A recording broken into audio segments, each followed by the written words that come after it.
Train Hollywood. This video is purely for entertainment and does not infringe on copyrights or laws. The rights to the novel and image belong to the original author. We do not claim ownership. Don't like waiting and want to listen to this fanfic in full now? Subscribe to our Patreon, where you'll find the best fanfics. Chapter 151. Pushing the limit. About an hour and a half later, Anne Hathaway walked out of the theater with a red face. Feiyang followed her and looked at his girlfriend carefully. It is said that the girl in First Love is the most beautiful. Feiyang didn't think so before, but now, looking at Hathaway's flower-like face, an illusion suddenly arose in his heart. It seemed that the person standing in front of him was no longer a person, but a red and gorgeous rose. Annie, it's still early. Why don't you go to my newly bought villa and have a seat? I have very good red wine there, and some desserts you like. Feiyang said to Hathaway tentatively. Of course, if you think it's too late, I can also drive you back. Anne Hathaway was invited by Feiyang, and it was inevitable that her heart was touched, but when she heard Feiyang said that he would take her back, she couldn't help but feel a little angry. Stupid, how can you invite a girl like this? So Hathaway mustered up her courage and said, it's good to go to your place. You just bought a new house, and I've never seen it before. When Hathaway agreed to go to his place, Feiyang was overjoyed. Oh my god, it's so beautiful there, you will definitely like it. Hathaway's face turned even redder when he heard him say that. Feiyang drove Hathaway to where he lived. Feiyang bought this place for $550,000 and then spent a lot of money to decorate and buy furniture. Such a big place. Now he and the fat man Gao Jiabao live together. It seems a little deserted. Look, this is it. How about it, Anne? It's not bad, right? Feiyang opened the car door, let Anne Hathaway get out of the car, and then pointed to the house he had renovated and said. Hathaway took a look at the exquisite villa, the green lawn, the red and white brick and wood structure, the unique Gothic windows, and the Italian-style door, and couldn't help but praise. Yes, it's really good. It looks beautiful. Haha, I feel relieved when you say that. How about when will you and Mrs. Lawrence move in together? Feiyang asked casually. What, move in? Hathaway was not mentally prepared at all. Yes, the apartment you live in is too old. In my opinion, it is simply a dangerous building. There may be an accident at any time, so you might as well move in here. There is a lot of space and many rooms here. When you come, we can all take care of each other, and it won't be too deserted. Feiyang's words made Hathaway's heart move. When she thought of moving in here, she could live with her sweetheart day and night, and the feeling of happiness came up. This is not good. Otherwise, we will pay your rent when the time comes. Hathaway said reservedly. That would be too formal. I've eaten a lot of Mrs. Lawrence's pizza, and you've helped me a lot. So, how can I afford to charge you rent? So, just move in with peace of mind. The sooner the better. Hearing what Feiyang said, Hathaway felt even sweeter in her heart, with a smile on her face, like a happy little woman. Following Feiyang, Hathaway entered the living room, and was once again stunned by the luxurious decoration inside. The huge glass chandelier, the European-style fireplace, and the exquisite mini-bar next to it all looked like a wealthy home that only appeared in TV dramas. It's really nice here, if you don't regret it, I'll really move in. Hathaway joked. Haha, I can only give you a warm welcome. By the way, can I have some red wine? Well, a little less. Feiyang walked to the minibar, opened a bottle of red wine, poured a glass over, handed it to Hathaway and said, come on, wish us a successful date tonight. PFFT, how can you congratulate me like that? Hathaway rolled her eyes at him, but still gently clinked her glass with him, and took a sip of red wine. By the way, dear Annie, I have another gift for you. Feiyang said, smiled mysteriously, and then walked over. In a moment, Feiyang turned back, holding a beautifully packaged box in his hand. This is my gift to you. Well, it can be regarded as a gift for the completion of the new play. Thank you for supporting me and encouraging me by my side for so many days. Annie, without you, I really don't know how to shoot this play. As Feiyang spoke, he opened the box and saw a pair of very beautiful women's high-heeled sandals inside. This pair of sandals is very beautifully made, whether it is the color or the shape. It is the most popular and fashionable style recently. Hathaway had seen this pair of sandals in a cabinet in a big shopping mall, but the high price made it difficult for her to buy them. Unexpectedly, they have now become a gift from her lover. How is it? Do you like it? Do you want to try it on? Feiyang asked. Thank you, I like it very much. Hathaway took out the beautiful sandals sweetly. Seeing Hathaway lowered her head, she responded in an inaudible voice. Feiyang glanced at the milky white lace-up high-heeled sandals that she had not put on yet, smiled and said, Annie, let me help you put on your shoes. Regardless of whether she agreed or not, he grabbed her white, tender, delicate, slender and round beautiful leg and placed it horizontally on her thigh. Hathaway's charming face tilted upward slightly, and she cried out shyly. She pretended to struggle for a while and let Feiyang hold her sexy and charming breasts tightly. Her slender and sexy breasts under her skirt were so round and smooth. Her feet were as white as jade, with a hint of red. The skin on the soles of her feet was shiny and delicate, and tiny blood vessels could be seen faintly under the skin. Her feet were slender and soft, with slender ankles that were plump and graceful.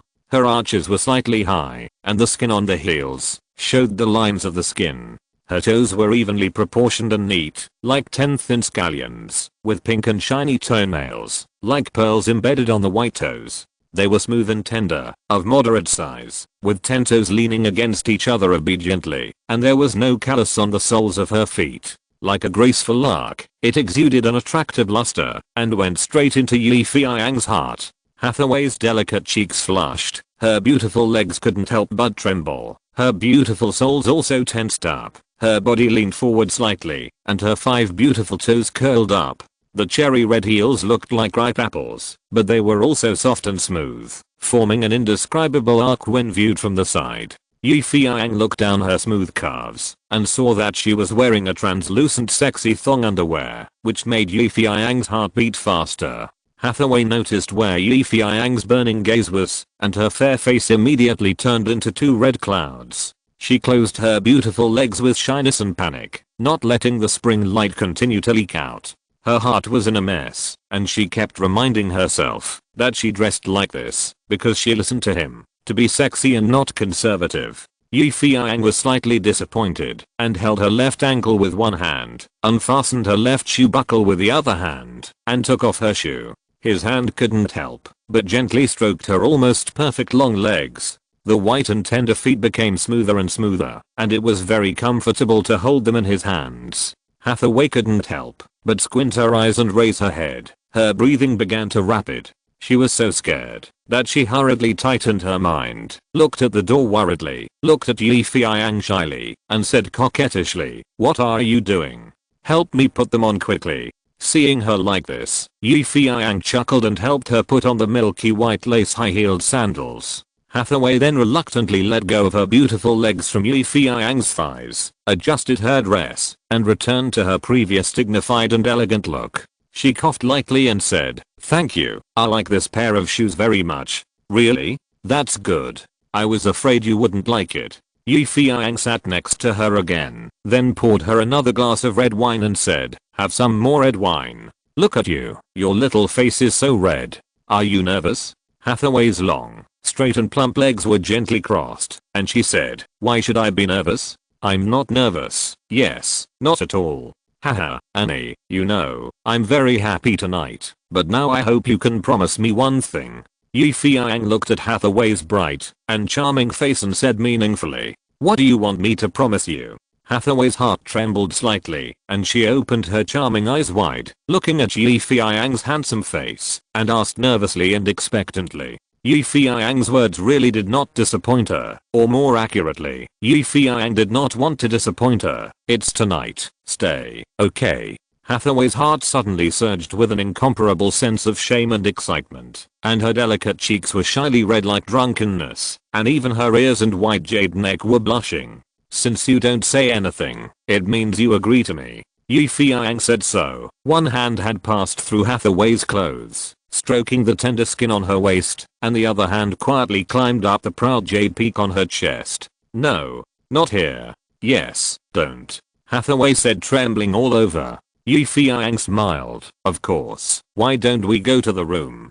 As he said, he gently picked up Hathaway by the waist. Hathaway bit her lip, and she felt a little short of breath. In fact, since she dressed so sexy to date Feiyang, she had already planned to devote herself to her beloved tonight, but when she really encountered this situation, she couldn't help feeling a little nervous. Hathaway had already fallen in love with Feiyang. She absolutely liked him from the bottom of her heart, but the nun-like education she received from childhood made her not as open as other Western girls. She was restrained and reserved, like a graceful lady who traveled through the Middle Ages. You can't find any appearance of a sexy Western girl in her. If Feiyang hadn't laughed at her for dressing too rustic and asked her to learn more from Jessica Alba, Hathaway would not wear such a miniskirt and thong underwear.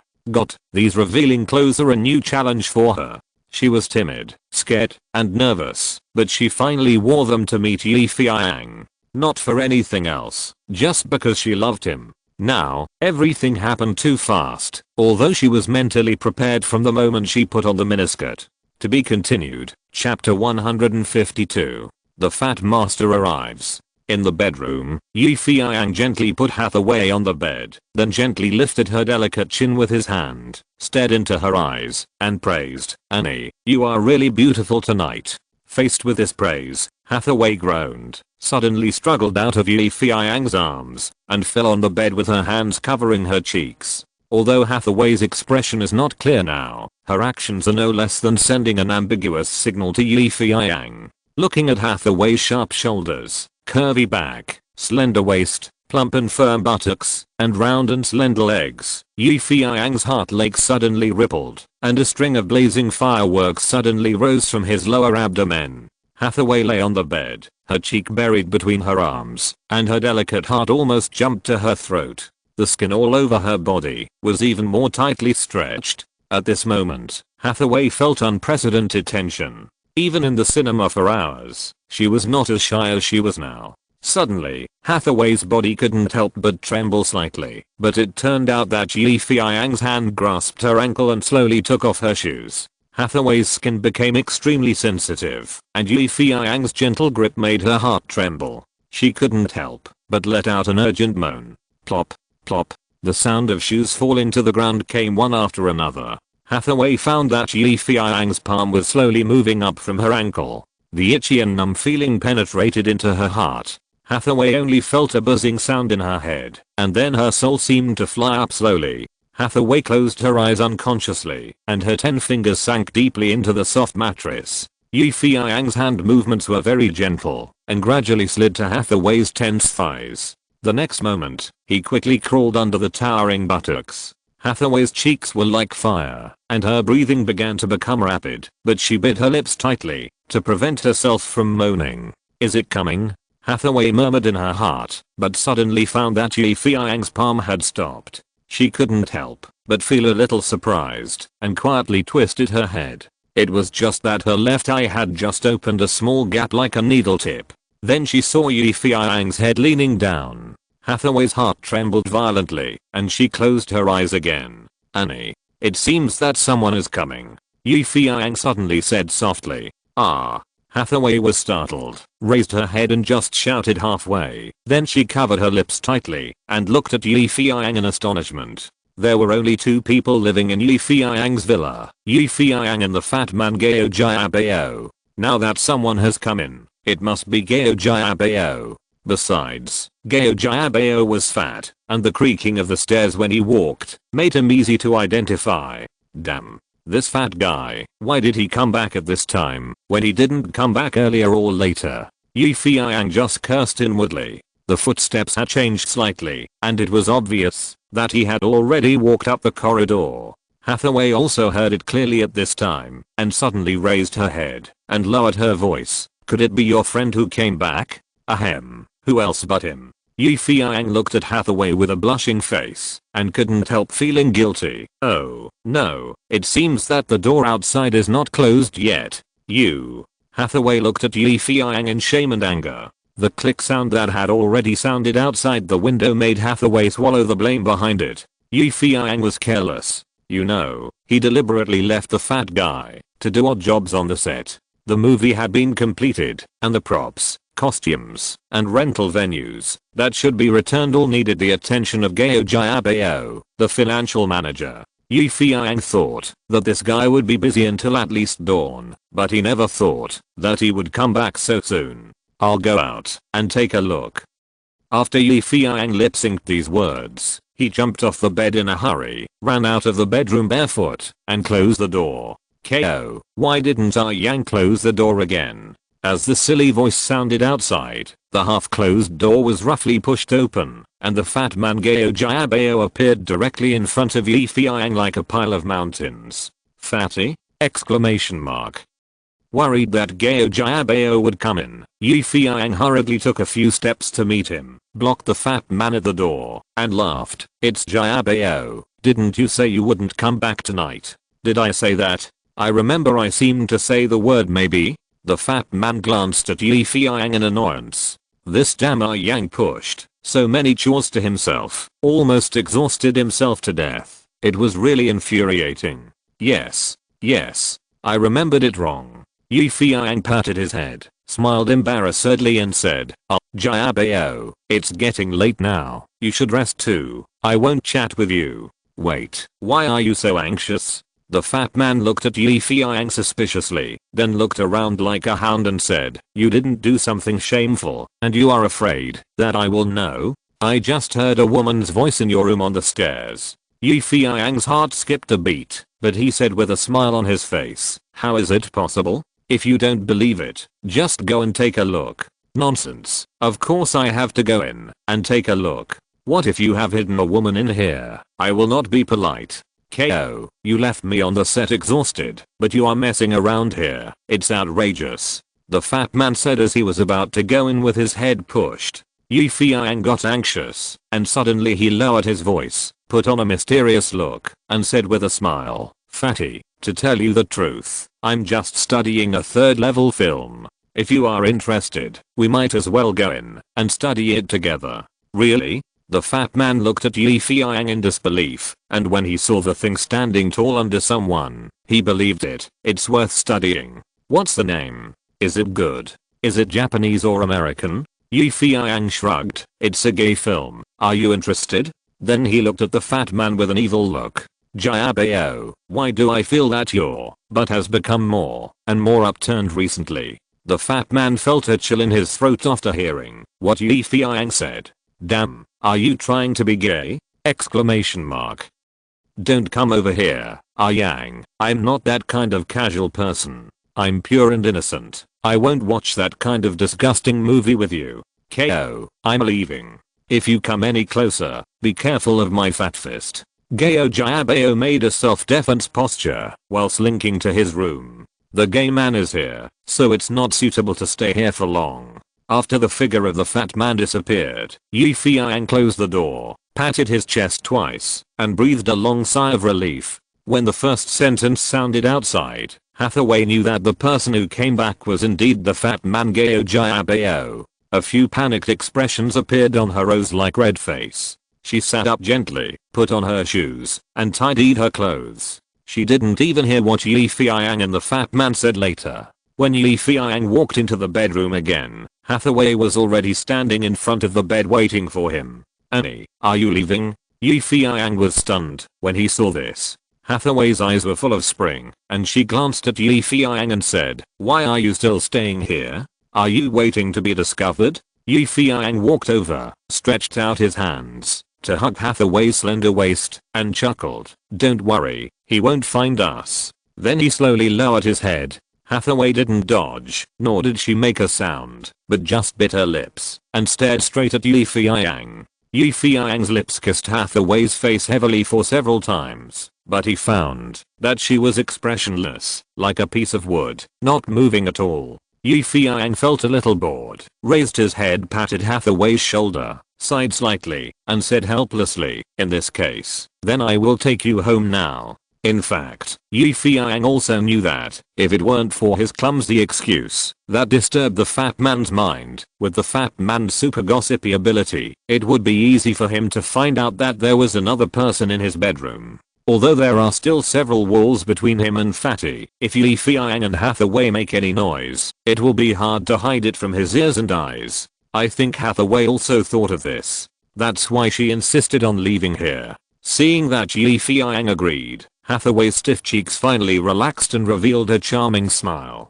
After carefully leaving the villa, Hathaway breathed a sigh of relief and talked and laughed happily with Yi Feiyang. Yi Feiyang held Hathaway's tender little hand. Although he was smiling like Hathaway, he was quite depressed and full of anger. Yi Feiyang had made enough psychological preparations to spend a sweet night with Hathaway, but he didn't expect that Fatty would suddenly come back and ruin the good thing he had been looking forward to for a long time. It's like riding a horse and galloping happily on the prairie, but being stopped suddenly and having to tighten the reins is somewhat unpleasant. When they got outside, Hathaway asked Yi Feiyang to take her home, and then she could take a taxi back. However, Yi Feiyang saw that it was not yet 10 o'clock in the evening, so he insisted on driving Hathaway home himself. The cars shuttled back and forth like lightning, and the night scene around them receded like the tide. Looking at Hathaway's beautiful face and beautiful figure beside him, Yi Feiyang gradually became intoxicated.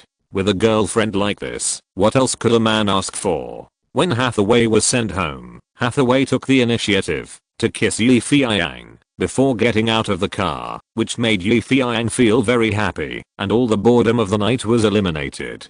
Before Hathaway entered the door, she suddenly turned her head and smiled, and said to him, "Come on, Yi, I believe your movie will be a big hit." Yi Feiyang smiled. Yes, the sweet date didn't work out, but so must be a success, and there must be no more failures. To be continued, Chapter 153. Don't underestimate Durex. In North America, this year's summer vacation is more intense than in previous years. Many movies targeting young people are released one after another, and major cinemas are completely immersed in the world of youth. However, most of these movies that follow the youth route are some low-cost productions. Only the strong movies shot by big movie companies can dominate the entire movie market. The first to make a grand appearance is the American Universal Pictures Company. On May 4th, they grandly launched the tomb-robbing adventure blockbuster The Lost Tomb, which cost tens of millions of dollars to create. The director of this movie is the famous director Stephen Sommers, who was scolded away by Yi Feiyang at the Christmas party. After being scolded, this gentleman learned his lesson and chased after the top executives of Universal and issued a military order to direct this adventure blockbuster. The Hollywood media also gave high praise to this movie. If you like lively and novel movies, then this The Mummy Returns should definitely be listed as the first choice. The exciting and funny adventure, the magnificent battle scenes, the excellent computer special effects production, and the strong visual impact will ensure that you will be dazzled. The movie earned $400 million at the box office, and director Stephen Sommers turned his fortunes around. Then, on May 11, 21st Century Fox launched their sci-fi blockbuster, Star Wars, Episode I, The Phantom Menace. This movie was released nearly 16 years after the last movie in the series, Star Wars Episode VI, Return of the Jedi. This release was accompanied by intensive media publicity, including the novel adapted by Terry Brooks and the audience's eager expectations. Although the reviews were mixed, the movie still earned more than $920 million at the box office worldwide, the highest record in the series. Now the movie is being shown in major cinemas in North America, and the box office is soaring, which makes people look forward to its performance in the future. Finally, the sci-fi blockbuster The Matrix, which Warner Bros. Spent $60 million to create, was also released on May 15th. The movie is definitely the dark horse of the entire summer vacation, with a box office of $100 million at its premiere. As directors, the Zwingli brothers also became the most talented young directors in Hollywood. It can be said that these three super heavyweight science fiction adventure films directly dominated most of the North American film market. According to theater statistics, 70% of the tens of thousands of theaters in North America are showing these three movies. And the number of screenings is increasing with the number of days of release. Moreover, the American Disney Film Company announced that it will release their new animated blockbuster Tarzan on June 18th at the latest. As the overlord of the animation field, this time Disney boldly made the story more sincere in order to absorb more box office. It can be said that this summer vacation is equivalent to a flood beast. If the movie you shoot has no novelty, then you will only become cannon fodder. Of course, before that, you must let everyone know that your new movie is about to be released. Then, you must advertise, promote, and market. There is a saying in Hollywood, you invest $1 in filming, but you have to spend $10 on advertising.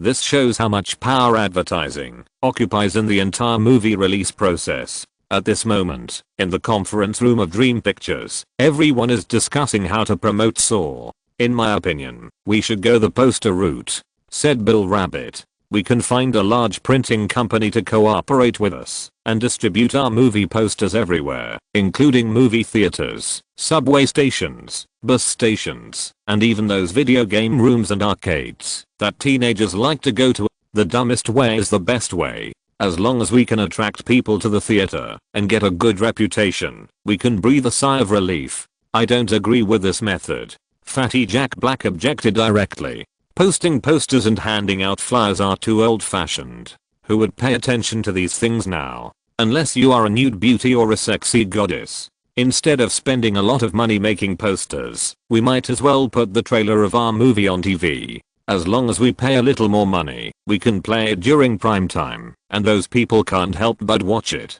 Haha, Fatty, have you studied it? Bill sneered. Most of the people who watch TV programs during prime time are housewives. Yes, these women. Do you want them to pay attention to such a bloody horror movie?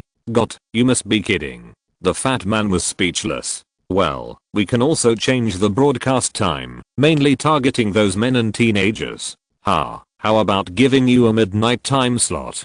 Bill continued to laugh, but that time slot is dedicated to pornographic films. I'm afraid the TV station will not accept your business. Okay, stop bickering. Who has any good ideas? Feiyang stopped the two guys from talking nonsense. I do have a suggestion. This time it was Feiyang's new apprentice James Wan who spoke. Tell me, do you have any good ideas? Feiyang encouraged him. Under the watchful eyes of the crowd, James mustered up his courage and said, it's actually very simple. Our goal is to attract audiences to the cinema to watch our movies, and advertisements in cinemas have always been a battleground. I believe that, no matter how one learns about the film outside the cinema, or what kind of advertisements one sees that make one interested in the film, and then goes to the cinema to buy tickets, the audience will stay in the ticket office of the cinema for 10 to 20 minutes, and during these 10 to 20 minutes, their eyes are greatly affected and stimulated by the advertisements in the cinema. The audience is easily stimulated by posters, promotional videos, etc., and changes their original intention to buy tickets for another movie. This is also the biggest feature of impulse consumption. Therefore, I think we should do something in the cinema hall so that we can bring audiences into our cinema hall. Oh, you said, how to do it? Feiyang continued to ask. We can do promotions. For example, we can make some chainsaw toys or horror masks and use some challenging slogans to pique the interest of the audience. For example, this is a movie that will kill you with the sound of chainsaws and blood and flesh flying everywhere. Do you dare to watch it? Or, this movie is for real warriors, but not for the faint of heart. In addition, we can also learn from the experience of the haunted house and design some haunted house tricks in the lobby to scare the audience. As long as they are curious about the movie, they will naturally change their minds and buy tickets for the movie. Their original idea of watching the movie will be successfully diverted by our promotional methods, and they will become our audience. When you are too asterisk to do this. It's like robbery. Yeah, if we do this, other companies will be disgusted. If we do this, others can do it too. They are richer than us. Warner, Fox, and Universal are all better than us. Feiyang tapped the table with his fingers to quiet everyone down, and then said, what you all said makes sense, but in publicity and marketing, we must pay attention to 2 points. One is the cost, and the other is the effect. Bill, how much does the carpet bombing poster marketing you just mentioned cost? Feiyang asked. At least about $3 million US, and the publicity venue only includes Los Angeles. What about you, Jack? How much does the radio rolling broadcast marketing you mentioned cost? Feiyang asked again. I've inquired about this. If it's broadcasted during prime time, it will cost at least $5 million to play a 10-second trailer. What about you, James? How much money will your ultimate intercept marketing cost? At least around $100,000, but the manpower required may be greater. After all, we need to send people to guard or deliver gifts. Feiyang nodded. You are right. Promotion requires money, but do you know how much liquid funds we have now? After Feiyang finished speaking, he pointed at the fat man Gao Jiabao and said, you tell me. Gao Jiabao sighed and said with emotion, comrades, now I can tell you responsibly that, in order to cope with your food, drink, defecation, and urination, we only have $5 million left in liquid funds. Yes, that's all the money. You can do whatever you want. Everyone looked at each other. No one expected the company to be so poor. In fact, Dream Pictures is not poor. Excluding some unexpected expenses for establishing the company, the purchase of 8 major cinemas cost $24 million in one go. Of the remaining $10 million, $3 million were invested in the initial production of the animated film Speedy Snail, and $1.8 million was spent on the production of Saw. Excluding the operating expenses of the company, there is only $5 million in working capital left. Feiyang was also helpless. He nominally had hundreds of millions of assets, and he could get tens of millions of dollars by mortgaging with the bank, but he could only get $5 million now. This is the distressing capital operation, unless he plays the bank loan game like other capitalists, but Feiyang obviously won't do that. It's not that Feiyang is hypocritical and disdains to borrow money from the bank, but he thinks there is no need for it for the time being. After listening to the company's financial report, Rabbit Bill and a group of people shut up completely. As the saying goes, it's easy to get things done with money, but it's hard to get things done without money. Even if you have a good idea, it's useless without financial support. Seeing that no one was talking, Feiyang asked, is there no better way to save money and achieve good results? Feiyang's question made everyone shake their heads. It's difficult. How does the Chinese say that a good cook can't cook without rice? Just as everyone was shaking their heads and sighing, suddenly a very discordant voice said, I do have a good idea. Wow. Everyone looked at the place where the voice came from. Feiyang also looked over, but saw that the person who spoke was a plain looking young man with golden curly hair, a flat nose, single eyelids, small eyes, and a pair of thick myopic glasses. The whole look is very much like the Benedict Cumberbatch in the previous life's Sherlock Holmes. He is wise in his ordinary life and sexy in his plain appearance. Yes, men can also be described as sexy, as livestock that can conquer and attract female animals. Sexiness is definitely a great compliment. After seeing the young man who spoke clearly, everyone laughed. Because everyone knows this person. He was the planning director of the original Top Entertainment Company. However, Top Company went bankrupt within 3 days of his appointment. In addition, the reason why this person joined Top was that his family owed a huge debt to the company. The deceased elephant Henry heard that this person was talented, so he threatened him to join the company with a debt. Unfortunately, the company went bankrupt. Henry died, and all his ambitions were gone. Before he died, Elephant Henry also told Feiyang that this guy was definitely a talent. Feiyang asked why, and Henry said, everyone else flatters me, but he never does. People who don't flatter are talented? Feiyang sneered at this, but he did remember this seemingly unremarkable guy, not because of his low profile, but because of his name. His name is Durs. Yes, it was this name that made Feiyang remember this person and his existence. So after Durs said that he had a good idea, Feiyang asked directly, well, tell me about it. Durs seemed to have a natural temperament of ignoring the surrounding environment. He adjusted his glasses and said, it's very simple, network, video. This simple sentence made everyone stunned. Some people didn't react yet. What does this mean? What kind of plane is this? But some people have already understood the hidden meaning. Well said. Who says that movie promotions must be posters or TV commercials? Feiyang stood up and waved his hands to add more force to his tone. Nowadays, computer networks are developing rapidly, and video clicks and playbacks are gradually maturing. We can cooperate with several websites and put the trailer of our movie Saw on the website for promotion. As long as the click-through rate can soar, then our movie will be able to achieve the promotional effect. It does not require too much capital investment, nor does it require too much manpower and material resources. We only need to hand over the produced trailers to those websites and let them upload them to gain clicks, and the purpose of our movie promotion will be achieved. If the effect is good, we can increase the publicity efforts and match it with news publicity to directly hype up this movie. Yes, as long as we are willing to work hard, we will be able to make a small investment for a big gain and use the smallest capital to obtain the greatest benefit. Feiyang waved his hand heavily, as if a general commanding thousands of troops had issued an order for a general attack, so irresistible. Everyone was excited by Feiyang's words. No one expected that a difficult problem could be solved so easily. Everyone looked at Feiyang, who was full of confidence, and then looked at Dez, who was silent. At that moment, everyone had only one thought in their mind. It was just a tiger that didn't roar much. If it really roared, it would probably shock the forest.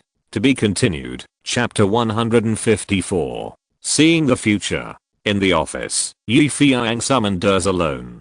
Dez seemed unrestrained. Without waiting for Feiyang to greet him, he found a chair and sat down. Feiyang smiled. "Are you satisfied with working here? Why is the tone so bureaucratic?" Feiyang secretly despised himself. Dez shrugged. "Boring. 2 more words. Boring. What does it mean? Is it boring in your own words, or boring working here? Someone who always thinks he is smart feels a little awkward." "Ahem. I don't quite understand what you said. Is there any problem with work?" Dez glanced at Feiyang. "You called me here. You didn't just ask these questions, did you?" "Of course, I want to know, since you can come up with this idea, do you have any plans? Here, take a look." Dez was too lazy to say more, and directly handed a plan to Feiyang. Feiyang was stunned again. This Dez is quite personable. So he took the plan and read it, and was shocked, because it was written in too much detail. Not only detailed, but also very professional, which made it clear at a glance. In the plan, Dez recommended that Dream Company could start a cooperation plan with 2 websites, namely Google and Yahoo. When he saw the names of the 2 websites, Feiyang was stunned. He really doubted whether Dez had the same ability of foresight as himself, and could predict to such an extent. However, soon, the series of data listed above made Feiyang understand that he was not cheating, but actually recommended the company to cooperate with these 2 companies through observation and research. For this, Feiyang had to admire him again. You know, it's only 1999 now. Yahoo is a little better. It was founded in 1994 and has been established for 5 years. Now it has some reputation in the United States and has a large mass base, but Google is not yet a big name in the website navigation industry, especially its website has just been established not long ago, and it is a new brother in the website industry. However, Dez can see the potential of this company from some simple data. This talent should not be underestimated. In your opinion, which of these 2 companies is more suitable? Feiyang asked the first question. Dez answered without thinking. "Google." "Oh, why? Do you have so much money?" Dez asked back. "The company's working capital is only 5 million. You should know this." "That's right, only 5 million. What do you expect to cooperate with Yahoo?" Dez's face was cold. 5 million thrown to Yahoo is just a piece of dispensable bread. On the contrary, thrown to Google, it is a French meal that can save your life. "What do you mean?" Feiyang felt like Liu Bei, and the person in front of him was a foreign Zhuge, who was just about to fan him with a fan. Seeing Feiyang asking so humbly, Dez exhaled and continued. "With 5 million, we can cooperate with Yahoo for 10 consecutive times, and the relationship is limited to partners, but this 5 million can make us the new owner of Google." "New owner?" Feiyang's ears trembled when he heard this word, and he asked in a bit of shock, "What do you mean?"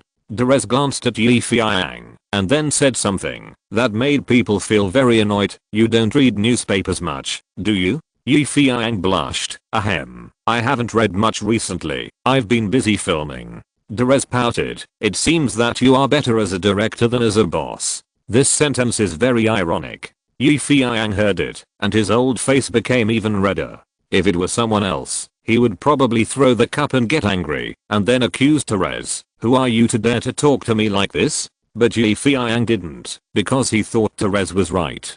He has been busy all the time. How can he be a big boss who is in charge of everything? Look at Gustav, when has he ever filmed a movie himself? But his company has movies every year, and it has box office every year, and it is even more famous in the film industry. Feiyang sometimes asked himself if he was really not good at being a boss. At least he failed in allocating work. Alas, it seems that people are not perfect, and they all have some shortcomings. Seeing that Feiyang didn't say anything, and didn't feel angry because of his words, Dirt nodded secretly in his heart, and on the surface he still said coldly, "There are a lot of negative news about Google in the newspapers recently. This technology company has just established its own website, but a huge loophole suddenly appeared in the search engine technology. It needs financing to repair it, but no one is willing to invest money in such a bottomless pit." Hearing this, Feiyang already understood. "You mean, let us work with Google to develop their website?"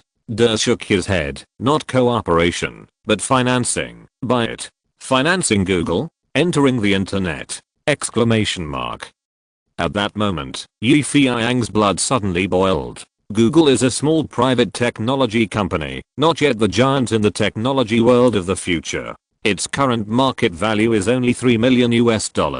The company was co-founded by Larry Page and Sergey Bloom, who were studying for a doctorate in science and engineering at Stanford University, so the two are also called Google guys. Let's search. As for the Google website, it was just designed in March this year and is about to be launched. Unfortunately, God did not give the Google guys much luck, so the site encountered very difficult problems with the engine before it was launched. The two Google guys kept saying that it was just a technical problem and that it could be solved immediately as long as there was enough money. However, according to insiders of computer network technology, mainly Yahoo, Google's archenemy and a big name in the search engine industry, this was by no means a small problem. The collapse of the engine technology would directly lead to the difficult birth of this site. Therefore, whoever raised funds would be unlucky. Many large companies were not optimistic about this emerging network industry, thinking it was too ethereal. Unlike the real estate industry and the hotel industry, which were visible and tangible, investing millions of dollars in this technology company would be like throwing money away. Exclamation mark. Therefore, when Feiyang suddenly proposed to everyone at the company's board of directors to acquire Google, it caused huge controversy. "Boss, do we really want to acquire Google? Acquiring that company will not only increase our burden, we have to manage it, and they don't have much money. I think it's better to make more movies." Fatty Jack didn't understand why Feiyang suddenly got so excited that he wanted to acquire the company. Didn't he promote Saw before? This jump is too big. Others basically thought the same. Rabbit Bill looked at Feiyang in confusion and said, "Boss, even if we want to acquire it, will Google be willing to sell it to us?" Feiyang smiled and said, "They might not sell it before, but now they are probably asking our company to have a financing partnership." Why? A group of people looked at Feiyang, but Durr still looked indifferent and cold. Feiyang didn't want to take the credit from his subordinates, and he intended to promote this guy who wanted to keep a low profile to the end. So Feiyang smiled and said, "Durr, you should say it." After that, he picked up the teacup and pretended to drink tea. Durr's words were still very concise. He said, "If Google wants to activate the site, it must fix the engine loophole. To fix the loophole, you must have money. Now they have no money, but we do. It's that simple." It's simple enough. "I understand it," said Gao Jiabao, the fat man in charge of finance. "It means using our company's money to fix their loophole, but what if their hole is too big to be fixed?" Durr said coldly, "Keep throwing money at it." Wow, this sentence choked the fat man to death.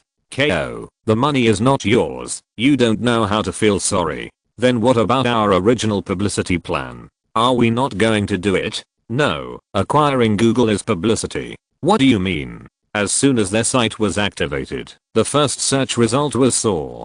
Durr's dominance at the meeting made many people uncomfortable. It felt like a mighty lion suddenly ran out of the originally peaceful African savannah. This guy who never showed his true colors, with his unique way of answering, stunned the fat man Gao Jiabao and Bill the Rabbit and his group. At this time, the whole conference room had a very strange atmosphere. The original founding veterans were somewhat depressed, while the top staff who had recently joined Dream Pictures were jubilant. Seeing that the atmosphere was a little wrong, Feiyang knew that he could not let Ders continue talking, so he took over the conversation and said, "You don't know, the promotional video of Saw is about to be completed. When the time comes, we only need to put it on the internet to release it. However, instead of a short-term cooperation with Google, it is better to seek long-term development. Our company will definitely shoot more movies in the future and need to do more advertising, and the internet world is undoubtedly a good choice.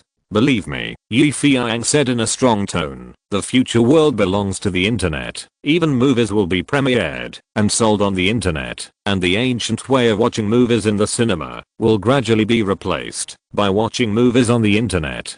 Therefore, I'm confident that if we acquire Google, we will definitely gain great benefits in the future. The future world belongs to the internet!" Exclamation mark. Feiyang's slogan made everyone smile, because no one knew that these were the facts that Feiyang saw in his previous life. Everyone thought it was just Feiyang's wishful prediction. Only Ders, with his frozen cold face, couldn't help but look at Feiyang for a second time.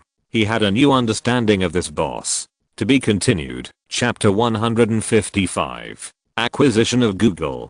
To be honest, Ders suggested Feiyang to acquire Google because he only saw that Google could help Dream to continuously promote movies for free as an online company in the future. It could be said that this was a long-term profit-making behavior that would yield unlimited returns with a one-time investment. However, Feiyang seemed to see further than him and believed that the future world belongs to the online world. This made Ders look at Feiyang with a new eye. There were definitely not many people who dared to shout like this. Regarding the development of the internet industry, which is constantly improving and rising, American experts and experts from all over the world have made countless predictions. However, the most common prediction is that the internet belongs to the virtual industry and may flourish or flash in the pan in the future because it has no fixed development foundation at all. Therefore, many internet technology companies have sprung up like bamboo shoots after rain and immediately shrank back like frostbitten eggplants.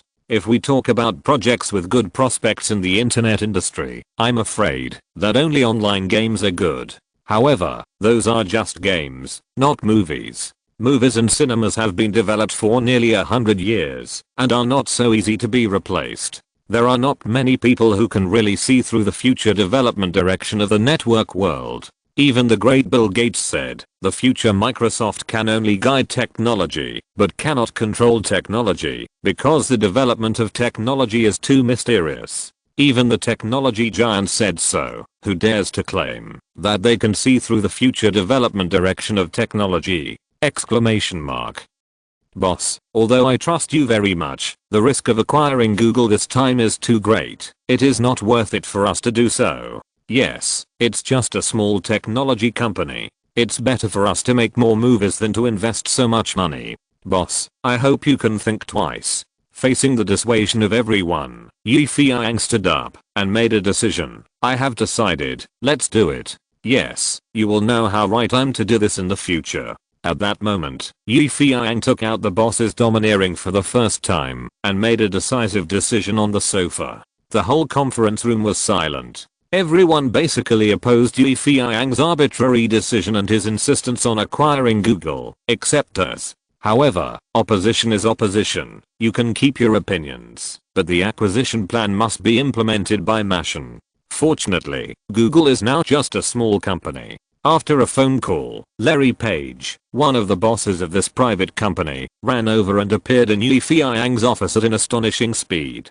"Hello, Mr. Yi." Seeing Feiyang, Larry Page rushed over and shook his hand with a smile on his face. Although this guy was smiling, he probably had a lot of bitterness in his heart. Everyone knows that Google has been besieged recently and may close down.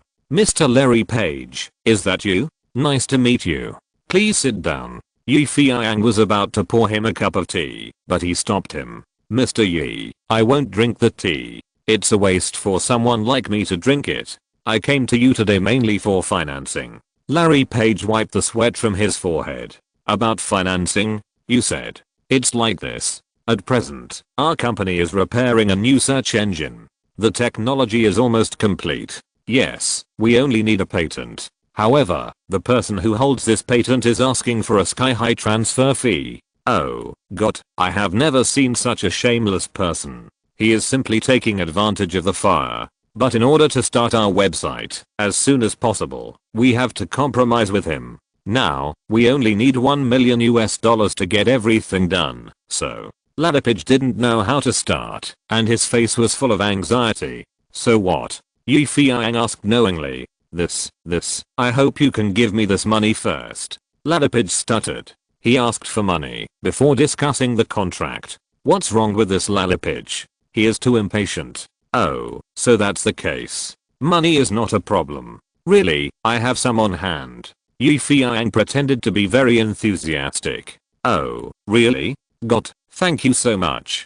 Thank you on behalf of our company. Larry Page was so excited that he almost bowed to Yi Feiyang. You know, it's hard for small companies to survive in the United States. They are often squeezed out by big companies. This time when Google got into trouble, Yahoo was the happiest. Yahoo kept helping Google to spread rumors and make trouble, saying that Google was about to be finished and bankrupt, making all companies unwilling to pay for financing. This $1 million made him run his legs off. Oh, don't thank me in a hurry, Yi Feiyang said with a smile. Let's wait until we get this done. Ha, you said too much. Are you going to write a check or give cash for this $1 million? Larry Page said with his eyes shining, rubbing his hands. This guy is so funny, he treats me like a 3-year-old child. Yi Feiyang didn't even look at him and slurped his tea, one sip after another. Seeing Yi Feiyang like this, Larry Page couldn't help but ask, why can't you take out so much money for the time being? Now he finally understood that there is no free lunch in this world, especially when people have to take out so much money at once. Yi Feiyang still didn't respond. Mr. Yi, how much can you take first? Larry Page asked simply. Yi Feiyang put down the cup and raised 3 fingers with a smile. Larry Page saw the 3 fingers and immediately deflated on the sofa like a balloon that was punctured. Only 300,000? Got? No, it's 3 million. Yi Feiyang finally spoke.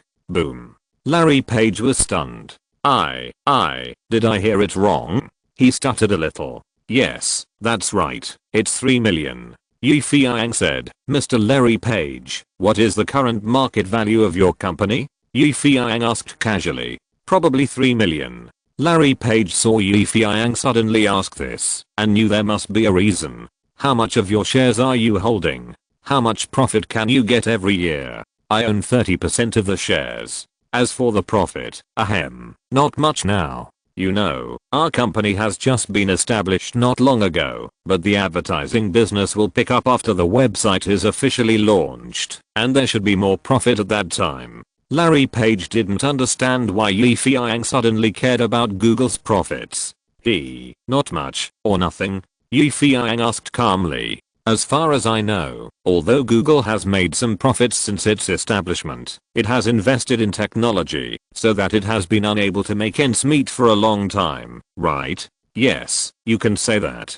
Larry Page seemed a little embarrassed. Then if I guarantee that all the money your company will invest in the future will be paid by me, no matter how much profit the company makes, you can pocket hundreds of thousands or even millions every year. Will you do it? Yi Feiyang stared at Larry Page and asked with a smile. Then, are there any conditions? Larry Page is not stupid. Of course he will do things to make money, but how can pie in the sky fall for free? Question mark?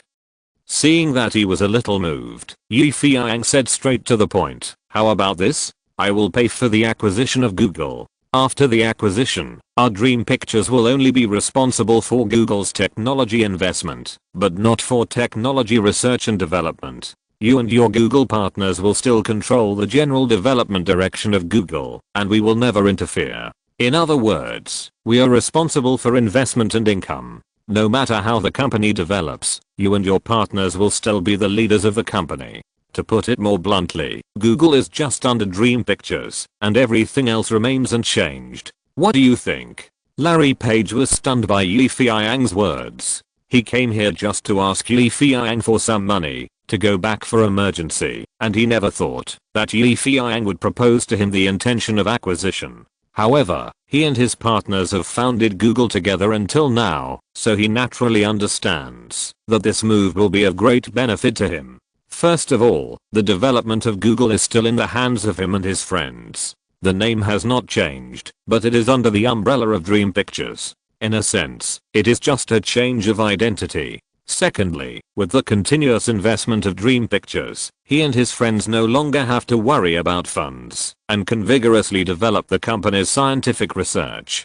Finally, and most importantly, the purpose of starting a company is to make money, but from the establishment of Google to now, he remembers that Google has not made more than $100,000 a year, and all the money earned has been invested in it. In addition to these reasons, Larry Page also knows very well that Google's current situation is very dangerous. Without financial support, it may collapse. Yahoo has been eyeing it for a long time. After it collapses, it will be sold as garbage. At that time, I'm afraid that I will lose more. In such a comparison, even a fool knows how to choose. Mr. Yi, I'll go back and think about it. Larry Page frowned and said to Yi Feiyang, after all, this company was founded by me and my friends, and I can't make a decision immediately. Okay, but don't think too long. You know, I have a play that I want to use your website to promote. If I miss this summer vacation, it will be bad.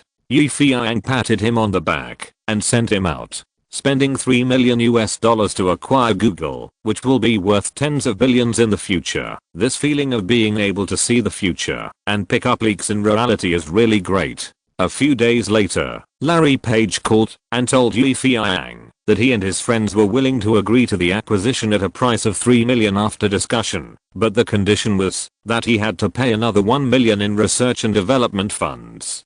For this request, Yi Feiyang agreed without even thinking about it, and the $5 million in reserve of fatty Gao Jiabao was gone by $4 million at once, which was tragic. As for the others, no matter how much money it cost, it was also very awesome to be able to acquire a company, and those who didn't agree at first also began to rejoice.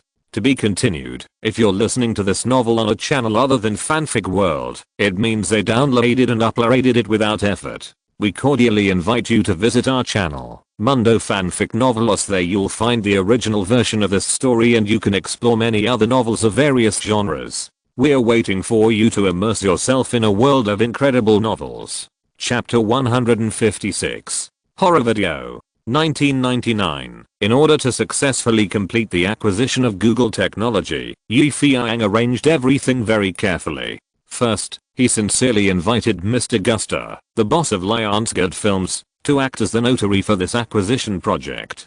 Guster was also happy to attend such an acquisition event because he was very interested in knowing why Yi Feiyang acquired this small-scale technology company. As Yi Feiyang's personal lawyer, Louis Kerr carefully drafted the acquisition contract, and under the supervision of the notaries of both parties, Yi Feiyang and the Google representative signed together, and finally shook hands to exchange the contract. Dream Pictures took out $3 million to finance Google, and acquired 60% of Google's shares. Of course, Google's actual market value was only $3 million. The extra $10,000 was divided by Larry Page, who had never been full, and his friends. This was the unspoken rule in the acquisition, and everyone knew it well. In addition, Dream Pictures took out another $1 million to Google to invest in technology research and development. Since then, Google has officially become a subsidiary of Dream Pictures. Yi Feiyang has picked up the future network giant. It can be said that the entire acquisition was successfully completed in a friendly, harmonious and mutually satisfactory atmosphere. After taking a group photo, Yi Feiyang couldn't even believe that it was so simple, and the future technology company worth tens of billions of dollars was in his hands. Yi, what are you daydreaming about?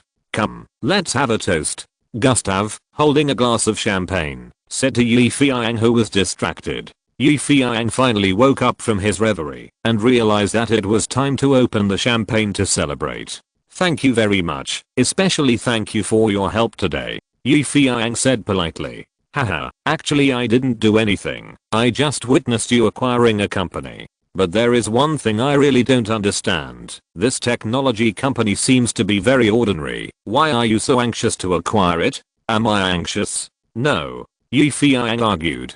Just pretend. I heard that there are problems with the technology and it is about to collapse. You are still so anxious. Gustav looked at Yu Feiyang in confusion. It's cheap because it's about to collapse. Yu Feiyang laughed. I don't believe you. You are a famous freak in Hollywood. You must have your own ideas for doing this. Actually, this idea is not mine. It's one of my subordinates. Oh, who is it? Look, did you see that? That guy named Duz, a talent. Ha, are you flooded with talents here? So many talents. Yu Feiyang rarely told the truth, but Gusta didn't believe it. Believe it or not, he made all the suggestions this time. Okay, if you are a talent, just forget about you, okay? Gusta laughed. By the way, when is the Saw You shot going to be released? Gusta suddenly changed the subject and asked. You know, this movie has just been edited, and the promotion has not started yet. How can it be released? Facing those big movies, it will become cannon fodder directly. Yu Feiyang took a champagne glass and took a sip gently. Don't lie. If your movie becomes cannon fodder, the whole Hollywood will probably be paralyzed. I know exactly what kind of person you are. To be honest, let's work together. We, Lionsgate, will distribute this movie with you.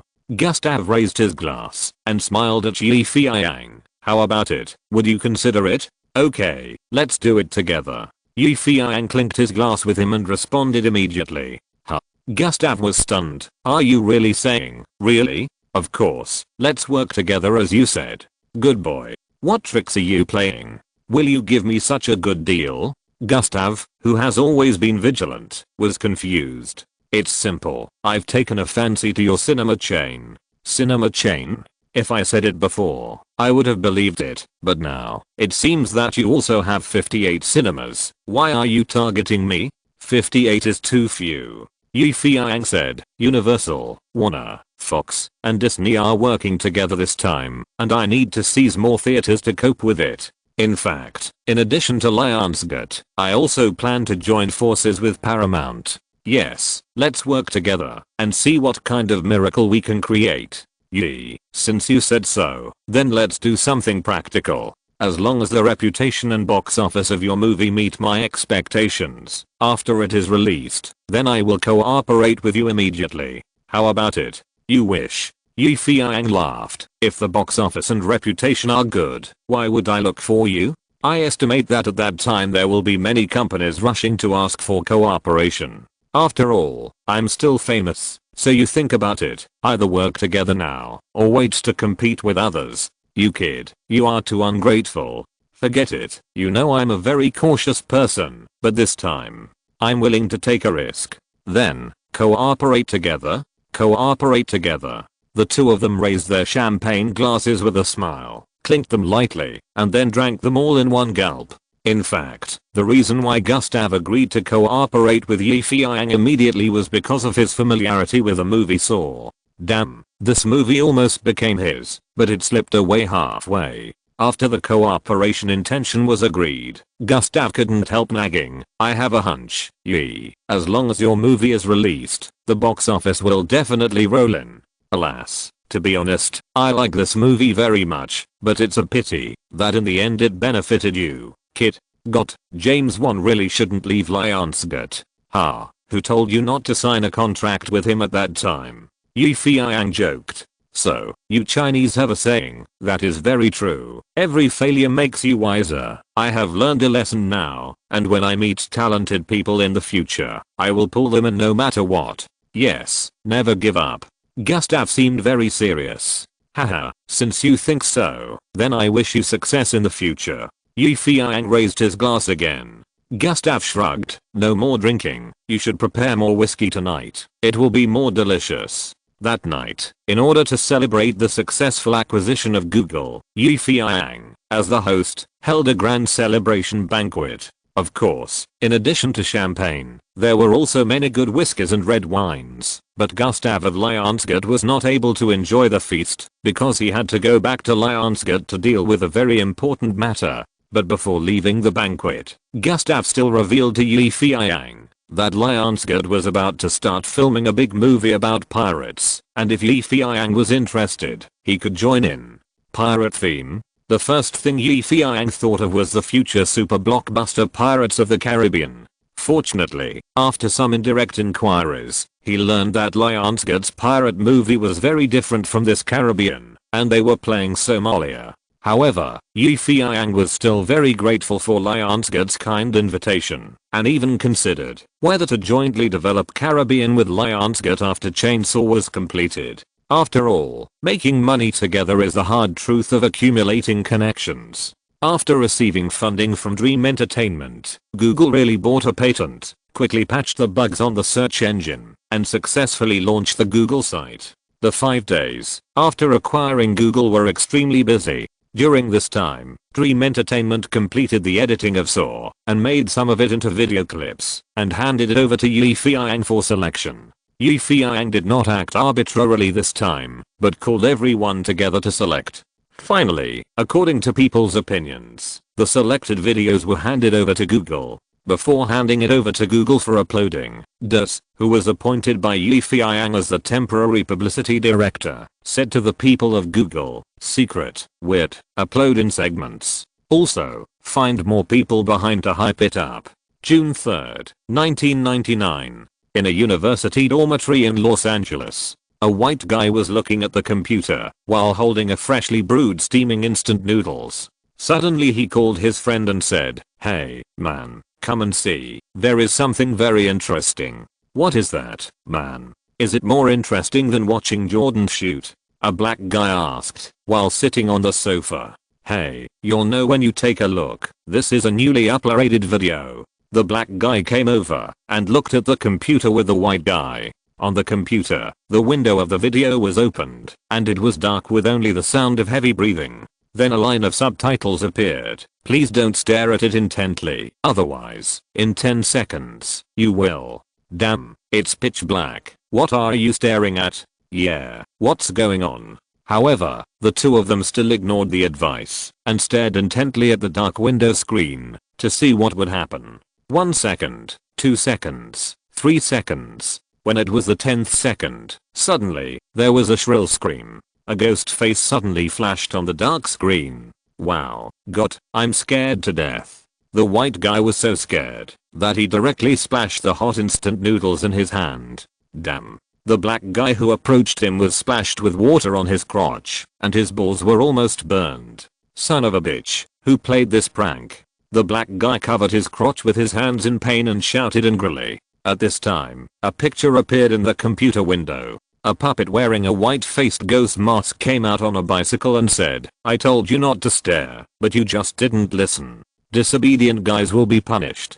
How do you choose to die?" After that, the picture changed, and a bloody chainsaw was whistling and coming towards them. The horrific picture stopped abruptly when the chainsaw pounced. "Wow, this guy is so cool." "Yeah, what video is this? It's so scary. Hurry up and call the coward Joseph. This will definitely scare him to pee." At the same time, such a terrifying video began to circulate on the internet in major cities such as New York, Chicago, and Philadelphia in the United States. It was called the Mysterious Chainsaw Killer.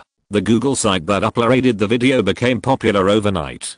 Do you want to test your courage? Then please stare at it for 10 seconds. This sentence quickly became a popular phrase among teenagers. Those young people who like to seek excitement also changed their greetings when they met. "Hey, man, did you try your courage?" Of course, for this simple video clip that is somewhat like a prank, many people gave comments such as boring, crazy idleness, and only fools would watch it, but this did not prevent the video from becoming more and more popular. In fact, this video that is close to a prank was made by Feiyang with reference to the classic videos of his previous life. At that time, the internet was just beginning to rise, and some guys who like to play pranks uploaded a similar video to the internet, making you stare at the black screen for a few seconds without any psychological preparation, and suddenly a bloody skull flashed, accompanied by screaming music. The sense of horror was absolutely overwhelming. Of course, such a spoof horror video alone is not enough.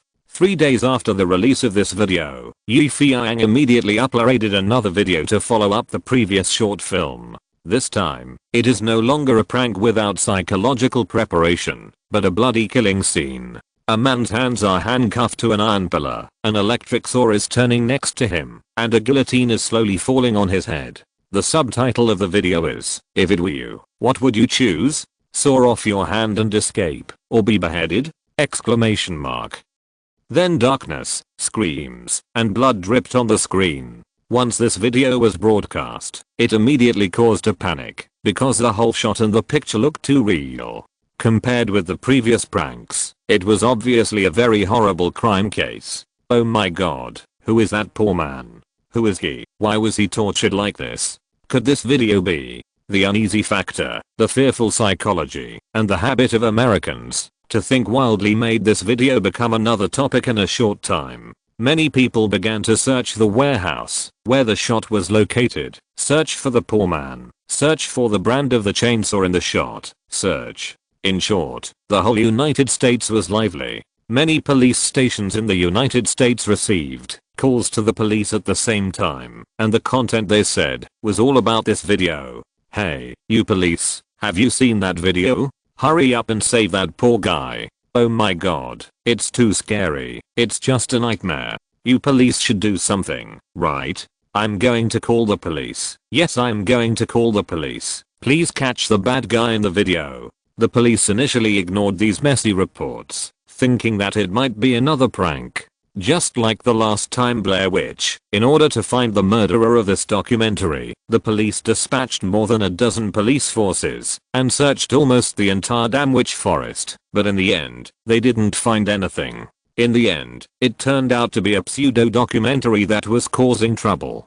This damn shitty movie wasted so much manpower, material resources and financial resources, and most importantly, how much vacation time did it waste for our police? Is it easy for us police officers to take a vacation? It's not easy. Yes, it's not easy. Originally, we could go to the pub and get drunk, shoot rabbits with a shotgun, or stuff money into a stripper's bra, but because of this shitty search, all of that was ruined. Now they are doing this again. No way. But soon, under the attention of a senior police officer, a criminal psychologist was found to watch the horror videos uploaded on Google, and the final conclusion was that the things in it may be true. As soon as this conclusion came out, it immediately caused a huge reaction from the police. They began to dispatch people and specialized technicians to conduct a thorough investigation and search for this video. Just when the police were preparing to take action, the third weird video was uploaded to Google again. Turning on the computer, the video window on the computer slowly brightened. First there was a burst of red blood, and then there was a group of imprisoned men and women, with horrified expressions, shouting, "Heap, squeak, squeak, squeak." The puppet man in a suit wearing a white ghost mask and riding a bicycle came out again and said, "Do you want to save them? Do you want to be a hero? Aren't you afraid of death? Then come on." The blade of the lawnmower rotated, cutting a locked unlucky guy. Blood and flesh flew everywhere, and his internal organs were scattered all over the ground. Oh my god, it's terrible. It's terrible. He is a demon. As people shouted and screamed, the video slowly disappeared, and then a line of subtitles appeared. "Dream Entertainment. Saw is coming soon." This subtitle was like a bucket of cold water, which directly woke up all the angry people. What does it mean? Saw? A movie from Dream Pictures? Oh god, we were deceived. Damn Dream. Damn China Yi. Everyone woke up. This is not a spoof, nor is it an evil video. It's just a promotional clip of the movie. Compared with these deceived American fans, the ones who are even more indignant are the American police, the asterisk asterisk asterisk bears, and the planes. A ghost movie company is promoting it, but it has fooled us. Other Hollywood movie companies were also stunned by the series of promotions by Dream Pictures, and finally they roared collectively, "Shit, They are so good at playing tricks. But no matter what, these 3 Saw videos have been spread unimpeded through the internet, like a virus, throughout the American internet world. In just 1 week, the number of hits on these 3 short films has exceeded 100 million, which means that at least hundreds of millions of viewers have watched these 3 promotional advertisements of Dream Entertainment. In addition, with Feiyang's deliberate promotion, Saw has not only become the focus of discussion among people in Los Angeles on the internet, but also become the front page headlines of mass entertainment on TV and newspapers. Moreover, these publicity, except for a few dollars spent on the hype at the beginning, have not spent any copper coin since then. The reason is very simple. Those media are not fools. They are used to digging materials from your ancestral graves. So one by one, they come uninvited. To be continued. Chapter 157. Don't read if you are timid. The front page headline of Hollywood Entertainment. Horror video appears online. Killing machine challenges your senses. Different death, different ending. Below are horror photos of floating guillotines and buzzing chainsaws. The reporter of the newspaper wrote, "What is blood? What is violence? What is despair? What is worse than death? If a person's means are so horrible that he makes machines to attack your spirit and body, then what can stop this terrifying chainsaw? Just like this movie shows, the choice is life or death, whether to cut off your hands and feet, or let yourself die directly under the machine." The headline given by the reporter of the entertainment section of Washington Times is, "Chainsaw disciples suddenly appeared, and the bloodiness is comparable to that of a murderer." The content is, if you still remember the movie The Texas Chainsaw Massacre, then you will definitely be able to see its shadow in this Saw. Yes, it's the same chainsaw, and it's also bloody, but the difference is, one is violent and evil, the other is bloody and wise. Please forgive me for using the word wise to praise the person who made the chainsaw mechanism, but we have to admit that the murderer we are about to see this time is absolutely smart. Of course, in addition to these eye-catching news comments, there are also some strong criticisms from alternative people. First, Steve, a special film critic for the Chicago Sun, wrote an angry article attacking the film. "This is a trampling on the light of civilized society. What kind of chainsaw killer is this? He is simply a psychopath." The content of the article said, "The whole United States has been abuzz these days. Everyone is talking about the news that a low-budget horror film is about to be released. This movie uses the killing machine as a selling point and is widely promoted. This is really unacceptable to me. The simplest point is that there are so many good things to promote, such as charity performances, the Red Cross, or even something a little brighter. But why do they promote this damn bloody horror film? Oh my god, where is a civilization? Where is our noble taste? Why do people only pay attention to this disgusting movie, but not to the African elephants that need to be saved, and the African children who need help? Like me, I have always been paying attention to these people in need.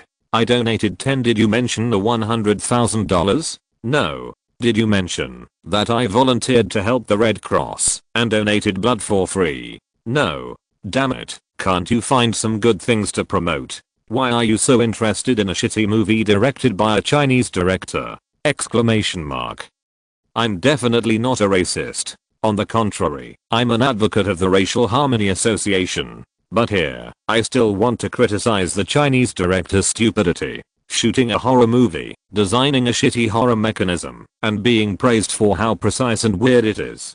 Come on, is your mechanism more precise than a Swiss watch? Is your story weirder than Edgar Allan Poe's horror novel? Exclamation mark.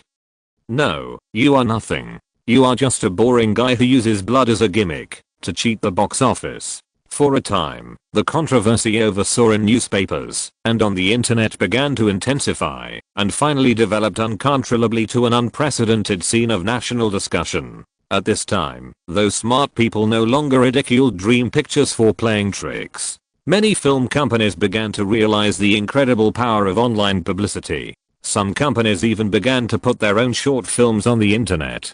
In an instant, all kinds of movie videos came out. No one would have thought that Dream Pictures would completely lead the entire new era of the internet by promoting Saw. Faced with this viral publicity, Dream Pictures started to promote the Precious Collector's Edition poster again. This time, it took the collection route, with Feiyang's autograph on it, and it was released in limited quantities worldwide. As soon as this news was released on Google, it was immediately booked out. Those fans who wanted to get the collection poster logged into Google one after another. Due to the large number of people, the site was almost paralyzed. At the same time, Google, which sells collection posters and uploads 3 promotional videos, has become completely popular. Its popularity has increased significantly with the release of Saw. The previous news that Google was going to go bankrupt was directly refuted. The subsequent advertising business has snowballed and is getting bigger and bigger. According to an estimate by a Wall Street financial staff, if this business volume continues, the market value of Google will directly exceed 10 million in the second half of this year, and this is still a conservative figure. At this time, only a few people know that the boss behind Google is no longer the former Google partner, but a guy who is sitting with his legs crossed and drinking coffee. In the office, Feiyang was in high spirits. No one could have imagined that in just over a week, the market value of the Google company he acquired doubled. The wealth of the virtual world of the internet is really immeasurable. In this regard, those colleagues who originally opposed his acquisition of Google also began to admire him. Boss, you are so smart. Boss, you have foresight. Boss, you are the god in my heart. Boss, I love you so much. Boss, come and hug me. Oh, who kicked my ass? Boss, I will be as pure as a virgin to you. Ignoring these monkeys flattering him, Feiyang directly gave the credit to Dez, who had not spoken a word, and said, "It was not me who proposed to acquire Google, but him, so he is the one you admire. Now, I'm here to officially announce that Mr. Dez is officially appointed as the publicity director of Dream Pictures." Uproar. Collective uproar. No one expected that Feiyang would suddenly issue such an appointment. But everyone had to be convinced. After all, Dez's achievements were obvious to all. In addition, our Saw will be officially released the day after tomorrow. Feiyang threw the last bomb. Release. The war is finally here. When Feiyang's carefully crafted Saw was submitted for review, some scenes were too bloody and violent, and it was directly rated NC-17 by the American Film Association. In this regard, many people, including Feiyang's old friend, Lionsgate Films president Guster, and Paramount's Mr. Raymond, kindly reminded Feiyang, "Hey, man, you can edit some shots, and it would be best to reach our level. Yeah, unless you want to repeat the same mistake and let this movie scare people to death again." In the eyes of movie bosses such as Guster and Raymond, they think that this can attract more people to go to the cinema to watch Saw. In fact, Feiyang clearly knew that it was not easy for the movie he shot to reach our level, and he was thankful that it was not made X level. If it was someone else, after hearing what Guster and others said, they would definitely patiently consider whether to re-edit and delete some shots that were too uncomfortable in order to reach NC-17, but Feiyang did not do so. In this regard, many media were puzzled and chased him to ask why. Facing the interviews from reporters, Feiyang said very frankly, "I'm a director, a horror film director. The horror films I shoot are my children. Yes, they are my children. Let me ask, as a father, who would be willing to castrate his own child? I love it more than I love myself, and even more than I love the box office. Then may I ask, are you really not worried that the audience for this movie will be restricted, and the box office will not meet expectations?" a reporter asked. In response, Feiyang said, "I want to make it clear that this play is not for children, nor for cowards, nor for people with poor tolerance. The audience of my play is very obvious, that is, men all ages over 17 years old who are thick-skinned and fearless. I don't ask everyone to like my play, I only ask those fixed horror fans to fall in love with it. But if you do this, it will be considered as deliberately putting on a show and deliberately challenging the authority of the Film Association. No, you are wrong. I'm not putting on a show, and there is no need to put on a show.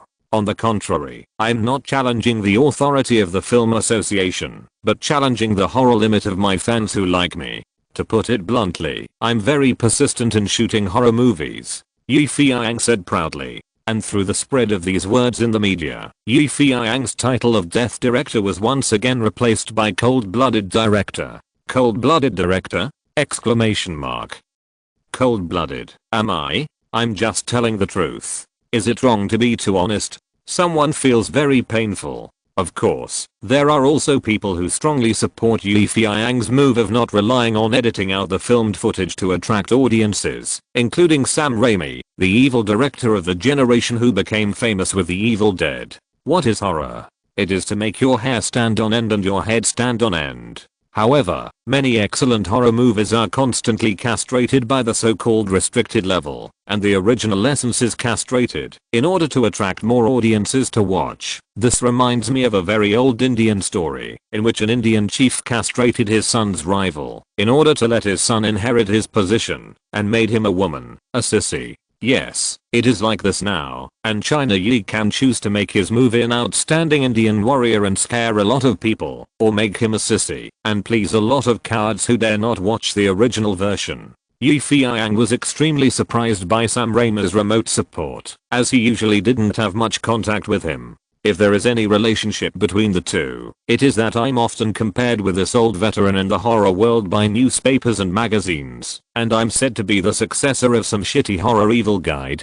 But the words of the great director Sam Raimi are not ordinary pure farts that have no repercussions after they are released. On the contrary, the repercussions are huge. China Yi is right. A horror movie has to be scary enough. If some abridged versions are released, what's the point of watching it? The purpose of movie ratings is to protect some people and satisfy some people. Stop talking nonsense about this. Those who are brave can watch it, but those who are timid should just go home and eat. We just want to watch the authentic original version, not the castrated stuff. Cowards, get out of the way. With the support of this wave of public opinion, not only was the movie not cut, but it was heavily promoted using NC-17. The slogan was, "Uncut, cowards don't watch it." Amidst the anticipation of everyone, Saw is about to be officially released, and it has caused a storm in North America during the summer vacation. Due to the successful marketing of the movie before, many people, especially horror fans, are almost crying. Oh my god, it's finally going to be released. Come on, we can't wait. It's coming. It's finally going to be released. Get ready to welcome the terrorist attack from China. All major media and newspapers and magazines were forced to help Fantasy Pictures promote it in newspapers and magazines because of a series of actions by Fantasy Pictures. There was no other way. As long as the public liked it, they would report it. Saw is about to be released, and the horror story of China is ready to go. The Chinese director who scares people to death is entering the horror field again. What miracles can he bring this time?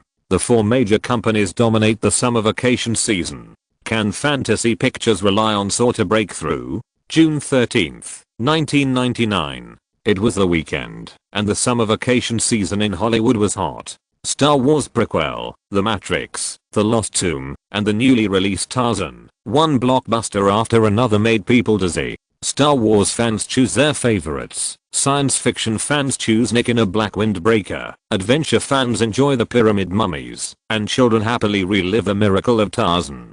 Tonight, Saw, a movie that has stirred up the entire summer movie scene, is finally going to be released. The appearance of this movie makes all horror fans feel extremely suffocated. The viral marketing of Dream Pictures and the limited signed posters are out of stock, making the entire premiere day weird and unpredictable. In the dark, many people swear that they must see this movie for the first time tonight. Yes, they must. A movie theater in New York, USA. Under the hazy night, a long line formed outside the small movie theater, and the young people were laughing and chatting about something. Oh my god, have you seen that scary video? Yes, but I only watched the first one, and then I didn't dare to watch it anymore. It was too scary. Then why did you come to see the movie? I can't help it. I like China Yi's plays. Have you heard of it?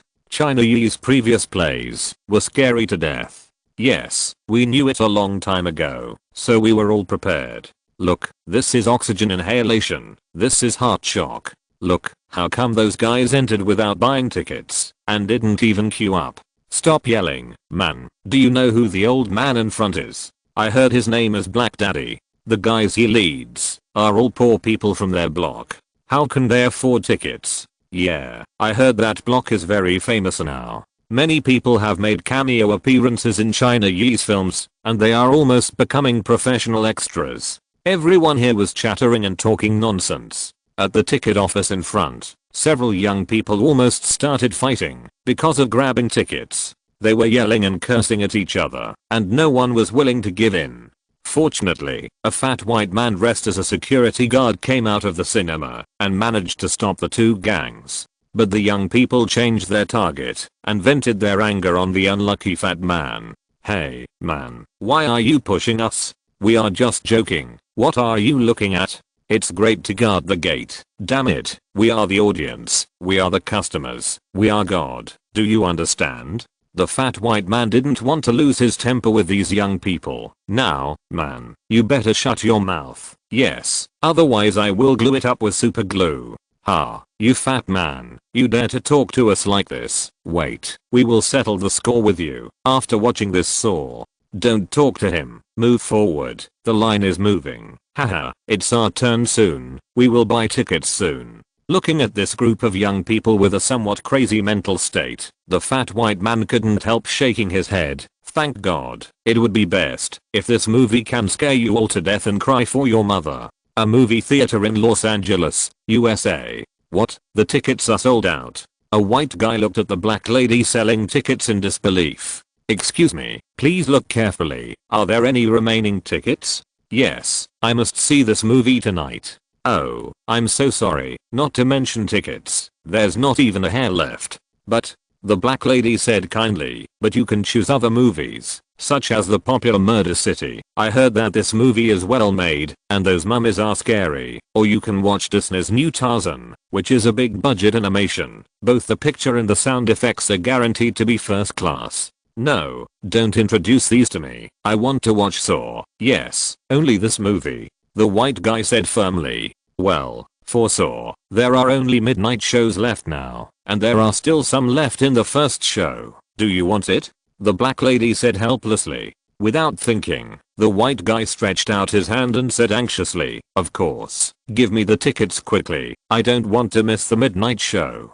He was the first person in the United States to discover the long transmitted video on Google, the first to click to watch it, and the first to send a text message to spread the video. For this, he even poured the hot instant noodles he had just made on his roommate's balls. Now, a great man like him can't watch it on the first day. What he said on Google is hilarious. Seeing this white young man leaving with the movie ticket, the people behind him also rushed to buy tickets for the midnight show. "Hey, Dad, why are there so many people queuing there?" A brown-haired boy with a childish face, about 14 or 15 years old, asked the sturdy man next to him. The sturdy man patted his son's head and said, "They are waiting in line to buy tickets to watch the newly released Saw." "Oh, really? Then I want to watch it too." "Oh no, kid, this movie is restricted. You are still young, you can't watch it. Why don't we watch Tarzan as planned?" The sturdy man comforted the boy. "No, only girls like to watch those hilarious cartoons. I just want to watch horror movies." "Then why don't we watch The Lost Tomb? I heard that this movie is also very scary." "Yes, there are magical mummies." "Don't you like it?" "I like werewolves, not mummies. It's the same. They are not human anyway." "But I want to watch Saw. Please, Dad, I want to be a man," the boy said stubbornly. "No, my son, I'll tell you the truth. In fact, I also want to watch this movie, but I heard that this movie is very scary. Aren't you afraid?" "Yes, I'm not afraid. Of course, if I'm afraid, I'll hide in your arms. Haha, no one can find me. But the problem is, how can you get in when you're so young?" "There's a way. I can sneak in. A movie theater in Chicago, USA. I just got the ticket and haven't walked out of the door yet," the beautiful ticket seller shouted. "Today's Saw tickets are sold out. We can only sell tickets for tomorrow." The people in line burst into dissatisfaction. "Oh my God. Why are there only these few theaters? My friend has been to several theaters, but Saw is not showing. What the hell, can't there arrange a few more shows?" "The one in front. If you don't want to buy, go quickly. I guess no one will come tomorrow." "Who said I won't buy? Not to mention tomorrow. I'll buy tickets for the day after tomorrow." The crowd was noisy, but no one left. Everyone was looking forward to whether this movie was really that magical. Buying tickets, grabbing tickets. These situations are happening in 1,550 theaters in cities and towns in North America. A large number of movie fans believe in the China Yi brand and are extremely interested and excited about his latest horror movie. Many people followed the viral marketing all the way, uploading, clicking, copying, researching who is the chainsaw killer, who is the victim, and why these people were tortured. Curiosity kills the cat. Similarly, curiosity can make people continue to indulge in the search for the final answer. Obviously, as long as you watch the movie tonight, all the answers will be revealed. In recent days, the overwhelming slogans such as "scare your guts," "don't watch if you are timid," "are you a coward," have infected various cities and batches of ordinary audiences like viruses. For a long time, North American audiences who are dominated by horror culture, like werewolves, vampires, and obsessed with dark literature have never been ridiculed as cowards like this, so they are angry. The more they are not allowed to watch, the more they want to watch it to see if your movie can scare people to death again. To be continued. Chapter 158. Premiere begins. At about 7:30 that evening, the premiere of Saw by Dream Pictures was scheduled to be held at the Superstar Theater in Los Angeles. This cinema is the most prominent of the 8 cinema chains under Feiyang. After a large-scale renovation, the old seats, decorations, and sound equipment were all thrown away by Feiyang without hesitation and replaced with a luxurious cinema that cost hundreds of thousands of dollars to renovate. If Los Angeles were to select the top 10 best cinemas, the Superstar Cinema, which is now remodeled and infinitely glorious, would definitely be shortlisted. Fatty Gao Jiabao did not understand why Feiyang spent so much money to rebuild the cinema. Feiyang's answer was that a broken bowl filled with wonton noodles can only be sold at a casserole stall, while a golden bowl filled with wonton noodles can appear in the palace. That's the difference. Nowadays, the red carpet in front of the theater is glittering with stars. Feiyang in a suit and Anne Hathaway in a light blue evening dress attend the event. As for the stars of the movie, the actors of Saw were all cheap and good in order to save costs for special effects, but this also resulted in no actor attracting the media's interest except for the old actor Maximum von Sydow, who made a comeback. So Feiyang invited a group of stars under his own company to come to help, including super porn stars Stormy, Natasha, male stars Jillian Hill, Roxy, and some Hollywood stars that Feiyang met at the Christmas party, such as Russian beauty Mila Jovovich, Brad Pitt, Edward Norton, Scarlett Johansson, and a group of Chinese filmmakers who are making their way in Hollywood, including the great director John Woo, who shot Face Off.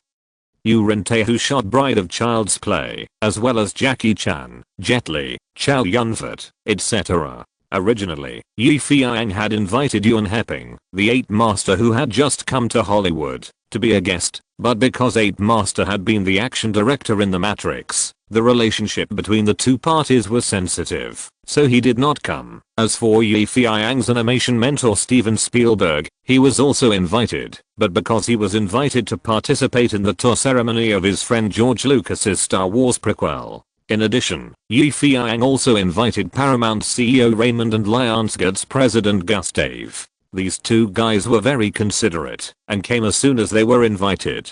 Moreover, their two companies also jointly released this movie with Dream, so they have common interests. As night fell, the red carpet outside the Superstar Theater was empty, with only a few passers-by and patrolling security staff, and occasionally vehicles passing by on the road outside. At this time, the screening hall of the Superstar Theater was full. The crew of Saw and the invited guests were all sitting in the front seats, as well as their family members. There was a large group of media reporters and film critics in the middle, and there were also fans in the audience. The movie was about to be shown, and the theater was still filled with low hums of conversation. Feiyang, who was sitting in the middle of the front row, stared at the huge screen with his eyes fixed. Countless scenes from the past year flashed through his mind, including the Blair Witch Project, Buried, The Cruise, Paranormal Activity, the upcoming Saw, and the currently produced Speed. He whispered, "Dreams are gradually coming true." Anne Hathaway, who was standing next to him, understood his feelings very well. She accompanied him all the way and said, Tonight belongs to you and to everyone in the Saw crew. Anne Hathaway actually didn't expect that Yi Feiyang would hold her hand to attend the premiere tonight. Therefore, being able to walk on the red carpet with her beloved and to accompany her beloved to witness this miraculous moment seemed like a dream. Anne Hathaway had watched Yi Feiyang filming the movie Saw, but those were just clips, not edited well, like a fragmented story, so she had no idea what the movie was about. Yi Feiyang reminded her before watching, "Be careful, this movie is very scary and bloody. A gentle girl like you, it's best not to be scared to tears. Of course, if you are really scared, you can hide in my arms, and my arms are always open to you, just like the last time we watched a movie." It would have been better if Yi Feiyang didn't mention it, but when he mentioned it, Hathaway's face immediately turned red. Thinking of the last time they watched a horror movie in the cinema, they kissed intimately in the couple's seat, and Hathaway felt hot all over. "TSK, I'm not that timid. This is your movie. I must watch it from beginning to end. Well, I wish you good luck. You must hold on." As Yi Feiyang and Hathaway were talking, Maximum, the leading actor of Saw, patted Yi Feiyang on the shoulder and said, "Yi, whether this movie is successful or not, I have to thank you in advance. Yes, I want to thank you. It's you who let me return to the screen. I'm really happy to see my own performance tonight." Maximum's voice was slightly choked. To be honest, it would be a lie if old Maximum was not nervous or excited. A person who originally belonged to the movie world was involved in a scandal, which ruined his star career. He should have enjoyed the baptism of applause and flowers, but in the end he could only curl up in a grocery store like a beggar and live a hard life. Before meeting Yi Feiyang, Maximum even felt that his life was over and there would be no more color. He died in obscurity and in the cold wind and rain. However, Yi Feiyang's appearance gave him the hope of living again and made his passion for acting burst out again. His passion, his excitement, and his unspeakable love for the acting career all poured out in this Saw. It was so refreshing. The passion that had been pent up for more than 10 years, the acting skills that had been stored for more than 10 years, all erupted like a volcanic eruption. Maximum felt that no matter whether this play was successful or not, he had to thank Yi Feiyang because he gave him such an opportunity. Yes, without him, his ideals and dreams would have withered and died long ago. Facing Maximum's thanks to him, Yi Feiyang smiled and said, "Wrong, I should thank you. Without you, there would be no such wonderful play. Just watch, Maximum, you will become famous because of this play. Yes, regain your glory right now." Maximum didn't understand why Yi Feiyang was so confident in this play, but he knew one thing very well: miracles are created, and now he just needed to sit quietly and wait for miracles to appear. At the same time, there were many people like Maximum who were also waiting for miracles. Paramount CEO Mr. Raymond, who was dressed in a black suit and was serious and old-fashioned, stared at the screen without blinking. The trailer was being released on the screen. He was very interested in this dreamy movie from the beginning because he believed in Yi Feiyang's brand effect as a horror director. Think about it, a director who has scared people to death before. His new horror movie is not exciting. Therefore, he believed that this Saw might be another magical work of Yi Feiyang.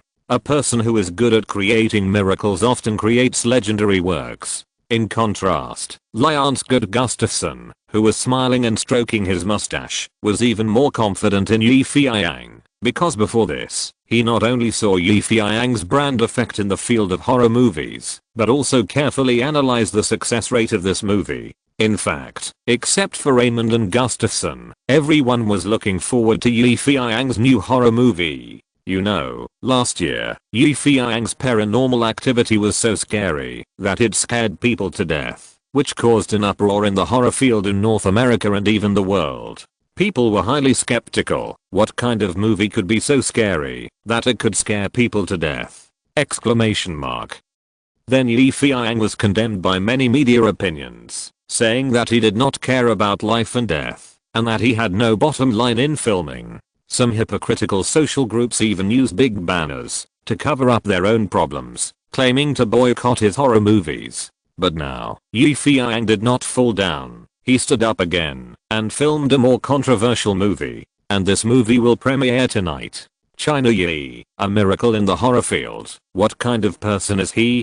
Can this movie recast his glory as a horror director? The same question also rose in the minds of Mila Jovovich, Brad Pitt, Edward Norton, as well as John Woo, Yu Tae, Jackie Chan, Jet Li, Chow Yun-fat and others. As everyone waited, Saw finally kicked off on the big screen. As a movie produced by Dream Pictures, in the opening, a beautiful mermaid jumped out of the sea under the blue sky, rolling up the waves, reflecting the subtitles of Dream Production. Must be a good product. If we must evaluate this unique title of Dream Entertainment, there are only two words: beautiful. In Hollywood, the titles of many film companies have their own characteristics.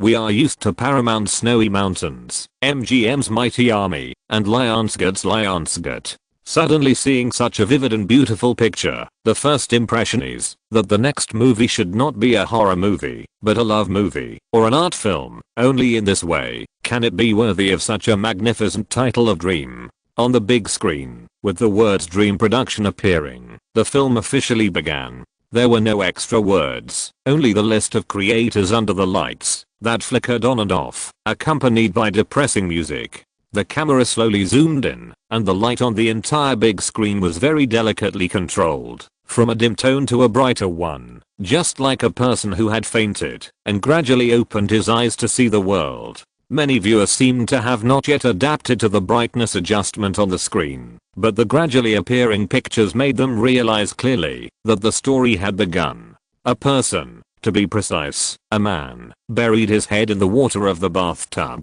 The camera slowly moved forward. When all the audience thought he was dead, he suddenly coughed. With a splash, his head rose from the bathtub. He coughed violently, and water stains flew everywhere. Everyone was curious about the guy on the screen, who was covered in sweat. Who was he, and why did he bury his head in the water? However, the guy who just escaped from the water was more curious than the audience, because he found that one of his feet was handcuffed to a rusty iron water pipe, and there was another man handcuffed like him next to him. Where was this place? Why was he handcuffed here? Who was this guy who was as unlucky as him? The incredible layout on the big screen immediately attracted the audience's desire to continue watching. Yes, why were they kidnapped in the basement? A trace of doubt emerged in the minds of the audience. As if to solve the audience's doubts, on the big screen, two unlucky men who had never met each other began to talk to each other, telling each other their identities, their occupations, their family situations, and what they were doing before being kidnapped. The scene at this moment was like a detective novel by Sherlock Holmes. Through the dialogue between the characters on the big screen, countless clues were thrown to the audience, allowing them to pursue these clues, slowly unravel the mystery, and uncover the mystery. However, for some people who are not very thoughtful, these so-called dialogues are inevitably boring. What they want to see is blood, horror, heads falling, hands and feet cut off. To put it bluntly, what they want to see is very low level, but it can directly stimulate their sensory feelings without consuming any brain cells. 1 minute passed, 2 minutes passed, 3 minutes passed. The film continued with the conversation between the two, and the audience also understood their identities. It has been almost 10 minutes, and the film has been beyond everyone's expectations. There is no blood and violence, only the narration of two people. If it is not advertised as a horror film, a considerable number of people must think it is a police and gangster film. Although the movie attracted the audience to watch, they were very dissatisfied with the promotion of fantasy. Isn't this deceiving consumers? Oh my god, how can this movie restrict minors? China Yi did not make any mistakes. Why did someone kidnap them? I really want to know the answer. It's so boring. Is this a talk show?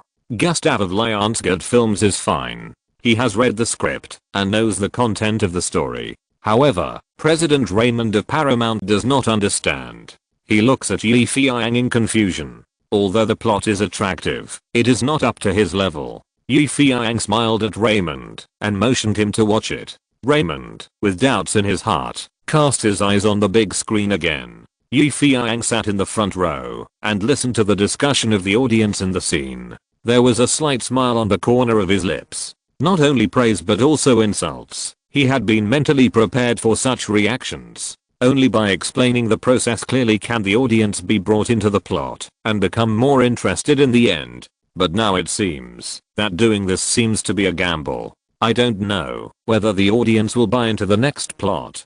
To be continued, chapter 159. Super shocking. At the premiere, facing the audience's accusations and discussions, compared to Feiyang's calmness, the other actors, including veteran actor Maximum, were extremely nervous. This was the first time they had seen the full version of the movie, and they were also very anxious when they heard the audience's discussions. James 1, Feiyang's apprentice, didn't quite understand why his master didn't edit the rhythm of this play faster. Character dialogues like this are certainly important, but there is no need to be so slow. In fact, in his previous life, the rhythm of the movie version edited by James 1 was much faster than Feiyang's, and he was really not as long-winded as Feiyang. But they didn't know that Feiyang did this on purpose. When editing this opening clip, Feiyang read the works of a very famous American horror psychology expert, in which the expert gave the following explanation on how to continuously improve the horror index, and how to guide this kind of horror feeling to explode. When you open your eyes and see a hideous corpse, your horror index may be 47. When you open your eyes, wait for 3 minutes, and then suddenly see a hideous corpse, your horror index may be 57. When you listen to soft music, lie comfortably in bed, open your eyes, and get familiar with the safe environment around you, and then suddenly see a hideous corpse, your horror index may reach 87. After reading this article, Feiyang made a decision to slow down the rhythm of this clip, so that the audience will relax and lose their vigilance, and then, on the big screen, with the memories of the character played by Ray Woolner, the plot suddenly took a 180-degree turn, and the audience's enthusiasm was also lifted. Wow, this is interesting. Yes, the plot has just begun. Look forward to more exciting things later. The audience muttered in their hearts. The camera kept cutting and switching between memories and reality. Soon, the unlucky guy was locked in an iron cage with a recording of the mysterious killer next to him, and the audience's minds became nervous for him. As the game time arrived, the people in the cage had not yet received the key. With the soundtrack of the movie, they tore the wires frantically, gradually turning into bloody people until they died. Oh God. Oh my God.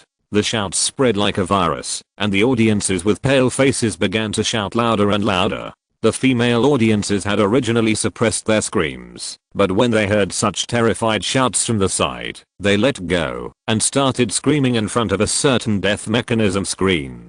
At first, there were only 1 or 2 people screaming, 3 or 4 people, and slowly the number of people increased, one after another. In fact, watching horror movies in the cinema and screaming loudly is a very hearty enjoyment. If you have shouted like this in the cinema, you will understand the pleasure of collective screams. It's like a large group of people playing a roller coaster, close to death, but not alone. Yes, we are a large group of people. Even if the god of death comes, we are not afraid.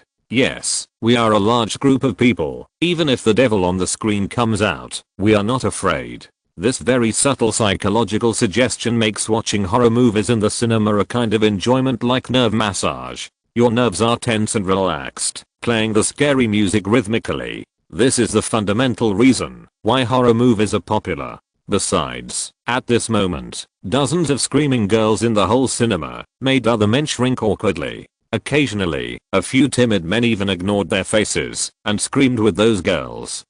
Oh God, oh. All kinds of suppressed exclamations, all kinds of excited and fearful shouts, one after another. Usually, boys are willing to take girls to watch horror movies, just to see the girls screaming in fear, and then get into their arms. But Saw is completely different. When those girls get into their arms with pale faces, the boys have no intention of taking advantage of the opportunity. They just hug the girls tightly, as if they are the tortured people in the movie, nervous and helpless, with their eyes fixed on the screen, throwing this great opportunity away. The reason for this is Feiyang's superb editing skills. Why does the Oscars set up an award like Best Editing?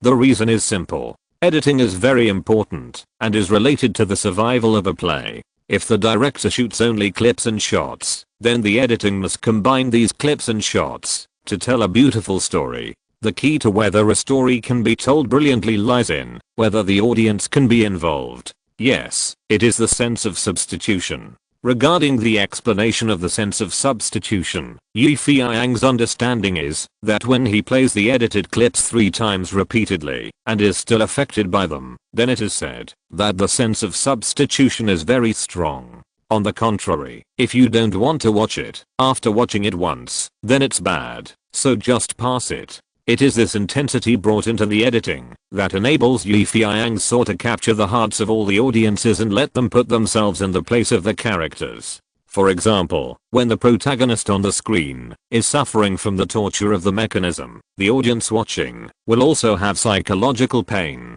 This pain cannot be seen nor touched, but it is very torturous. On the big screen, the film was played second by second, and the camera kept changing.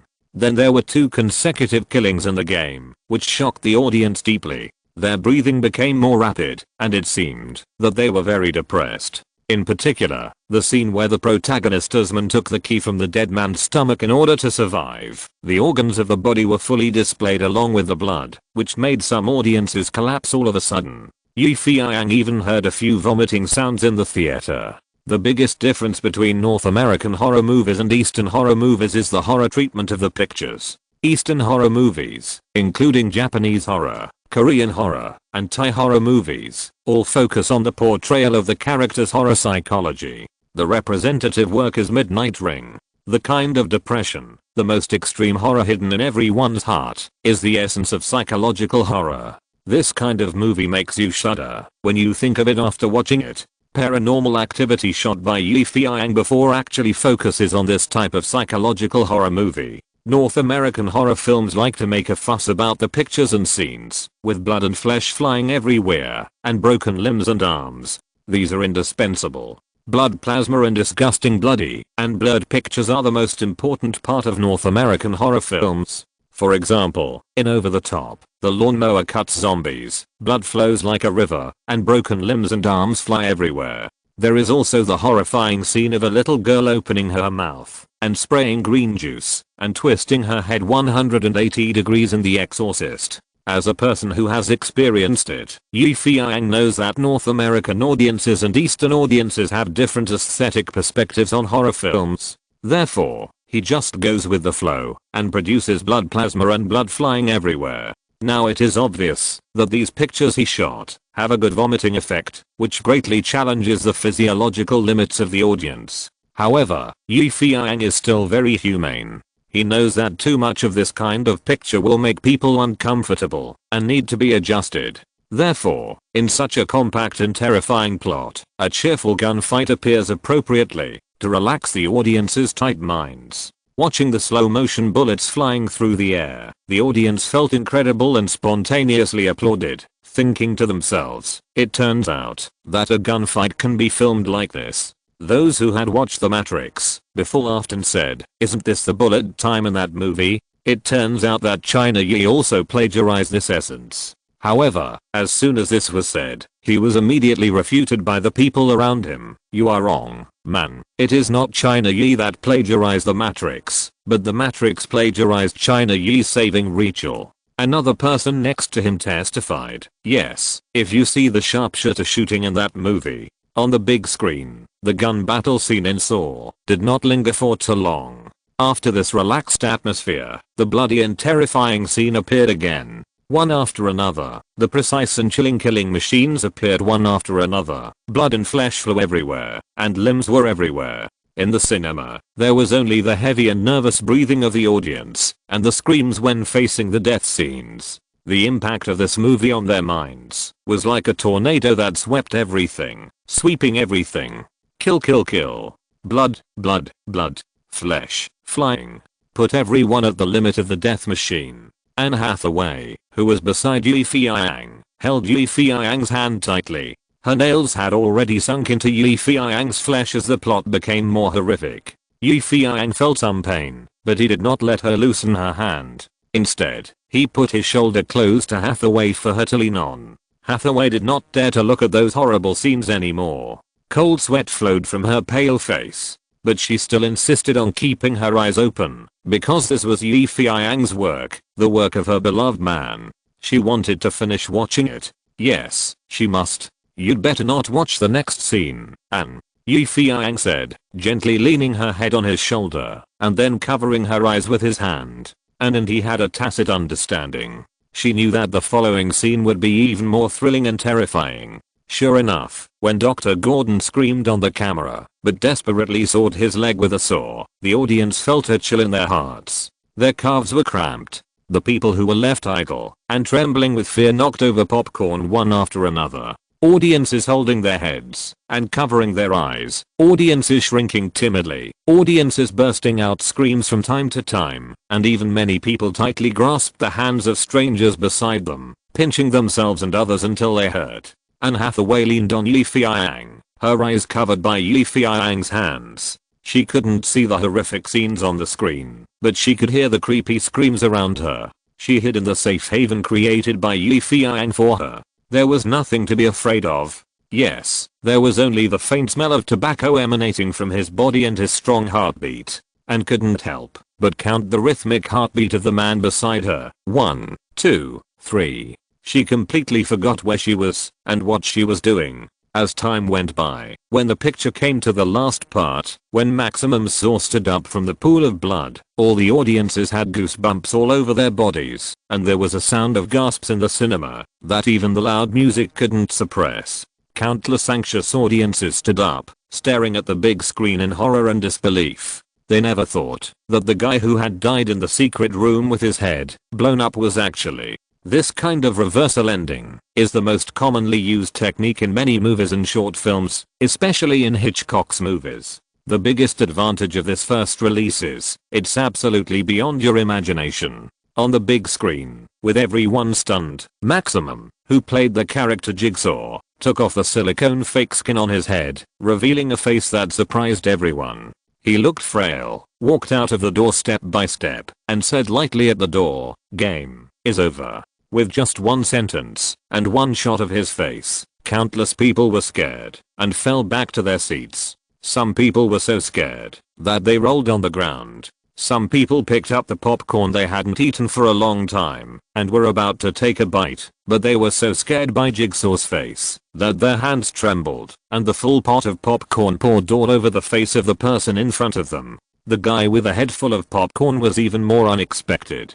He just twitched his eyes and subconsciously picked up the popcorn on his body and stuffed it into his mouth with a stiff face and said incoherently, "Oh my god, he is Jigsaw. Yes, he is. A madman. He is a madman." It can be said that the Hitchcock-style unexpected ending designed by Yi Feiyang gave goosebumps to many moviegoers. The audience present had never been so eager to turn on the lights in the theater. Yes, they need light. They need the guidance of light to drive away the terrible darkness around them and in their hearts. Subtitles finally appeared on the big screen, and the originally dim tones began to turn into a clear cast list. The explosive rock music sounded, hitting all the numb hearts, making people feel that they are still alive and not scared to death. But the movie ended. For a whole minute, no one left and no one spoke. They just opened their mouths wide and replayed those unforgettable moments in their hearts. The camera was full of shock. Silence.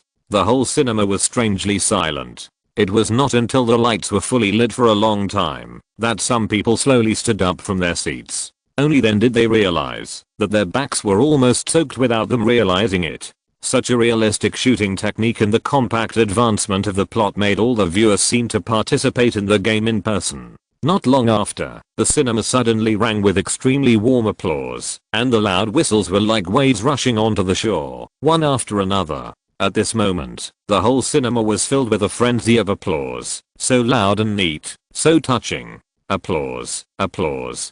Nothing but applause. China Yi, you are so great.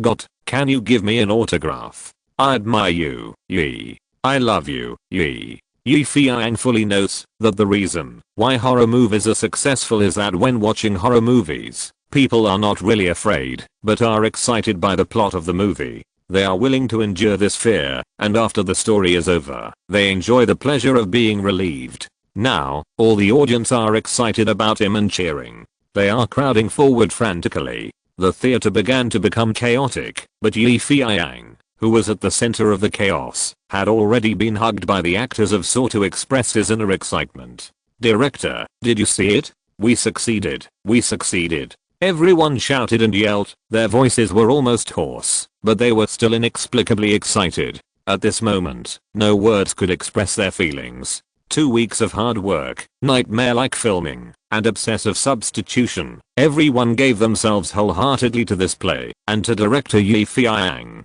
They asked for nothing else. They had no other goals. Their only hope was to get the applause and recognition of the audience. Now, the applause rang out, shaking the world. For them, for the crew, for this play. This group of men, including the old Maximum in his 60s, had tears in their eyes. It's not a sin for men to cry. The applause was like thunder, reverberating in the theater, shaking Feiyang's eardrums. He was also fully infected. When he saw all the audiences were obsessed with, stimulated by, and shouting for the film he wrote, directed, and designed, he couldn't help but feel proud, and of course more excited. Only in such occasions did Feiyang realize what the highest honor of being a director is. It's not the Oscars, it's not the Golden Image Awards, but the people who love you in front of you. Exclamation mark. You succeeded. Anne Hathaway said to Feiyang gently. Feiyang was about to say something to her, but Maximum, who was in tears, pushed Feiyang and said, "Director, go up and say a few words. Everyone is waiting." "Yes, it's time to go up and say something." Feiyang nodded, and with people following him, he came to the front desk, bit his lip, and then said heavily, "I'm very happy." Crackle, crackle. As soon as these words came out, there was a torrential applause. Feiyang smiled. He just said one sentence. There was no need for everyone to be so excited. Like you, I'm very excited now. I said that this play is like my son, a horror film without any deletions. Its birth was tortuous and bumpy, and it condensed the efforts of everyone in our entire crew. Yes, without old Maximum, without Ray Wallner, without Dan Sutton, without anyone in the crew, this play would not have been so successful. So, it is the son of all of us. Feiyang's voice was loud and deafening. Crackle, crackle, torrential applause rang out again. Old Maximum and others kept wiping their tears, then looked at Feiyang on the stage with tearful eyes and clapped violently. "Finally, I want to thank you, the audience who have always liked and supported me. It is you who gave me the courage to shoot this play. Thank you." No one expected that. Feiyang on the stage only said 2 short sentences, while other directors gave long speeches. Seeing Feiyang surrounded by enthusiastic audiences, asking for autographs and photos, and asking to say a few more words, Paramount President Raymond and Lionsgate's Gustav looked at each other, and the meaning in their eyes was self-evident. This Chinese Yi succeeded again. Yes, Feiyang succeeded. In the huge theater, at this moment, he is the most shining star. In the cinema, Feiyang was surrounded by enthusiastic fans. A white girl insisted on taking a photo with him. Helplessly, Feiyang nodded and agreed. The girl jumped to his side like a sparrow, and took his arm. Just when Feiyang thought that this pose would be enough, the camera flashed, and the girl kissed him on the cheek very passionately. Feiyang was stunned. Snap. The camera took a picture of this scene. The stunned Chinese Yi and the naughty white girl were very interesting. Everyone thought it was interesting, but Anne Hathaway felt very jealous. Yes, she was very jealous. She always thought that she was a very open-minded girl and thought that she could cover any interaction between Feiyang and fans. But she didn't expect that what she thought in her heart could not represent reality. When she saw the white girl kissing Feiyang, her heart was sour, like a lemon squeezed out of juice. In addition, Hathaway was also worried that the fans behind would follow suit, but soon, her worry became a reality. When the female fans saw that they could have such intimate contact with their idol, they immediately surrounded Feiyang and asked to take a cool intimate photo. Feiyang didn't know whether to laugh or cry, but the others around him were envious. How could such a good fortune not fall on their heads? But soon, everyone stopped envying Feiyang's encounter. The female fans pestered Feiyang for 2 hours before reluctantly leaving under the forced clearing of the theater staff. The crazy fans left, and reporters carrying long guns and short guns swarmed in for intense interviews. At this time, Feiyang was already very tired. If possible, he really wanted to take a good bath and have a good sleep. But he still accepted the interviews of these reporters with a smile on his face. You know, when a movie is released, you have to take advantage of the opportunity to build momentum. That's how Hollywood works. If you keep silent, you will miss the opportunity. If you offend these reporters, you will only bring trouble to your future. To be continued, chapter 160. The most perfect tyrant. Feiyang was surrounded by a large group of reporters who wanted to interview him. Director Yi, what was your original intention in filming this movie? Was it just to praise the torture in the movie? A reporter asked. Torture? Man, it seems that you don't understand this movie very well. Yes, where were you sitting just now? Well, because I had diarrhea, I went to take a shower. When I came back, the movie was almost over. Ha ha ha, the people next to him laughed. Then man, I can tell you responsibly that this movie is not about torture. On the contrary, it is about redemption. Yes, it is the redemption of life. I don't know if you have heard that saying, if you want to be reborn, you must destroy the old body. Then, why does the movie end like this? Are you planning to make a sequel? Another reporter took the opportunity to ask. Feiyang raised the corner of his mouth. These reporters seemed very sensitive. They had guessed it, so he smiled and said, yes, you are right. I plan to make a series of Saw, not just one movie. Because I still have many stories to tell, and some things I want to express, but have not expressed them. You can say that I'm too greedy, or that I'm too ambitious, but I declare to everyone, now that this Saw will become more and more exciting and more terrifying. As I said, don't enter if you are timid, but if you are brave, just keep watching. All the reporters were shocked by Feiyang's tone. This is what it means to be full of confidence, and what it means to be domineering. Then someone asked, excuse me, dear Yi, did you come up with all the killing props in this play by yourself? Where did your inspiration come from? How could you come up with so many heartbreaking things? We are all scared. Haha, to be honest, the inspiration for designing these killing props is very strange. Some of them come from the novels of my favorite writer Edgar Allan Poe, such as The Trap in the Pendulum and The Masquerade of the Red Death. Other inspirations come from my dreams. Yes, before writing this play, I kept having nightmares, in which I was tortured by all kinds of cruel and terrible mechanisms, just like the protagonist in this play, suffering from pain. Feiyang's expression looked very strange and heavy, and his answer undoubtedly hit the snap of each reporter.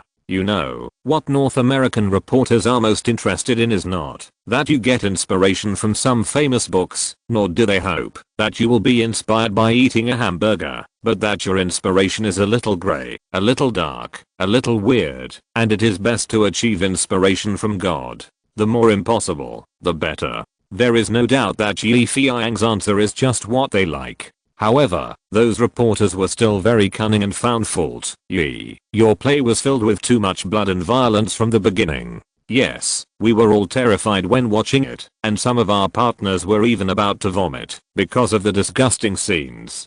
Do you have any explanation for this? That's a good question. I guess many people who have watched this play now will have an intuition. This play is too bloody. Even bloodier than Bloody Mary. Yes, this is the effect I want. I'm not saying this to deny that I have done nothing wrong, but to tell everyone that this is a horror movie that challenges your psychological and physical limits. It is not a hilarious comedy, nor a warm and lingering love movie, but a movie that makes you creepy and unable to sleep at night. Some people say that film is an art, so the art I created tonight belongs to horror art. Death and blood are its eternal themes. Of course, these horrific images and lens designs are all fake, just some ketchup and some unexpected pigments. Now that I can fool you, it proves one thing, our makeup artists and prop masters are very skilled. Finally, I want to review it again. I personally never advocate movies that use blood, violence, and asterisk to attract audiences, but sometimes the plot and completeness of a movie require a certain degree of bloody scenes. So I put the words forbidden to minors. Some people think that I'm sensational, but they don't understand the role of movies. Making movies that affect the growth of teenagers will not only affect their values, but also may ruin a person's future because of a movie. I would like them to sensationalize for a while, instead of making money without a bottom line. Here, I call on all filmmakers to be responsible for the movies they make, and the audiences who watch them. The movie level restrictions must be automatically implemented and implemented to the end. Just when everyone was thinking, Gustav from Lionsgate Films suddenly led the applause, and everyone came to their senses. Yes, Feiyang had previously declared that the film had not been edited, and was unwilling to use a castrated version in exchange for more audiences. It was estimated that he had made up his mind at that time that the film would never be open to minors. It is absolutely rare for a filmmaker to give up more box office profits and focus on his own field. Gustav is the boss of Lionsgate Films. As a man who started out with thrillers and horror films, he has made many such films. However, in order to maximize the box office profits, he has used editing methods to fool those people in the film association and change the level from low to high in order to increase the number of moviegoers. At this moment, he heard Feiyang's sincere words and suddenly felt that he was very dirty. Yes, it was a bit dirty. At least, his mind was all in the eyes of money. After the applause fell, the reporters were still relentless. You reuse the old actor Maximum in this play. How do you think he performed? Haha, this needs to be answered by him. Maximum, how would you rate yourself? Feiyang turned around and asked Maximum. Maximum thought Feiyang would throw this question to himself, and laughed. If it's 10 points, it should be 9 points. Yes, the other 1 point is up to the audience to judge. Old Maximum said very impolitely. Everyone was amused by him. Mr. Maximum, do you think you will become popular again with this play? A reporter asked. Old Maximum seemed to have been prepared for it, and smiled. It doesn't matter whether it's popular or not. The most important thing is that I have lived for myself. How should I put it? When I thought I would die in obscurity in the grocery store, I met Yi, and he gave me this opportunity. Now, I want to say, thank you, Yi. Haha, you have already said these words of thanks. Feiyang patted his shoulder. Mr. Maximum, if you really become famous for the role of Jigsaw this time, what is the first thing you will do? The first thing? Well, I will buy a bottle of 1980 to Lafite and drink it all in one breath. I haven't drunk such good wine in many years. Is that it? A bottle of good wine? Of course not. In addition, I want to let my old father see me again. That his son has not been depressed, and now he has finally stood up on the stage again. Yes, I stood up. Old Maximum's voice was a little choked. He was a very emotional old man, and all the reporters were moved by his true feelings. Seeing that old Maximum could no longer continue to accept interviews, the reporters once again pointed the finger at Feiyang. Then Yi, what do you think of the other actors? Will the sequel of Chainsaw continue to use them? The reporter asked him. They are all good actors. Of course, some of them are still a little immature in their acting skills, but in my opinion, they will gradually improve. So I hope they can arrange a schedule for me. I will look for them for the next movie. Director, we will continue to support you. Director, we love you. The actors shouted loudly. The reporters did not expect Feiyang to be so popular, and were a little surprised, but they soon turned their attention to these people and asked, what kind of person is Mr. Yi in your mind? What do you think of the movies he directed? Does he often lose his temper during the filming? Is it true that he is called a tyrant on the set? Faced with this series of questions, the actors expressed their opinions one after another. In our minds, he is the best director. The movies he shoots are absolutely exquisite. As for his temper, haha, which director doesn't lose his temper when filming? If you don't lose your temper, you can't control the scene. As for him being called a tyrant on the set, we think it is a compliment to him. Yes, it is a compliment. Because a tyrant represents power and authority. If he is a tyrant, then he is the most perfect tyrant in our minds. The most perfect tyrant. At that moment, all the reporters were touched by this sentence. What kind of director can get such a respectful title? The premiere of Saw can be said to be very successful. At least Feiyang who was surrounded by fans and audiences, experienced what it means to be a man is afraid of fame and a pig is afraid of being fat.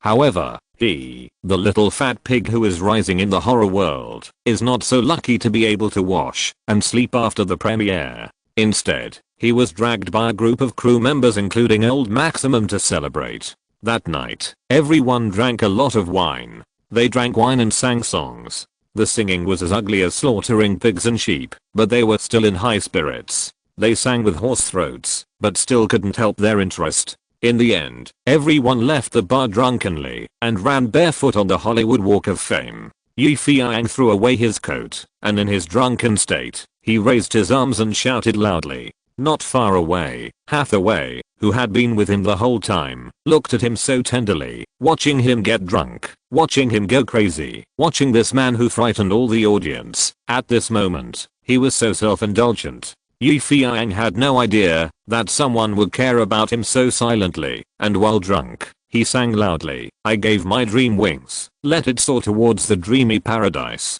I gave my ideal wings, let it fly towards the vast grassland. I gave my future wings, let it fly towards the boundless miracle. To be continued. Chapter 161. Spring is in the air. Headache. This was the first feeling Feiyang had after waking up from a hangover. It felt like a tight ring was around his head, making it about to explode. His throat was dry, his lips were astringent, and his mouth was full of a nauseating smell of alcohol. Feiyang didn't know if he had vomited last night, but he was very clear about one thing. He definitely couldn't walk back in his state. As for the group of people in the chainsaw crew, they were probably even drunker than he was, and they sent him back. They were definitely joking. Then, in the end, there was only one possibility. Feiyang remembered very clearly that when he was singing loudly, someone had been watching him silently. She was Anne Hathaway. Feiyang still remembered her bright eyes, which were like stars in the sky in the vast night, so charming.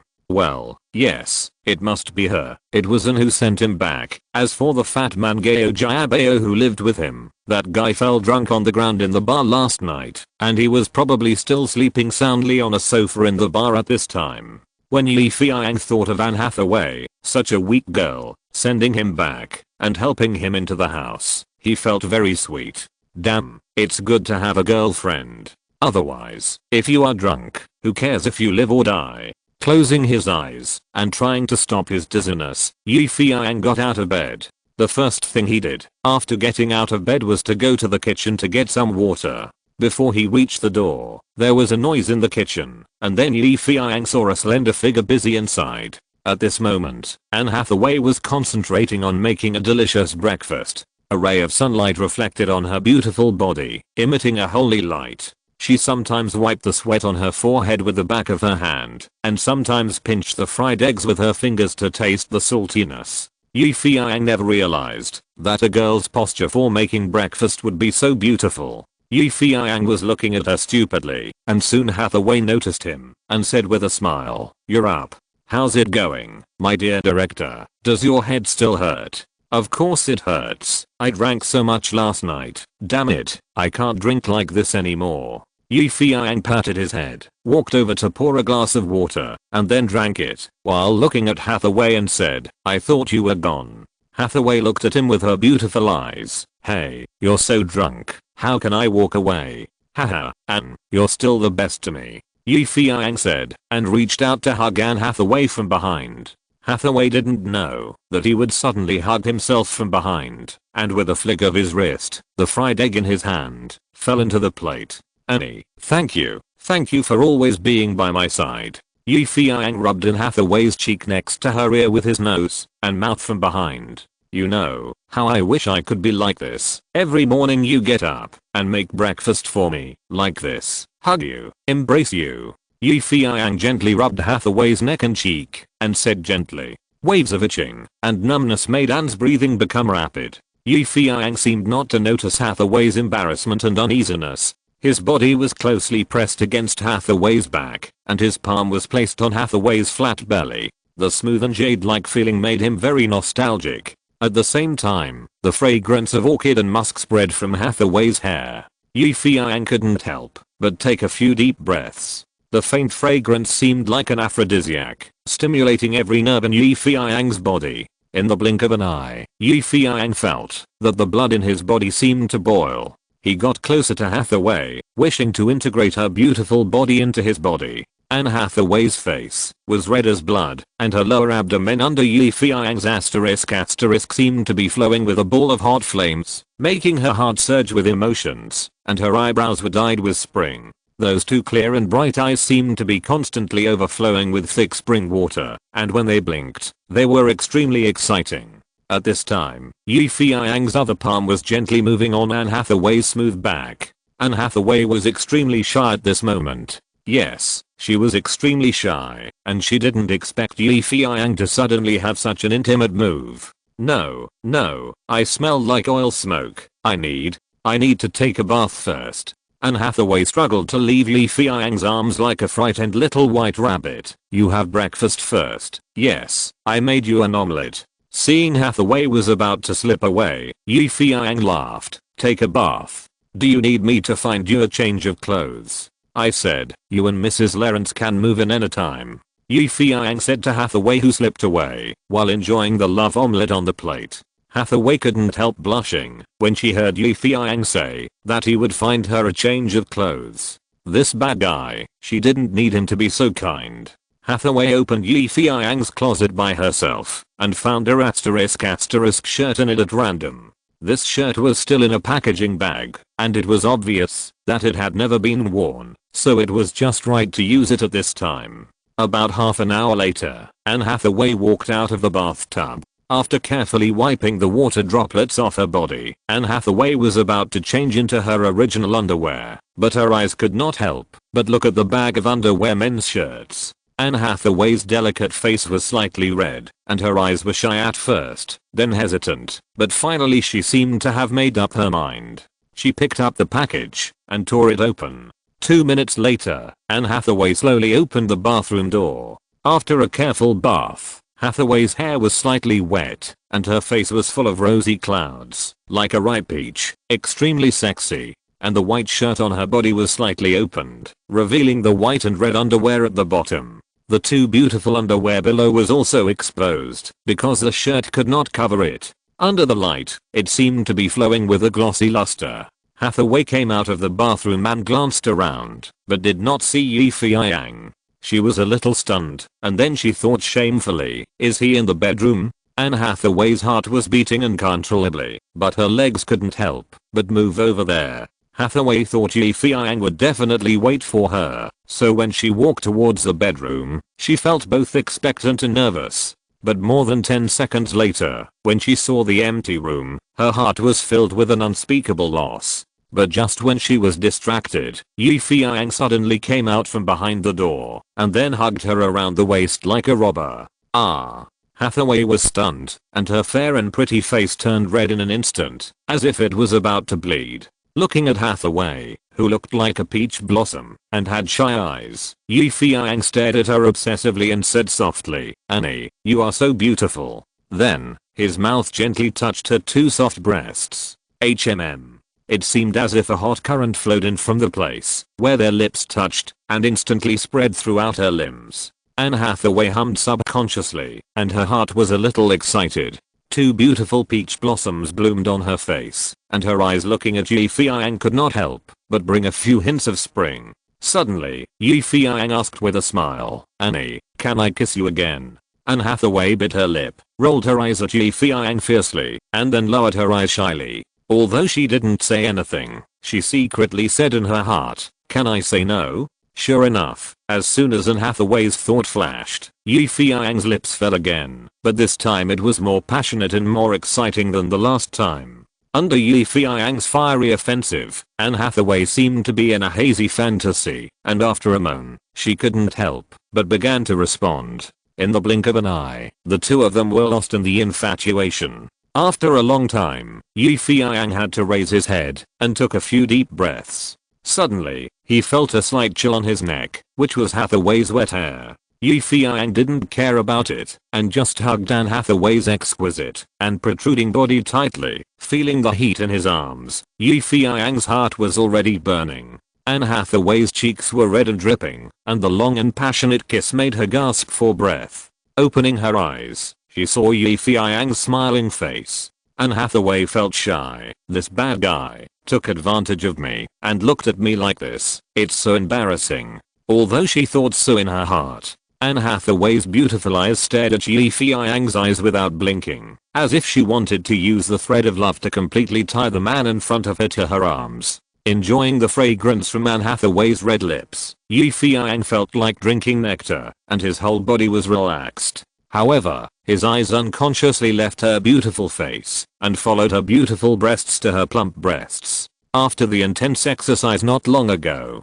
the collar of Anne Hathaway's shirt opened wider, and the two beautiful hemispheres at the top were clearly visible. Perhaps due to the surge of emotions, the whole piece of creamy breasts was covered with a layer of bright red, but it was still as smooth and tender as milk, which made people excited. Yi Feiyang only took a look, and the passion in his heart seemed to be about to burst out. He could not help but quickly pick up Anne Hathaway and walk towards her breasts, saying, "Annie, promise me, be my woman." Anne Hathaway's body trembled and then closed her eyes slightly, giving a silent answer.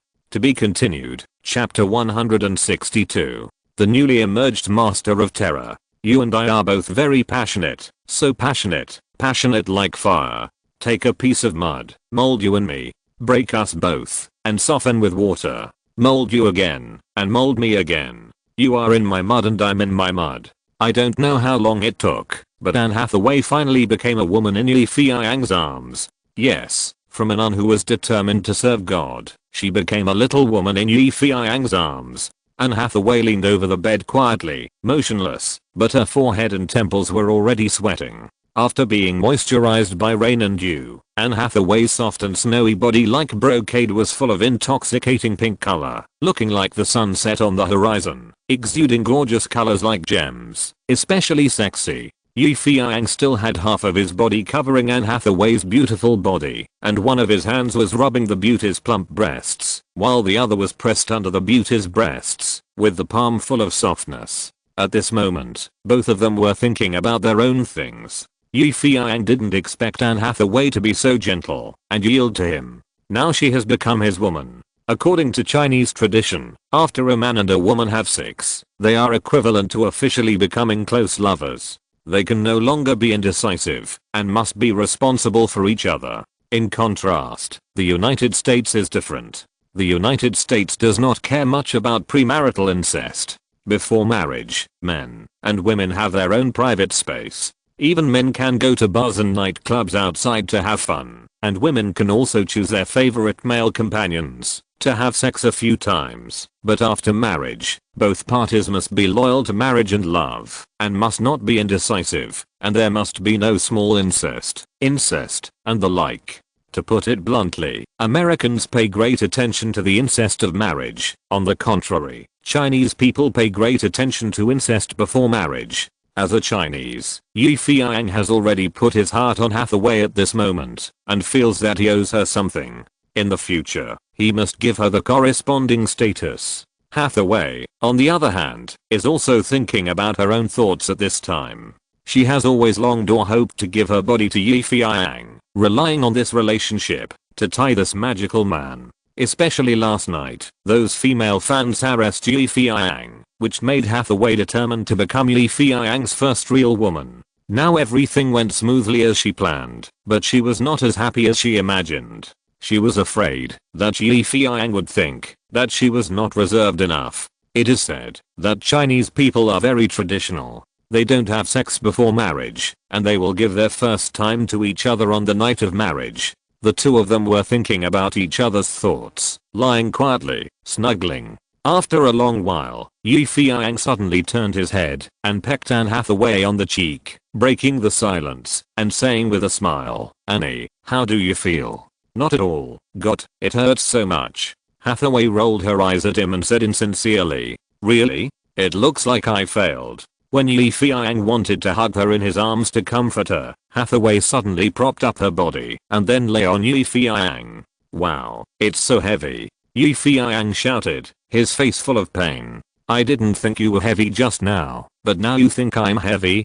Hathaway curled her lips and rolled her eyes at Yi Feiyang in dissatisfaction. Yi Feiyang said with a smile, "Just now. Annie, when are you talking about?" Hathaway's pretty face turned red and she said with charming eyes, "When else could it be? Of course it was then. Humph, you are playing dumb with me and you have been pressing me for so long that I can't breathe."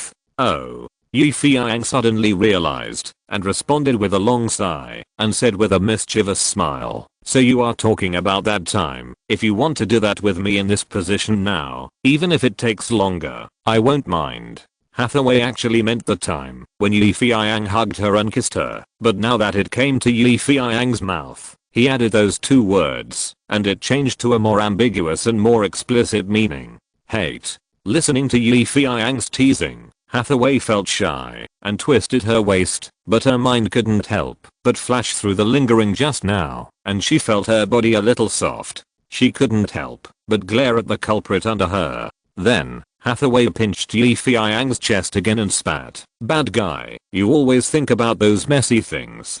How can such a serious matter be so messy?" Yi Feiyang laughed, stretched out his hand to hook Hathaway's chin, and kissed her lips hard, and then said, "Okay, get up, baby, I still have to watch today's news reports." Yeah, I almost forgot. The premiere last night was a success, and there will be a lot of reports about these things today. And Hathaway became more nervous than Yi Feiyang and climbed up. Yi Feiyang was stunned. Didn't she say it hurt to death just now? But now she has become so quick. Alas, women lie without thinking. In fact, the premiere of Saw last night was really successful. Major American newspapers and magazines, as well as various media such as the internet and TV stations, have made advance reports on it.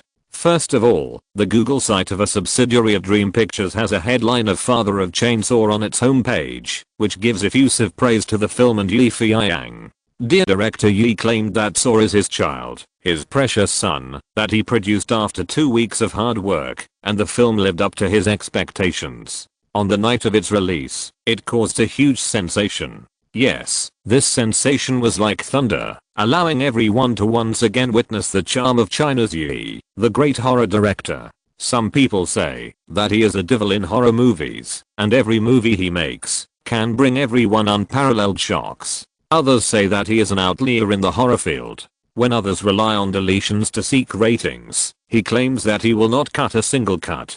So, what are the consequences of not cutting a single cut? It makes the film more bloody, violent and brutal, making you more creepy and even vomiting. If a horror movie makes people feel this way, it means that it has succeeded halfway. A sick and crazy murderer, various bizarre and terrifying ways of killing, a meaningful central theme, the ugliness of human nature, and the questioning of the soul have made our classic, the father of Saw. China Yi, you are the best, keep it up. It would be fine if Google, as the publicity base of Dream Pictures, gave praise in the newspaper, but it is rare that the largest and most established magazine in the United States, The Hollywood Reporter, also gave a lot of positive comments on this movie. The theme of their comments is, the butcher's knife pierces the heart, and the soul is cleansed. The newspaper started from the promotion of the film and went to the main content of the film, but it focused on reporting not the excitement of the movie, nor the eye-catching scenes in the film, but directly started from the deeper human aspects. China is like a mental patient, creating this movie Saw, which is also similar to a mental illness. When I was watching the famous movie of the same type, Seven Deadly Sins, religious concepts always ran through my mind. When there is a profound philosophical flavor, the essence of the movie is also reborn. Saw also contains a theme, and because of the existence of this theme, the movie transcends the cornerstone of heavy blood smell and shines brightly, with a taste that seems to be a classic. This theme is, people should be grateful for the gift of God when they are alive. We live in peace. When the smoke of gunpowder is replaced by rice and hot soup, and the continuous gunfire is replaced by the sound of singing, the weakness of human beings makes us start to indulge ourselves. Over time, we lose a sensitivity to the world and the enrichment of ordinary social life. Thus we become without ideals, become hysterical, and can only use the impact of external objects to stimulate our cold hearts. A series of depraved behaviors such as drug abuse, extramarital affairs, verism, and self-mutilation followed one after another. China Yi is very perceptive. He discovered the weaknesses of urban people and criticized this phenomenon with his profound images. The victims in the movie are all people who are born with blessings, but do not know how to appreciate them. Some of them claim to be noble, some have prominent positions, some lack communication, and some are self-righteous. When these people turn into ashes and drift on the edge of the world, the sun will become more brilliant and the stars will become more dazzling. Of course, China Yi is by no means a racist, and he does not have the cruelty of Hitler. He just uses the model of the film Carrier to tell the audience, we should start to appreciate the existence of God again. In addition to entertainment newspapers such as the Hollywood Entertainment Daily, there is also an authentic film newspaper that gave a very technical evaluation of this play. That is the Chicago Sun-Times, which has a lot of appeal in Hollywood. The commentator for Saw is Robert, a famous critic in the United States who is known as the Knight of Film Criticism. The title of his review of Saw in his personal column is The Growth of a Generation of Horror Masters. It cannot be denied that the film structure of Saw is very attractive. It uses montage techniques, and various characters and events are intertwined, bizarre but well organized. As a thriller, the plot is the most important, and Saw belongs to the category of thriller plus horror, so it is very difficult to shoot. Fortunately, China Yi succeeded, and he used his horror resurrection work to directly break the virgin membrane of this difficult problem. I'm not sure whether Saw is a classic, but I can be sure that Saw is suspected to be a classic. When Adam and Lawrence were injected with tranquilizers, they woke up in the same secret room. Their feet were chained, and there were some clues around them. They had to follow the rules of the game to continue the game. At this critical moment, people often hope to survive and escape, so they will use some tricks to deceive each other and win. If the movie is shot with this way of thinking, it will not be considered a classic, let alone a positive role. Under the direction of China Yi, Adam and Lawrence learned to cooperate with each other and learned to take care of each other to overcome difficulties, which made urban people begin to understand how to thank God. Although Saw does not have the advanced time of David Fincher, it has the ideological preparation for this contrast, which is also worthy of praise. After all, in the current film market, there are very few excellent works that dissect the heart of the movie. In addition to its inner essence and spirit, Saw is also not inferior in appearance. The main scene of the movie is set in a small toilet. It is extremely difficult to use a small scene to complete the characterization, especially the psychological transformation. However, Chinese film successfully used a small scene to create the personality bursts of the two protagonists. Props are scarce, and the use of handsaws, photos, cigarettes, bullets and other items portrays the hysteria and helplessness of the protagonists. These wonderful things are a microcosm of the clever performance of Chinese film. From the above structure and technical names, Chinese film is striding forward on the road to becoming a famous director of a generation and a master of horror. Master of horror. A famous director of a generation? Exclamation mark. A Chinese director is honored as the new famous director of a generation and master of horror in Hollywood. This honor is unique in the entire history of film. In fact, compared with praise, there are also many criticisms of this movie. This is the case with any movie. It is impossible to have no controversy, let alone in Hollywood, where both the positive and negative poles of the movie are particularly exaggerated. In the Washington Post, there is a review written by a film critic named Ulysses. As a conservative moralist, he bombarded the film with a barrage of criticism, and the title was, "This is a disgusting gift put together by Satan. We must resolutely resist it." Oh my god, this movie, I can only say, the whole movie is nonsense. It just uses some bloody shots to attract people's attention, and the plot is simply pieced together. What Saw? It's just a murderer. But the director worships this kind of person, and the filming of the film is also shoddy. Low cost is low cost, and those special effects macoup can only make people feel sick. And the actors in it, one by one, shouting and acting fake and artificial. A director who relies on horror gimmicks to deceive people, a few third-rate actors, and an old star who has expired, have shot a disgusting film that is as unbearable as Satan's gift. In addition to the bad reviews of Ulysses, many American newspapers also took on the responsibility of defenders at this time and made a lot of comments on how this movie corrupted young people, saying that Yi Feiyang, a Chinese director with black eyes and yellow skin, was carrying out a huge conspiracy to destroy the seedlings of the United States, turning them into dark, bloodthirsty, and evolving from civilization to barbarism. Yi Feiyang didn't care much about these bad reviews. Moreover, in his opinion, any movie can only become a bigger topic if there are contradictions and intensifications. It is not as intense as tit for tat to always give one-sided good words. In that way, he will gain more. To be continued. If you're listening to this novel on a channel other than Fanfic World, it means they downloaded and uploaded it without effort. We cordially invite you to visit our channel, Mundo Fanfic Novelos. There you'll find the original version of this story and you can explore many other novels of various genres. We're waiting for you to immerse yourself in a world of incredible novels. Chapter 163. Movie breaks 100 million. As Yi Feiyang expected, Saw has aroused more and more discussion since its full release, especially for the bloody scenes in it, which have become the target of many newspapers and magazines. Many adults have felt physically uncomfortable after watching the movie, not to mention minors. As the saying goes, a fire in the city gate affects the fish in the pond. The low-cost horror films affected by Saw originally wanted to share the sweet and delicious cake during the summer vacation, but they were burned by Saw for no reason. They were collectively criticized for being too bloody and violent, and the rating restrictions were unclear. In order to increase the audience, they forced the R rating to be raised and claimed how restrained and how much they abided by the rules.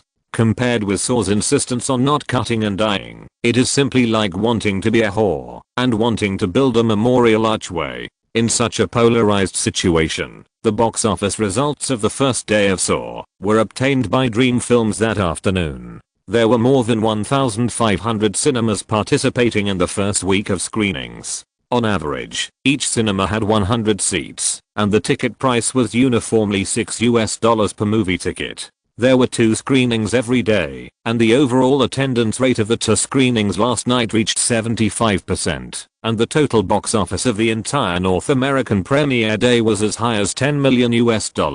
The single day box office is close to the 3 million mark. What if it is the weekly box office? Wouldn't it reach an astonishing 10 million? Exclamation mark. This result made all the crew members of the Saw crew of Dream Films cheer, and Yi Feiyang also clenched his fist and shouted yes several times and then breathed a sigh of relief. The production cost of the movie is 1.5 million, the publicity cost is 3 million, and the cost of copy transportation and other expenses is expected to cost more than 1 million, which means that the total cost has reached more than 5 million, which means that the total box office must be at least 18 million to recover the cost after paying taxes. In fact, for Yi Feiyang, the box office data on the first day of the premiere has given him a reassurance. Even if this movie is bad, it will definitely make back its investment within a week. As if to verify Yi Feiyang's words, the box office performance of the movie on the second day further confirmed its potential. The attendance rate of the first screening on the second day reached an incredible 85%. The second screening soared to 89%. This is a restricted R-rated movie, but if those who were stunned by this knew the entire publicity plan before and after Saw, they would not be surprised. The online and offline viral marketing was all for the purpose of harvesting the results at this moment. Most of the audiences who participated in the premiere were Yi Feiyang's loyal horror fans. Moreover, Yi Feiyang's impressive performance in the previous horror films has become his golden signboard. Anyone who likes horror movies will flock to his new film. Therefore, during the entire crazy summer vacation, a chainsaw killer, the father of the chainsaw, caused a sensation throughout North America. Countless people, countless movie fans, after hearing the reviews of this movie after the premiere, became very curious and went to watch the movie with great interest. On the second day, 2 screenings continued, and the box office on that day was as high as 90,000. On the third day, in addition to continuing 2 screenings, additional screenings were added at the strong request of the audience, which made the box office on that day directly exceed 3 million. the 4th day, the 5th day, the 6th day. The box office was higher day by day, until a week after the release. The weekly box office of Saw was finally released, and at the same time, the North American box office rankings of this week were also freshly released. The first place in the North American box office rankings, Star Wars prequel, The Phantom Menace, produced by 21st Century Fox Film Company and directed by George Lucas, had a weekly box office of $110,000. The second place in the North American box office rankings, The Matrix, produced by Warner Bros. And directed by the Wachowski brothers, had a weekly box office of $650,000. The third place in the North American box office rankings, The Tomb Raider, produced by Universal Pictures and directed by Stephen Sommers, had a weekly box office of $25.3 million. The fourth place in the North American box office rankings, Tarzan, produced by Disney Films and directed by Chris Buck, had a weekly box office of $23.5 million. The fifth place in the North American box office rankings is Saw, produced by Dream Pictures and directed by Feiyang, with a weekly box office of $21.3 million. From the above North American weekly box office rankings, we can see that Star Wars, which has countless fans, has once again proved its irresistible charm. After 4 weeks of release, its influence has not diminished, and it continues to dominate the North American Friday box office chart with $110,000. In fact, after a period of crazy money making, the film currently has a total box office of $580 million at home and abroad, temporarily the box office champion of Hollywood blockbusters in 1999, and this result is also the best box office revenue in the Star Wars series. Meanwhile, the dark horse of the summer vacation, The Matrix, has accumulated a box office of $299 million since its release, and is about to break $300 million. The media predicts that the box office performance of The Matrix will exceed $100 million in 3 days this weekend. A science fiction film that was not optimistic about the original investment of only $60 million was able to cause a sensation in the whole North America, and the box office was even more unstoppable, reaching an astonishing $300 million. This miracle made the Wachowski brothers the most dazzling director star in the North American market, and was called a genius among geniuses. In particular, the philosophy and connotation contained in The Matrix have been discussed by many science fiction fans. What Matrix, what future technology, what different dimension world, etc. have become the most popular and fashionable words among American teenagers. The Tomb Raider is the first film produced by Hollywood Universal and director Stephen Sommers. Many stars such as Brendan Fraser, Rachel Weisz, and Arnold Vosloo have joined the film. This film can be said to be a comeback for director Stephen. The box office on the first day of its premiere was as high as more than $100 million, which directly shows that the theme of mummy tomb raiding is loved by North American audiences. The animated film Tarzan, produced by Disney Studios, did not perform well at the opening with only $19.72 million, far less than the box office results of their previous productions The Lion King, $800,000, and Pocahontas, $700,000. It is worth mentioning that the horror film Saw, that was just released, has been on the screen for a week and successfully broke the $100 million mark this Friday. The horror film produced by China Yi inherited his usual style of scaring people to death without paying for their lives. This time, it is more bloody and violent scenes, as well as the cruel torture of human beings, which has deeply influenced all the audiences who watched this movie. However, the reviews of this movie are quite polarized. Some people say that this is a super intelligent horror movie created by a genius, while others say that this movie is a vulgar movie about a killing machine, developed by a psychopath. In short, in this polarization, the box office of this movie reached an astonishing $21.3 million in the first week, and it currently ranks 5th in the North American box office rankings.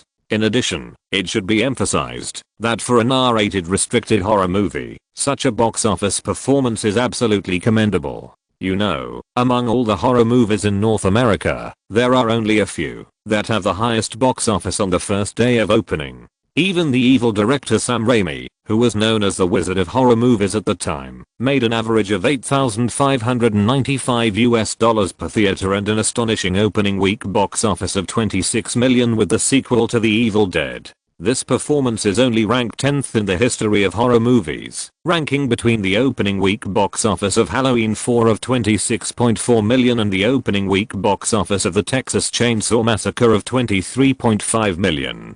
Now, Saw has exceeded $10 million at the box office in only 1,500 theaters. This is absolutely a miracle. With the end of the North American weekend, a new week has begun, and new movies have also begun to be released. MGM launched the 19th James Bond series, Dark Days, which was screened in 1,800 theaters in the first week. This movie is also the third movie in which actor Pierce Brosnan plays the British Secret Intelligence Service spy James Bond. The film was directed by Michael Apted. The story and script were written by Neil Purvis, Robert Wade and Bruce Fierstein, and Michael G. Wilson and Barbara Broccoli served as producers. The title of the film comes from a line in the original novel on Her Majesty's Secret Service. The box office on the first day was as high as $4.5 million, proving the longevity of the Bond series of movies. In addition, there is also the film that Sony has high hopes for, Girl, Interrupted. The film ultimately cost $10 million to produce. According to the general default ratio, the publicity cost is at least $10 million. With other expenses, it will take at least $80 million in total box office to recover the cost, so the number of theaters showing it in the first week reached 1,600. The box office on the first day reached $2.4 million, which can be said to have not met the expected ideal. Under the pressure of many blockbusters, Saw, which was originally scheduled to be R-rated, suffered a major blow at the box office. However, relying on the fame of Feiyang, the horror director, and the strong polarized reputation of this film, the box office revenue did not decrease. On the contrary, it increased a lot. After 2 weeks of release, the entire North American box office rankings have undergone tremendous changes. Saw has been released for almost half a month, and its reputation and box office are still strong. The North American box office weekly rankings are as follows. Number 1 in the North American box office rankings, The Matrix, produced by Warner Brothers and directed by the Wachowski brothers, with a weekly box office of $650,000. The second place in the North American box office rankings is Star Wars, The Phantom Menace, produced by 21st Century Fox and directed by George Lucas, with a weekly box office of $26.21 million. The third place in the North American box office rankings is Dark Days, produced by MGM and directed by Michael Apted, with a weekly box office of $25.34 million. The fourth place in the North American box office rankings is Saw, produced by Dream Pictures and directed by Feiyang, with a weekly box office of $25.16 million. The fifth place in the North American box office rankings is The Lost Tomb, produced by Universal Pictures and directed by Stephen Sommers, with a weekly box office of $18.56 million. It can be seen from this issue of the North American weekly box office rankings. Disney's Tarzan, which was originally ranked in the top 5, was squeezed out by MGM's Dark Days, and became the Hollywood blockbuster with the largest box office decline. And Fox's Star Wars, The Phantom Menace, which was originally the most powerful, has also begun to decline in box office, because it has been released for several weeks, and has fallen to second place. In comparison, the most powerful one is the Dark Horse movie The Matrix, produced by Warner. This movie soared to the top of the weekly box office. However, what surprised everyone even more was the R-rated restricted movie produced by Dream Pictures. This Saw not only did not become cannon fodder under the pressure of many blockbusters, but continued to rise from 5th to 4th place, compared with other movies that have tens of millions of investments. Among them, The Matrix invested $60 million, which is already considered a small investment. This horror movie, which invested only more than $1.5 million, has a staggering North American box office statistics of more than $47 million in 2 weeks, not only recovering the cost, but also making a profit of more than $40 million. In the third week of its release, Saw continued to exert its strength. Although it failed to break through the 4th place and rise to the 3rd place, its box office performance was as high as more than 25 million. At this time, the total box office in North America was more than 73 million. In the 4th week of its release, which was also the last few days of the summer vacation, several movies such as Star Wars and Murder City came to an end one after another, and the box office had no chance to rise again. At the same time, Saw, directed by Feiyang, did not cool down among teenagers as time went on, but became more popular, bursting out with amazing appeal. Under such circumstances, Paramount and Lionsgate joined forces with Dream Pictures to take advantage of the vacated cinemas of major companies to increase the number of theaters showing the film from the original 1,550 to 2,300. This made Saw jump to the 2nd place in the box office in the 4th week, only behind The Matrix. It earned more than $100 million and successfully broke the 100 million mark. A low-cost horror film with an investment of $1.8 million. A horror film limited to the R level, the box office directly exceeded $100 million 4 weeks after its release. It broke the 100 million mark. It finally broke the 100 million mark. It seems that there is no horror film that does not break the 100 million mark in the hands of Feiyang. This makes many directors of the same type envious and jealous. It also makes many film companies jealous of Dream Pictures. Yes, why does God love this Chinese boy so much? Why does his film always break the 100 million mark? But no matter what, the film Saw once again wrote the horror myth of Yi in China and used its proud record to tell everyone that it turns out that R-rated horror films can be so amazing. To be continued, Chapter 164. Who is the genius? Many American filmmakers were absolutely shocked that a restricted R-rated horror film could successfully break 100 million in 4 weeks after its release. However, the savvy American entertainment media would not hype up such a horror film shot by a Chinese. Instead, they compared The Matrix with Saw. Logically speaking, there is no point in comparing a science fiction film and a horror film, but American journalists are very skilled, and they found many similarities between the two films. First of all, both films were shot by the best new directors in Hollywood. One is the Wachowski brothers and the other is China Yi. Secondly, both films explore human surnames. One is about reality and the other is about virtuality. Finally, both films have designed topics and highlights. One is the much discussed Matrix principle and the other is a killing machine with mixed reviews. But it is obvious that as the mainstream media in Hollywood, everyone seems to have a better impression of The Matrix. Some media boasted, the birth of The Matrix has ushered in a new era of science fiction. The fact that it can beat Star Wars to dominate the weekly box office shows that the new era will inevitably replace the old era. In addition, from a more profound perspective, this movie explores the self-examination and redemption of human existence, and is full of avant-garde science fiction spirit. Let's look back at the Chinese film Saw. From my personal point of view, I will bluntly comment on it with 2 words. Shit. Yes, it's shit.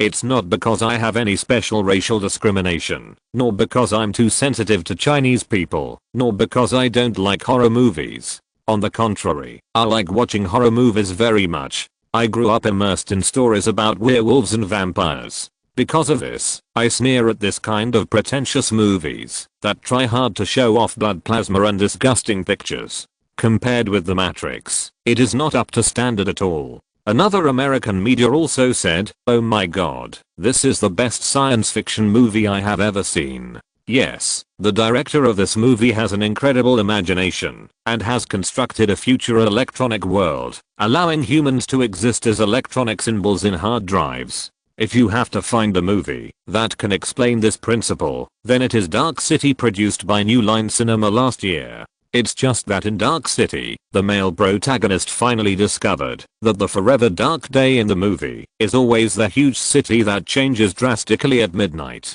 Turns out to be a floating space object controlled by aliens with superpowers. Similarly, in The Matrix, the protagonist Nick wakes up and finds that he is just a data symbol living in the future electronic world. This bold assumption that overturns the theory that God created man and the genesis of the Bible has made the Wachowski brothers famous as geniuses.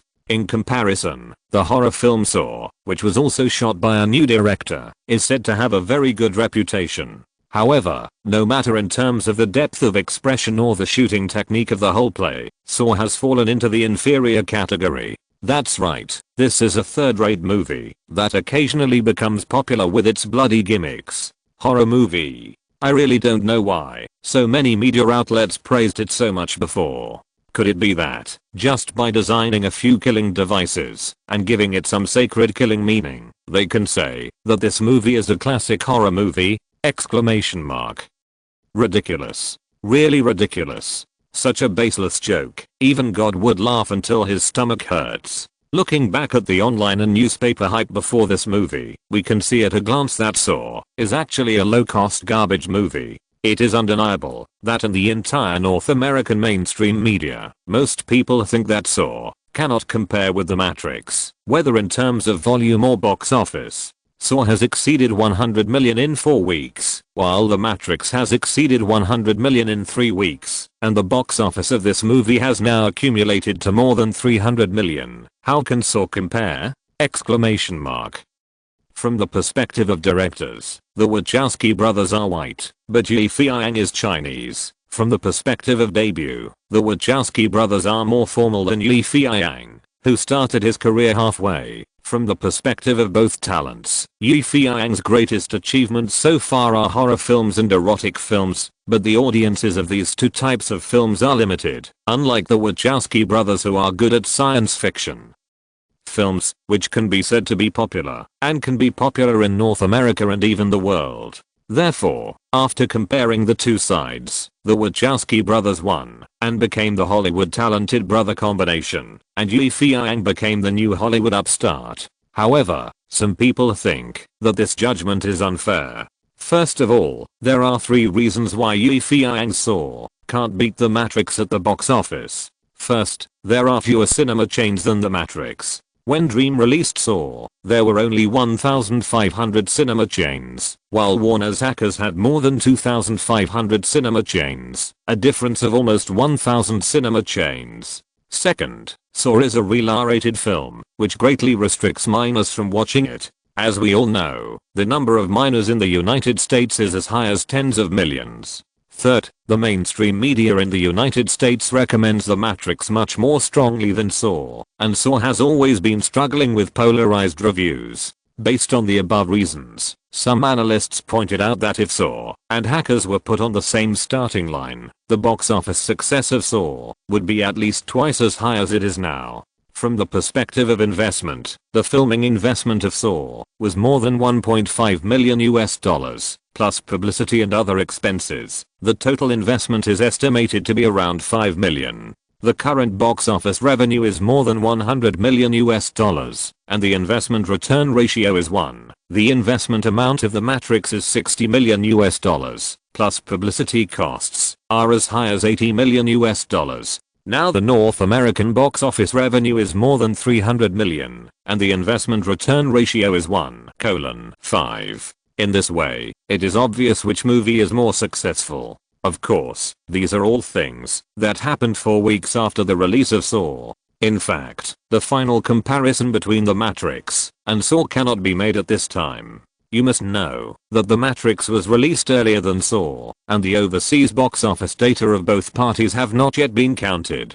It is too early to compare them. While the whole Hollywood was in an uproar, Feiyang, who was compared with the Wachowski brothers, was very romantically vacationing on Santa Monica Beach near Los Angeles. The golden beach, the blue sea, the lush coconut trees, and the sky with white clouds were all painted with a dazzling and magical golden color by the setting sun. A ray of light rose behind the distant mountain, like a blazing flame, gradually burning the azure clouds. The wind, the setting sun, the sea and the beach gradually merged together in the mutual pursuit and play, reflecting each other's beauty. At the seaside where the sea breeze blows gently, you will always meet people who stick together sweetly. Two lovers playing guitar and singing in the sea breeze looked at each other happily, with the light of love rippling in their eyes. The boy played the guitar and the girl sang the song, and their eyes were always unwilling to separate, intersecting each other, without distinguishing between you and me. Happy people always have the same happiness. Next to the coconut tree, a wandering artist was playing the guitar. Feiyang, wearing beach pants and a straw hat, put the US dollars into the wandering artist's guitar case. The guitar artist nodded to express his gratitude. Feiyang said, "Don't thank me, man. I need your help." "Oh, tell me, what do you want to do?" "That. I hope you can play a beautiful song about love later." "Oh man, I see. You want to propose to your girlfriend?" No, it's not that time yet." "Is it the 100-day anniversary?" "No. I just want to give her a surprise and give her a formal promise." "Oh, I really understand this time." "Good man. Great." The guitar man gave a thumbs up.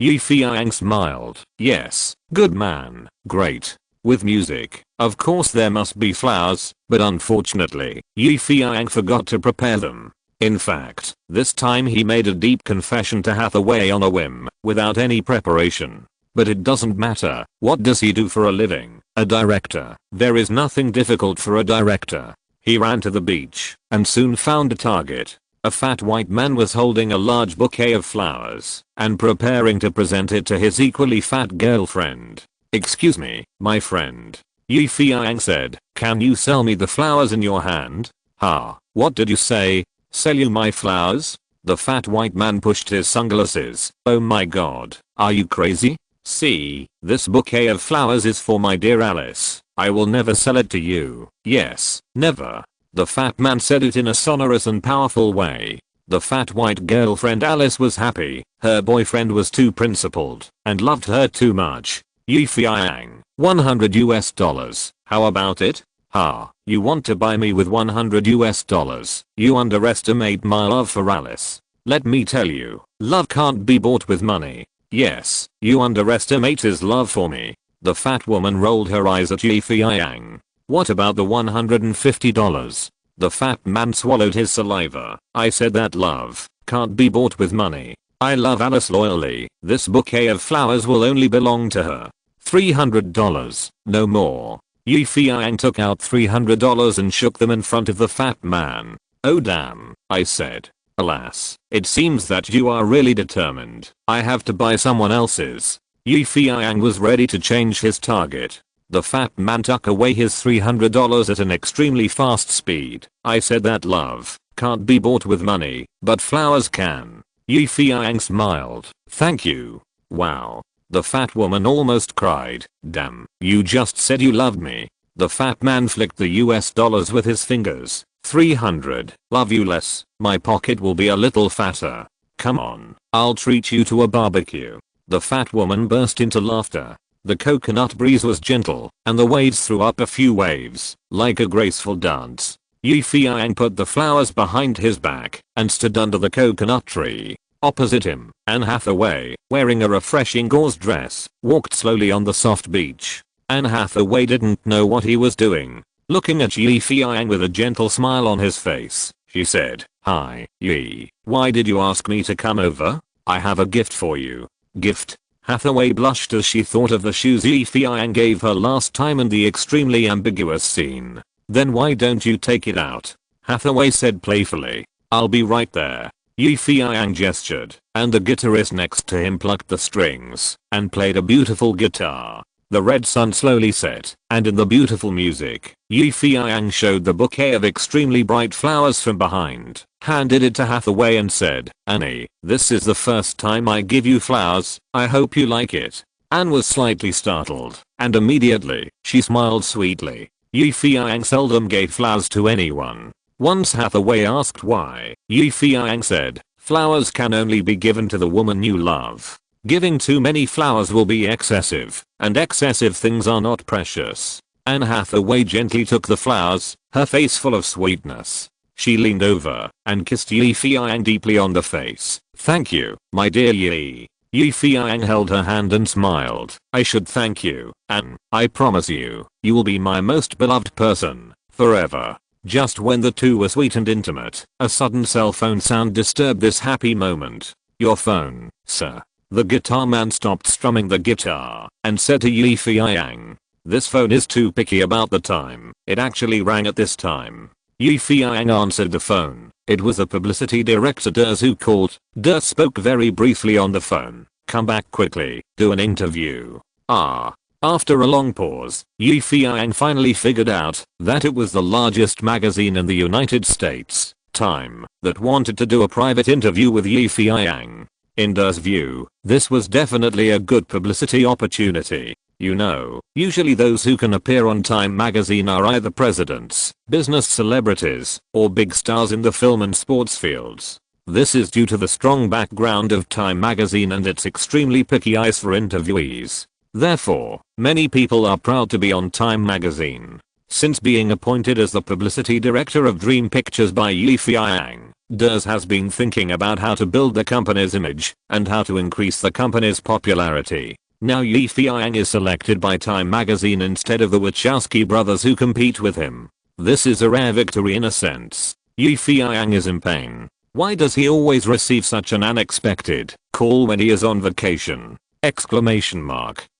Ders seemed to have guessed Feiyang's thoughts, so he said another sentence, put your career first. Feiyang sighed, hung up the phone, and was about to apologize to Anne Hathaway, but Hathaway blocked his lips with her fingers. No, you don't have to say it, go. Feiyang held her hand tightly, then kissed her forehead deeply, and turned away. Behind him, Anne Hathaway was holding flowers, looking at her beloved in the sunset, like a wife seeing him off. When Feiyang arrived at the interview location, Ders and Mr. Straw, the editor-in-chief of Time magazine, had been waiting in the Western restaurant for a long time. Seeing Feiyang, Ders and Straw quickly stood up to welcome him. This is the editor-in-chief of Time magazine's film edition, Mr. Straw. Ders, who was always concise and didn't like to talk much, rarely acted as an introducer. As for this one, it's Mr. Feiyang, the president of our Dream Pictures. Nice to meet you, Mr. Straw. Feiyang looked carefully at Straw, who had interrupted his vacation plan. He was not tall, wore a pair of big glasses, was about 40 years old, and looked very mature and humorous. Nice to meet you, Mr. Yi. You are now a celebrity in the film industry. Straw shook hands with Feiyang in a friendly manner, showing a very pleasant and appreciative smile. Please take a seat, guys. 2 more cups of coffee. Ders asked everyone to sit down, and then called to the waiter. I apologize. I had something else to do. I didn't expect you to interview me. Yes, it was a surprise. Feiyang looked at Strauss with a smile, not hiding his surprise. It was a little late for us to say hello. Generally speaking, it takes 1 day in advance to notify a celebrity like you to be interviewed. But Mr. Ders from your company said that you can be interviewed right away. Yes, I really have to thank him. He is very efficient. Strauss praised Ders, who was beside Feiyang. Feiyang rolled his eyes. It turned out that the interview was so hasty because of Ders. He wanted to poke the other party with his eyes, but Ders pretended not to see it. Feiyang was speechless. Haha, this is the good thing about my assistant. He doesn't like to delay anything. He does today's work today and never delays it until the day after tomorrow. So, I love him to death. Feiyang patted Ders on the shoulder. Iron sand palm. Ders grinned and smiled brilliantly. Okay, let's not waste time. Let's start the interview. First of all, Mr. Yi, what do you think of the high box office of your horror film Saw? As for the box office, in fact, the complete data has not been counted yet, and our film will take more than half a month to be released in North America, so I can only vaguely say that the box office is okay for the time being. Haha, then what do you think the final box office of this film will reach? Counting North America and overseas together. Straw wrote in the notebook. Well, of course the more the better. Feiyang shrugged and smiled, but at present, North America plus overseas may exceed 200 million. Break 200 million. Why are you so confident about this film? You know, it's an R-rated movie. It's very simple. The North American box office has exceeded 100 million, and the popularity of horror films in Europe and Asia is not lower than that in North America. Therefore, I believe that the box office in those 2 major regions will also reach 100 million. It is very likely that the total will exceed 200 million. Feiyang did not dare to say it for sure. Strauss nodded, wrote something down in his notebook, and continued. Mr. Yi, do you mind if I ask a sharp question? People from Time magazine are different. If it were other reporters, they would not even say hello, but would just catch you off guard. Yi Feiyang began to have a good impression of Mr. Strauss. Excuse me, I will answer truthfully. Nowadays, many people like to compare you with the Wachowski brothers in Hollywood. So who do you think is the real genius in Hollywood? This question is sharp enough. Now this kind of discussion has been widely circulated in North America. What can Yi Feiyang say? If he is a genius, that is arrogance. If the other party is a genius, that is inferiority. Haha, in my opinion, there is no real genius in the Hollywood film industry yet. Yi Feiyang's sudden words startled Strauss. What do you mean? Genius. 1% is inspiration, 99% is sweat. Yi Feiyang said. If I remember correctly, this sentence should be said by Edison. But when many people say this sentence, they like to miss the key sentence at the end. But that 1% of inspiration is the most important, even more important than the 99% of sweat. Therefore, as a filmmaker, if you can grasp that 1% of inspiration, then he is a genius. But unfortunately, there are very few people who can really grasp this inspiration. But when we interviewed the Wachowski brothers, they said that they are geniuses. As for you, dear Yi, they think you just took advantage of the luck of the last movie. Strauss' words startled Yi Feiyang. Dirt, who had been silent next to him, was also startled. Didn't Time magazine not interview the Wachowski brothers when we got the news before? How could it be? Seeing Yi Feiyang's puzzled expression, Strauss explained. Yes, maybe I didn't make it clear before. At first, we didn't plan to interview the Wachowski brothers, but in order to attract more readers' attention, we hope to interview you two and compare them. The Wachowski brothers are very enthusiastic and took the initiative to contact me before this and have done a simple interview. Yi Feiyang and us understood that the Wachowski brothers had accepted the interview first, and Time magazine intended to make them into a two heroes against each other situation to cause controversy. Now it seems that the Wachowski brothers have taken the upper hand and claim to be geniuses, and Yi Feiyang just got lucky. What should I do? I can't take back what I said just now. I'm a little weaker than the other party in momentum. Once the report comes out, it will definitely have an adverse impact on Dream Pictures. Thinking of this, Yi Feiyang suddenly had an idea. Whoever can grasp 1% of the inspiration is a genius. Aren't you conceited that you are geniuses? Well, then, let's compete. Yi Feiyang showed a sneer at the corner of his mouth. To be continued, Chapter 165. Challenging Hollywood. The editor-in-chief of Time magazine, Strauss, looked at Yi Feiyang with a smile, as if waiting for him to speak. Yi Feiyang showed a sneer on his face and said, in fact, I admire the Wachowski brothers very much. I hope to have the opportunity to cooperate with them. Cooperate with them? Haha, dear Yi, is that possible? Strauss thought Yi Feiyang was very funny. Then Yi Feiyang changed the subject and said, since we can't cooperate, then we can have a competition. Thunder. Competition? Exclamation mark. Strauss' eyes lit up. This was the most proactive person he met in the interview, and also the most explosive news. China Yi vs.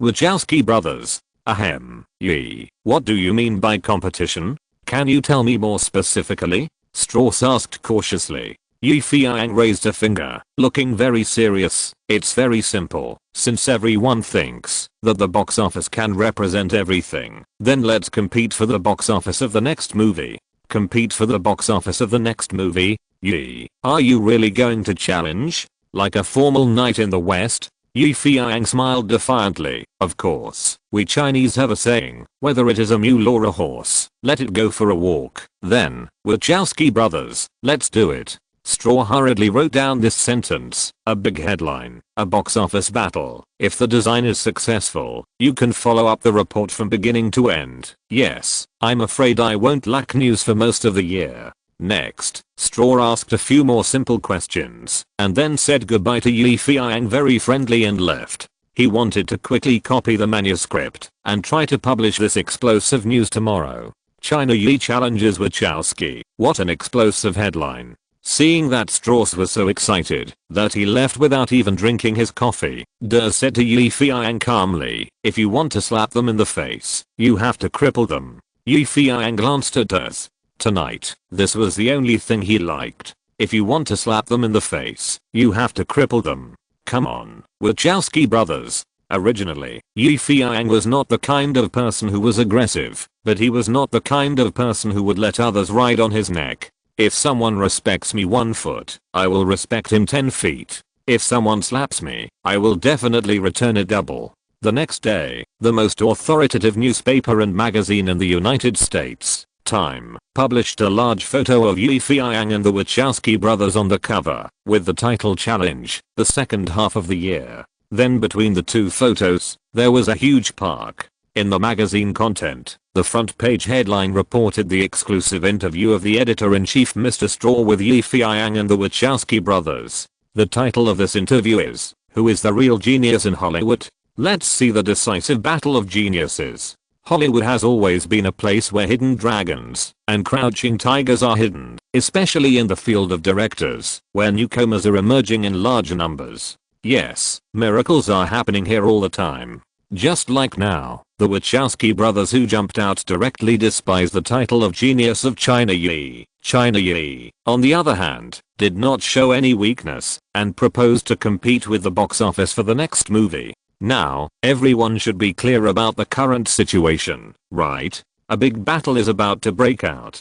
Next, Strauss made a detailed analysis of the pros and cons of the two. For example, Yi Feiyang was at a disadvantage in terms of race, because he was Chinese, compared to the Wachowskis. In terms of strength, Yi Feiyang had Dream Pictures to rely on, while the Wachowskis could only rely on Warner Brothers, so Yi Feiyang had an advantage. In terms of talent, Yi Feiyang became famous for shooting horror movies, which were basically small-scale movies, and he had no experience in shooting blockbusters, so he was at a disadvantage. The Matrix, shot by the Wachowski brothers, cost $60 million, which should be considered a blockbuster, so he had an advantage. In any case, as soon as the article in Time magazine was reported, it immediately caused an uproar in Hollywood.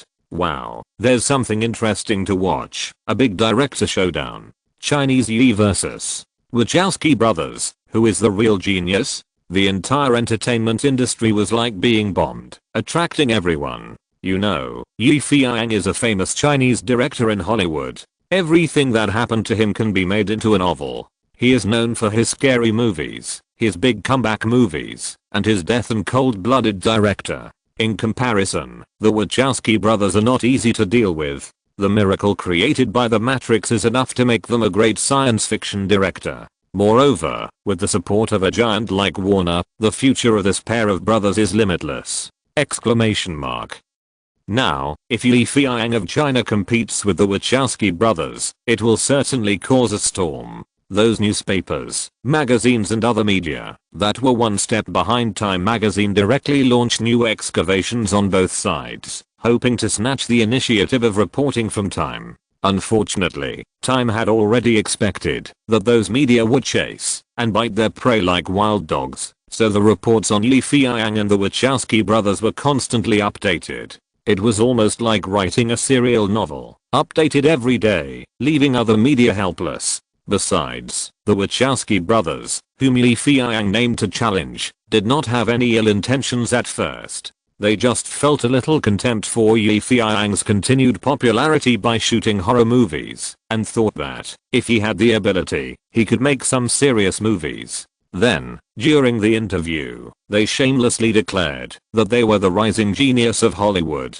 and as for Yi Feiyang, it was the past tense, and he was just lucky. Originally, they thought that they would suppress Yi Feiyang directly by saying this, and that the two brothers would be the only new Hollywood directors in the future. But they didn't expect that Yi Feiyang would be even more arrogant than them. He actually named them to challenge their genius title, saying that he would rely on the box office of the next movie to leave them far behind. A man can be killed but not humiliated. Moreover, how could the popular Wachowski brothers be despised like this? It's just a pity that their inspiration for a while has been used on The Matrix. It is impossible for them to respond to the fans' calls and shoot a sequel immediately. Could it be that they just endure it and not fight back? Exclamation mark.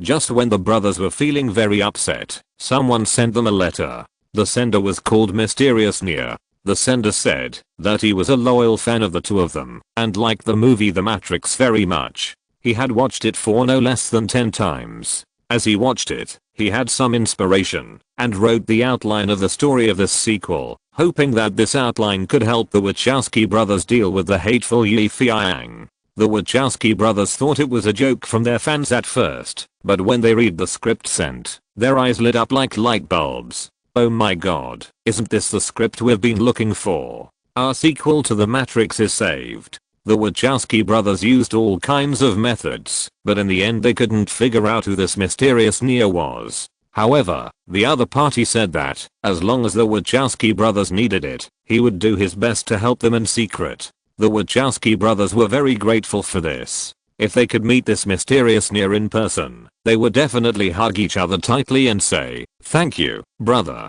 You are our savior." In any case, the script was ready. After reading it, Warner Brothers also appreciated the creativity of the script and believed that this new play was a well-deserved sequel to The Matrix. "Okay, you guys can shoot this play. As for the funding, we will give you as much as you want," said the Warner executives. The Wachowski brothers were full of pride. "Just wait and see, dear boss. Our sequel will definitely create miracles again." With this super invincible reassurance pill, when the Wachowski brothers were interviewed by Time magazine, they sat on the chairs triumphantly and said to the editor-in-chief Straw, "We are very grateful to China Yi and his spirit of seeking humiliation. Haha, it's not that we are too confident, it's because we are already preparing for the second part of The Matrix. We believe that this movie is enough to compete with any science fiction blockbuster, horror blockbuster, or even any blockbuster. Yes, our sequel will definitely shock the entire film industry in the second half of the year. Just wait and see. The Wachowski brothers are going to start shooting the sequel to The Matrix right away." Exclamation mark. This news was like thunder, shaking the entire Hollywood. Genius. It really is a genius. Look, the first part of The Matrix has just ended, and the sequel is about to start shooting. What kind of speed is this? The speed of catching up with light years. For a time, the Wachowski brothers were in the limelight. The whole of North America and Hollywood were optimistic about the sequel of this pair of genius brothers. On the contrary, Feiyang was knocked down from the top of the wave. Some people even thought that the Chinese Yi should not compete with them. Not to mention anything else, the gimmick of the sequel to Hackers alone has already lost at the starting line. Are you going to shoot a sequel to Saw 1? Hey, these people really got it right. Feiyang is going to shoot the second part of Saw, but he is not the one to shoot it. Instead, he gave the directing rights to his apprentice James Wan. Feiyang did not plan to compete with the Wachowski brothers with this movie because he knew that no matter how sharp Saw 2 was, it was still a restricted movie and could not compete with The Matrix 2 at the box office. The script of Saw 2 was created by James Wan under the inspiration of Feiyang. It is understandable to let him direct it, but James Wan is too young, so Feiyang put Fatty Jack in to help him as an assistant director and producer. The position of assistant director can help James Wan deal with some unnecessary troubles, and the identity of producer can limit James Wan's too much directing power. For Feiyang, this is undoubtedly the safest way. What's more, Fatty Jack Black is loyal to the company and has sufficient experience in filming, which makes Feiyang feel more at ease. Although Rabbit Bill and others didn't say anything about Feiyang handing the sequel of Saw to James Wan to direct, they were very unhappy in their hearts. You know, in terms of entering the industry and joining the company, they are earlier than James Wan, but now Feiyang is supporting this guy, which makes them very jealous. Oh, forget it. Who let James Wan be Chinese? It's only right for family members to help each other. Many people think so. Feiyang saw this kind of jealousy or envy and kept it in mind. In fact, he had a bigger plan that needed Rabbit Bill and others to complete, but now was not the right time because there was no money. To be continued. Chapter 166. Pirates of the Caribbean. 1999. After 3 months of release, Saw was finally released, and the box office data was gradually counted. Dream Films, in the conference room. All the staff stood respectfully, waiting for Yi Feiyang to sit down with a smile, and then sat down safely. At this time, Yi Feiyang smiled and glanced at the fat man Gao Jiabao, and said, "Let's get started." The fat man Gao Jiabao's face flushed, and he coughed proudly. Then, as the company's financial manager, he said, "Dear colleagues, now I want to report to you about the box office and revenue of the movie Saw. Please listen carefully." When they heard that it was about the box office of Saw, everyone straightened their backs and pricked up their ears, waiting for the fat man to report. The fat man enjoyed being watched by everyone. He took a quick glance and said, "Our movie Saw has a North American box office of $110 million and an overseas box office of $130 million, totaling $240 million.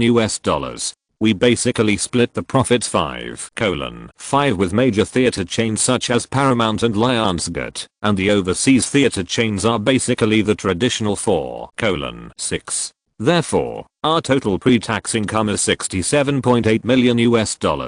After paying about % tax to the tax department and deducting all the publicity expenses, since the release of our movie, our company's gross profit is $52.5 million.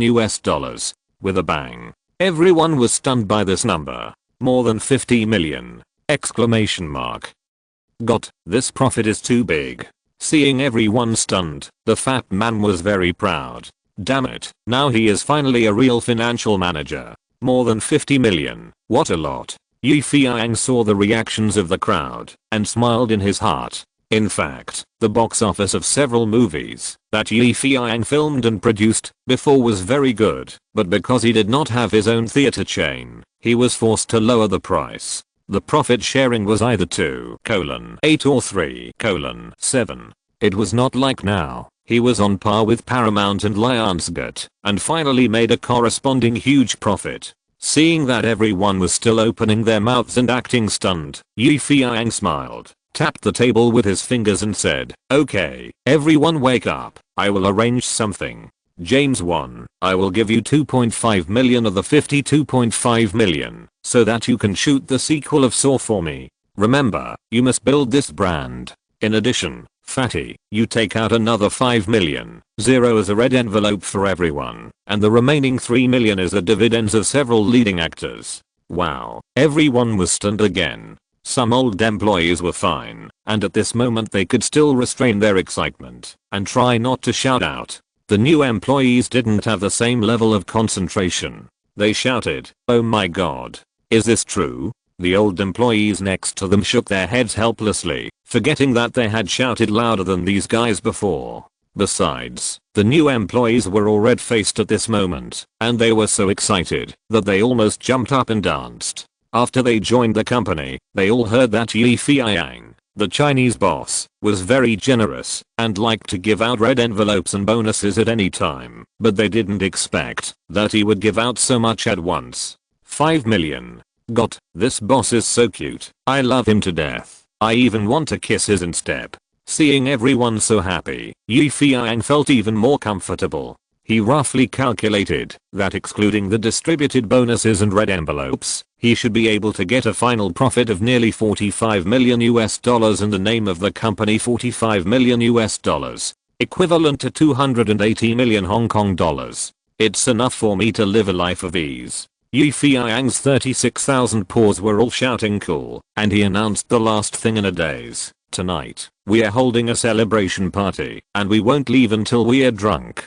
In fact, since the start of filming of Saw, there have been 2 celebrations in total. The first was when the filming was completed, and everyone was very tired, so they celebrated on a small scale in private. Then after the premiere was successful, Yi Feiyang relaxed and got together with everyone. But now, this celebration party is a real celebration. That night, Dream Pictures prepared a celebration party, and all the cast and crew of Saw, as well as the company's leaders, were invited. Yi Feiyang, James 1, and veteran actor Maximum, who were so excited that they couldn't help themselves, took turns to drink, and soon they lay down like mud. But before lying down, Yi Feiyang did not forget to pay the bill privately. He did not include the amount spent on this banquet in the company's account expenses, but paid the bill privately. He also wanted to set a good example, so that everyone would not regard the company as their home, and shave it at every turn. In the joy, Yi Feiyang's eyes were filled with an indescribable light, and then he fell drunk in the wine. Happy times always pass quickly. The next morning, Yi Feiyang, who was hungover, barely got up from the bed, and went to work. After entering the office, Yi Feiyang was ready to lie on the sofa and take a nap. There was no way, his body was too uncomfortable. But before he lay down, to warm up the sofa, the secretary knocked on the door and said that Mr. Gustav from Lionsgate wanted to see him. Yi Feiyang was in a big headache. This was too bad. He couldn't lie on the sofa and give him a slap, right? Enduring the discomfort, Yi Feiyang stood up and said to the female secretary, "Tell him to wait for a while. By the way, find me a towel that has been wet with cold water." In a moment, Yi Feiyang leaned back in his chair, holding a wet towel against his forehead. Opposite him was Gusta, who looked very happy. Gusta was in a good mood. Yes, it was great to cooperate with dear Yi. There was almost no money that was not made. Look, a movie saw made Lionsgate tens of millions. In Gusta's view, the Chinese Yi in front of him was simply his lucky boy. Yes, he was his own god of wealth. Because of this, Gusta came to Yi Feiyang so enthusiastically because he had a big plan to make a movie. If Yi Feiyang was willing to join, then success would be absolutely guaranteed. Invisibly, Gusta had already had an inexplicable dependence on Yi Feiyang, but he didn't know this yet. "Yi, you look like you drank a lot of wine. Do you want me to make some soup for you to sober you up?" Gustav joked to Yi Feiyang, who was still drunk. "You, a grown man, can make soup?" Yi Feiyang asked, patting his forehead with a towel. "Ha, don't underestimate me. Although I was born a banker, my great-great-great-grandfather was a famous chef." Gustav proudly touched his mustache with his hand. "Okay, my chef, what on earth do you want to talk to me about? You're not here to show off your cooking skills and make me some hangover soup, are you?" "Oh, of course not." Gustav shrugged, "But the way you look now, can we talk about business?" "It's okay, just tell me whatever you want to say." "Oh, it's like this. Do you remember what I mentioned to you last time? That our Lionsgate has a big plan in the second half of the year?" "Well, of course I remember. When you said that, you were still mysterious, saying that your company was going to shoot a high-cost pirate movie. Is that right?" "Yes, that's it." Gustav seemed very excited. "In fact, I have been planning this for a long time. Damn it, those big movie companies have been ridiculing me for not daring to do anything serious and always tinkering with some low-cost movies. Now, I just want to show them that I, Gustav, and my Lionsgate, can also shoot blockbusters worth tens of millions." Yi Feiyang could understand Gustav's mood when he said this. Lionsgate has grown from a small company to a medium-sized company. Gustav, who was born as a banker, has always paid attention to the return on investment, so he is cautious every time he invests in a movie. His excessive caution makes him look particularly timid, which is why he is ridiculed by his peers. But now, Gustav's hidden ambition and desire to be proud of himself have been stimulated by the continuous success brought by Yi Feiyang, allowing him to boldly prepare a big movie plan to prove that he is a movie tycoon, not a small figure in the film industry, and not a timid and cowardly person. "Tell me, man, what do you want to do?" Yi Feiyang looked at Gustav and asked. Gustav showed excitement on his face and said, "I have studied it. In the United States, the most popular element are vampires, werewolves, and zombies. Nowadays, people have already started filming werewolves and vampires, and there is nothing new about zombies. Pirates are a new highlight. Please believe me, dear Yi, as a Chinese, maybe you don't quite understand the significance of pirates in the United States, but you must have heard of many enduring stories of pirate captains and their legends of searching for treasure in the sea. But I lack a genius script. Yes, it must be a genius script to make such a story well. And you, dear Yi, you are the only person I can seek help from. I'm optimistic about you. I hope you can help me complete the script of this play, and then invest in the filming of this play together." How should I put it? This is like a dream, so I really want to film it. I have even thought of a name. It's called Somali Pirates. What do you think? Gustav looked at Yi Feiyang with expectant eyes. Yi Feiyang threw away the wet towel on his forehead and said, "Brother, if you really want me to write a script, then change the damn name." "Ah, what's it called?" "Just call it Pirates of the Caribbean." To be continued. Chapter 167. Unlucky Director. Pirates of the Caribbean. Gustav, who thought he was not alone in the news, suddenly felt his heart sink. He really didn't understand why Yi Feiyang changed Somali Pirates to Pirates of the Caribbean. It seems that Somali pirates are more powerful now, and there are more news in newspapers and magazines. The pirates in the Caribbean are a bit outdated. However, Gustav still has confidence in Yi Feiyang, otherwise he would not have come to him to partner. "How about my proposal?" Yi Feiyang asked Gustav with a smile. "If you accept, I have a very good story about these pirates." "Yes, it's very interesting. It will definitely be great to make a movie." Gustav was stunned. "A story about Pirates of the Caribbean? Why haven't I heard of it? Oh my god, this kind of unpopular story will not be the kind of thing that has extremely poor box office and reputation if it is made into a movie!"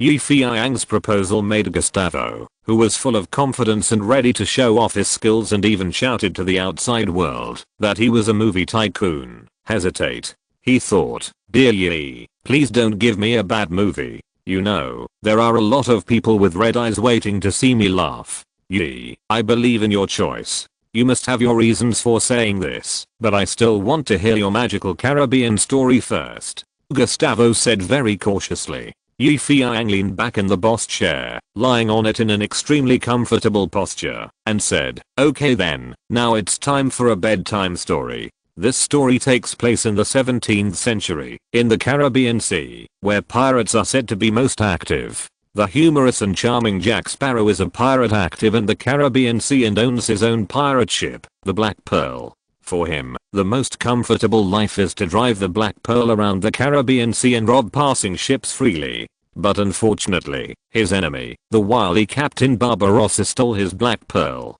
Barbossa is a villain who does all kinds of evil. After robbing Jack's Black Pearl, he became even more rampant in the Caribbean Sea, and became the overlord of the entire Caribbean Sea for a while. At the beginning, Gustave listened carelessly. He had heard all kinds of pirate stories, and he estimated that this story was similar to those. Once, Barbossa and his gang attacked the small town of Port Royal and kidnapped the governor's daughter Elizabeth Swan and Elizabeth's childhood sweetheart, the blacksmith apprentice Will Turner. They found ways to rescue Captain Jack from prison, stole the British Royal Fleet's fastest warship, the Interceptor, and quickly chased after the Black Pearl. During the fight, Will and Jack discovered that Barbarossa and his pirates were carrying a spell. On every moonlit night, they turned into undead skeletons, and Elizabeth was the key to unlocking the spell.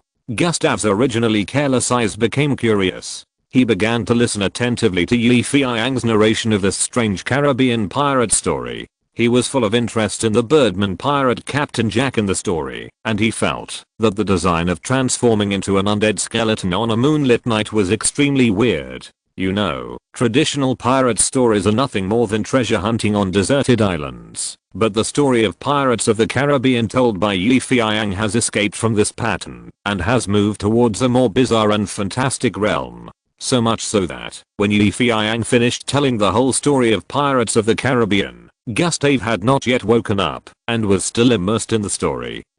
What kind of story is this? Captain Jack's wisdom, bravery, and humor, Captain Barbossa's domineering and weirdness, the blacksmith's infatuation, the governor's daughter's beauty. This is simply an adventure novel in the Jules Verne mode. Seeing Gustave stroking his mustache and keeping silent, Yi Feiyang was not in a hurry and took a sip of tea slowly. In his opinion, he was willing to contribute as Pirates of the Caribbean and make a fortune together, which was already kind enough. If Gustave was unwilling to invest in filming, Yi Feiyang would eat alone. Anyway, he now had more than 40 million in his hands, so it would be no problem to make a big movie. Moreover, Yi Feiyang knew clearly that this Pirates of the Caribbean The Curse of the Black Pearl would earn $600 million worldwide in the future. Not only was the box office hot, but the critics were also optimistic about the film, creating a group of pirate fans who were as large, fanatical and loyal as Star Wars fans and Superman fans. Under their expectations and support, the two sequels of this series, Pirates of the Caribbean 2, Dead Man's Chest and Pirates of the Caribbean, at World's End, set new records at the box office, reaching $1,957 million respectively. Feiyang was definitely not the kind of philanthropist who thought that too much money was too hot to handle, so deep in his heart, he even hoped that Gustav would reject his proposal. Then, he could shoot this movie alone and make a lot of money. Unfortunately, Feiyang's beautiful wish fell through, and all he could do was to blame his tongue that was so vivid and incisive in telling stories. Gustav slapped his thigh and said, "It's settled, dear Yi. Let's shoot this movie." Someone who was leisurely drinking tea almost spit out the tea. Ahem. Won't you think about it carefully? No, I trust you. No, you are a very cautious person. I hope you can think about it again, and don't make a decision too quickly. No, since you robbed James one last time, I have sworn not to hesitate or waver, and to make a decision immediately, as long as I feel good. Feiyang. But I have to make one thing clear, I only write the script. I won't be the director of this movie. What? You're not a director? Did I hear you right? Gustav looked at Feiyang in surprise. Don't you want to compete with the Wachowski brothers with this movie? Of course not. Feiyang smiled. What nonsense. He knew very well that, although Pirates of the Caribbean was great, with a global box office of $600 million, The Matrix 2 was even better, with a global box office of $780 million. If he really relied on this movie to compete with it, he would only lose. Then I don't understand. What kind of movie do you want to shoot? This? If I say I haven't thought about it yet, do you believe me? We are old friends. Do you want to hide it from me? Gustav seemed a little unhappy. Feiyang smiled bitterly. Really, I really don't have any plans now. Okay, seeing your bitter face. Even if I misunderstood you, then tell me, if you don't direct this movie, who will be the director? I have already chosen the director. It depends on how you feel. Oh, who is it? Tell me. It's Gore Verbinski. Puff. This time it was Gustav who almost spit out the tea. Why did Gustav have such a big reaction when he heard this name? It was mainly because this Gore Verbinski was too famous. It was not because he was talented, but because he was too unlucky. Gore Verbinski graduated from the University of Southern California School of Film. He was a restless person since he was in school. First, he tinkered with the Poetry Club, which announced its closure after the release of the first poetry collection. Then he tinkered with the baseball team, which went from second place in the state to last place after the game. And finally he tinkered with the band, which announced its disbandment within 2 days of its establishment. But our unlucky brother Gore was not discouraged. He sold the instruments of the disbanded band and exchanged them for a Super 8mm camera and began to tinker with short film shooting. This time he was very lucky. Not long after, he began to try to shoot commercials and music videos. And he got better and better and even worked with big brands including Nike, Coca-Cola, Budweiser, etc.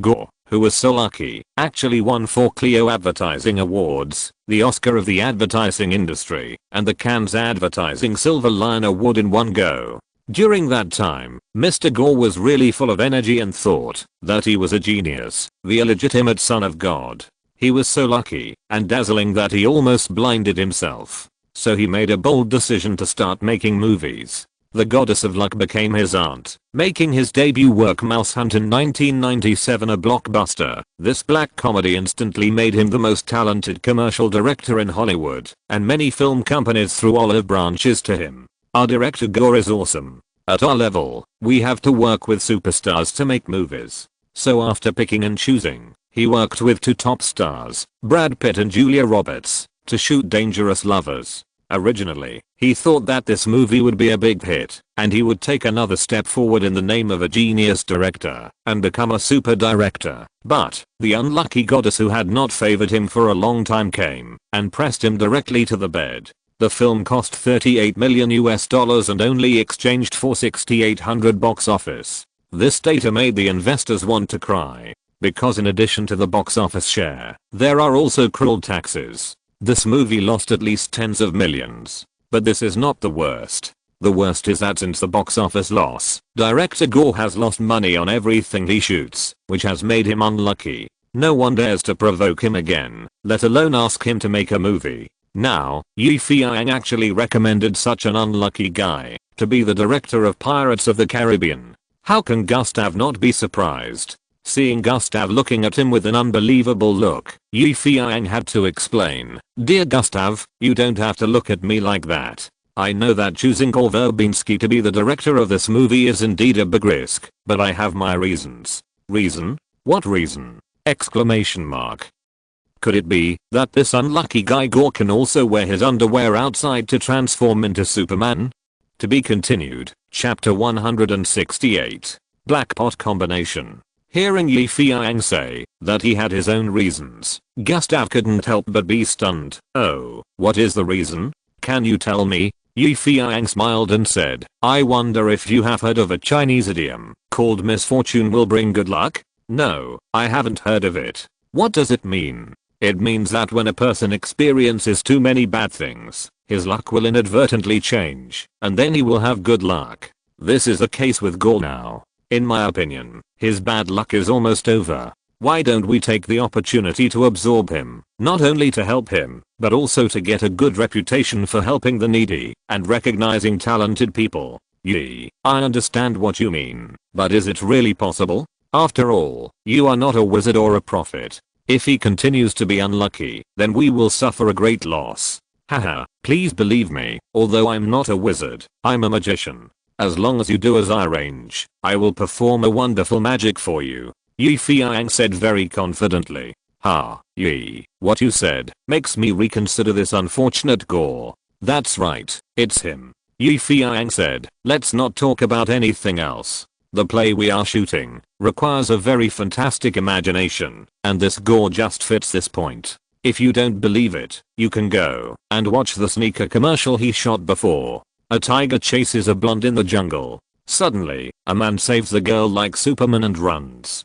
The camera turns. Why is he running so fast? Because he is wearing XXX sneakers. Of course, he has many good commercials, all of which are very distinctive. Let's not talk about anything else. His mousetrap is very fantastic, isn't it?" Feiyang's words made Gustav's heart move slightly.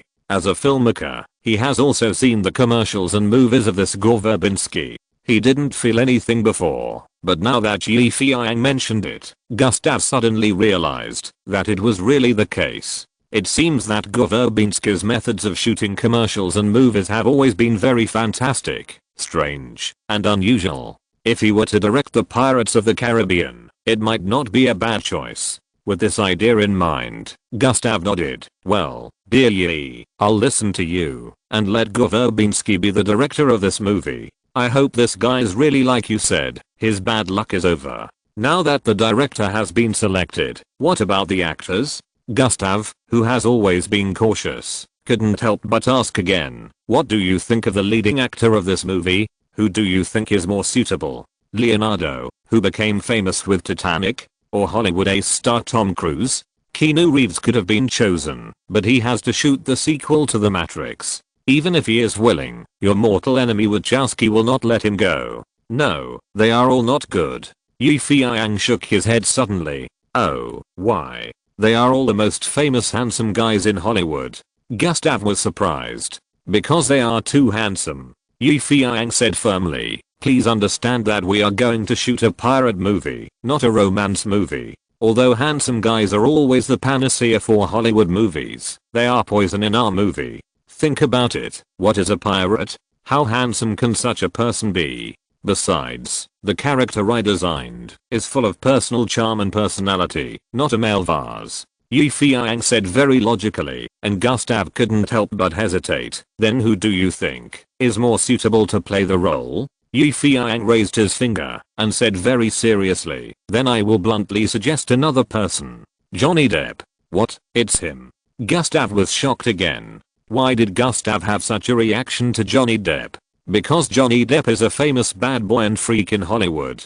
Johnny Depp is called a bad boy because he is unruly and his behavior makes many media depressed. He had physical conflicts with the media several times, raised his middle finger to fans and reporters many times, and called someone a bastard, a piece of shit, and a piece of trash in front of reporters many times. He was also very chaotic in his private life. He liked to go to nightclubs, date different girls, was caught smoking marijuana, racing on the road, and liked rock and roll. It can be said that he had a lot of problems. He was like a child who never grew up, unruly and rebellious. To say that he was a freak, we have to trace his love for movies, because from the beginning, he chose to make movies, not to make money or become famous, but to pursue art. Yes, it is the shitty art that Hollywood sneers at the most. As I said just now, Johnny Depp is outstanding in Hollywood. He has a rebellious temperament, a rebellious personality and a violent temper, like a mixture of Jack Nicholson and Tom Cruise.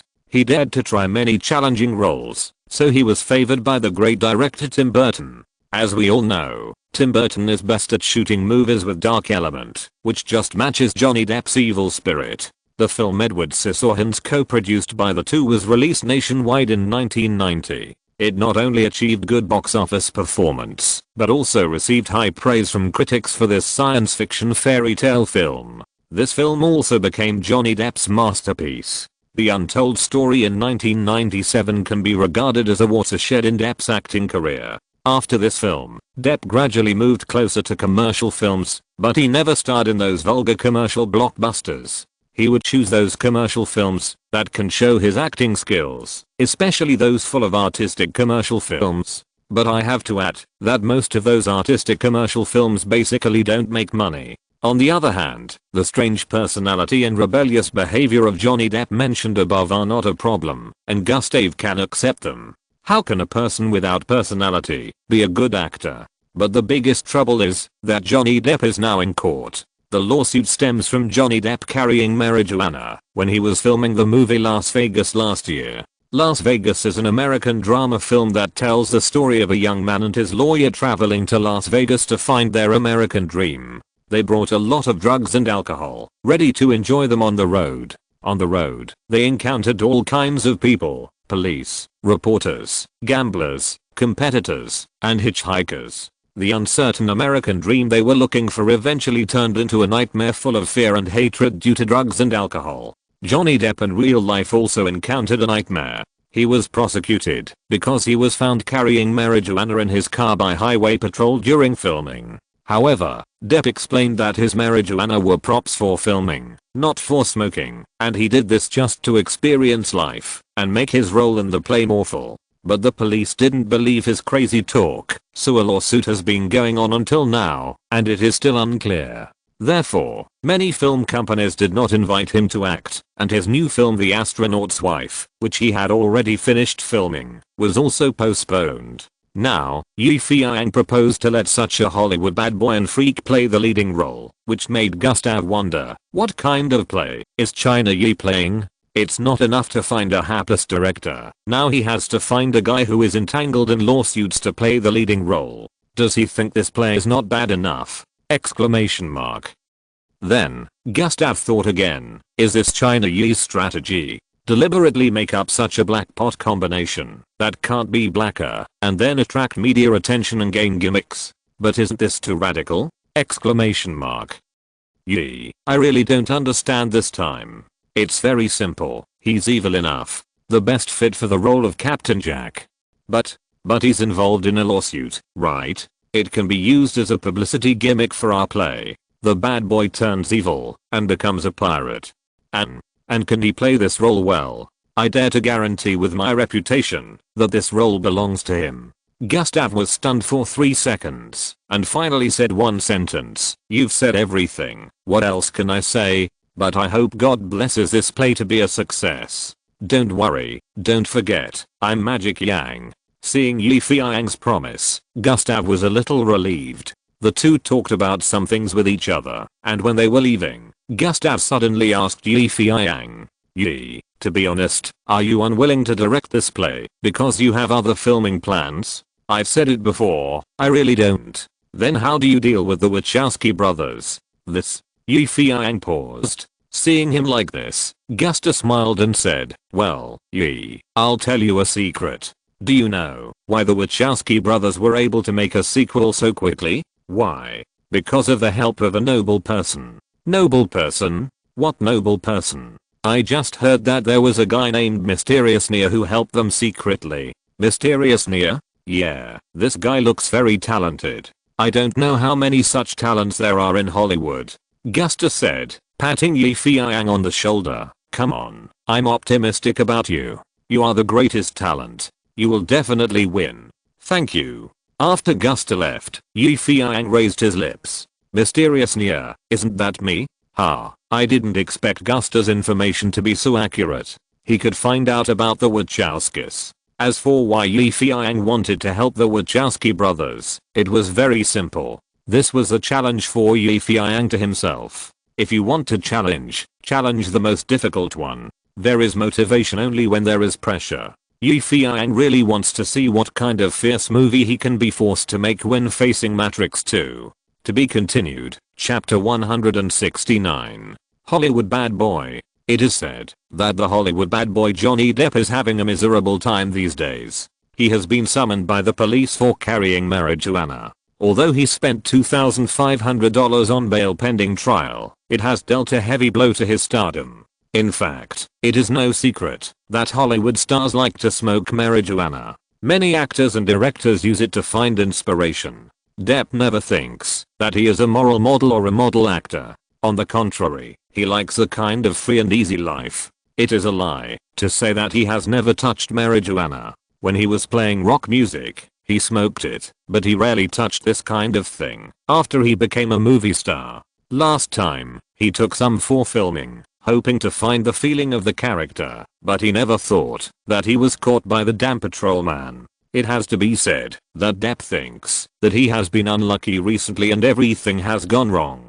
The new movie could not be released on time. Many film companies did not like him, and those Hollywood media also implicitly wanted to asterisk him, who made his relationship with the media so tense. He either gave the middle finger to the reporters or cursed the ancestors of the paparazzi. In short, Johnny Depp felt that he was like a tramp abandoned by Hollywood, decadent, depressed, and unable to recover.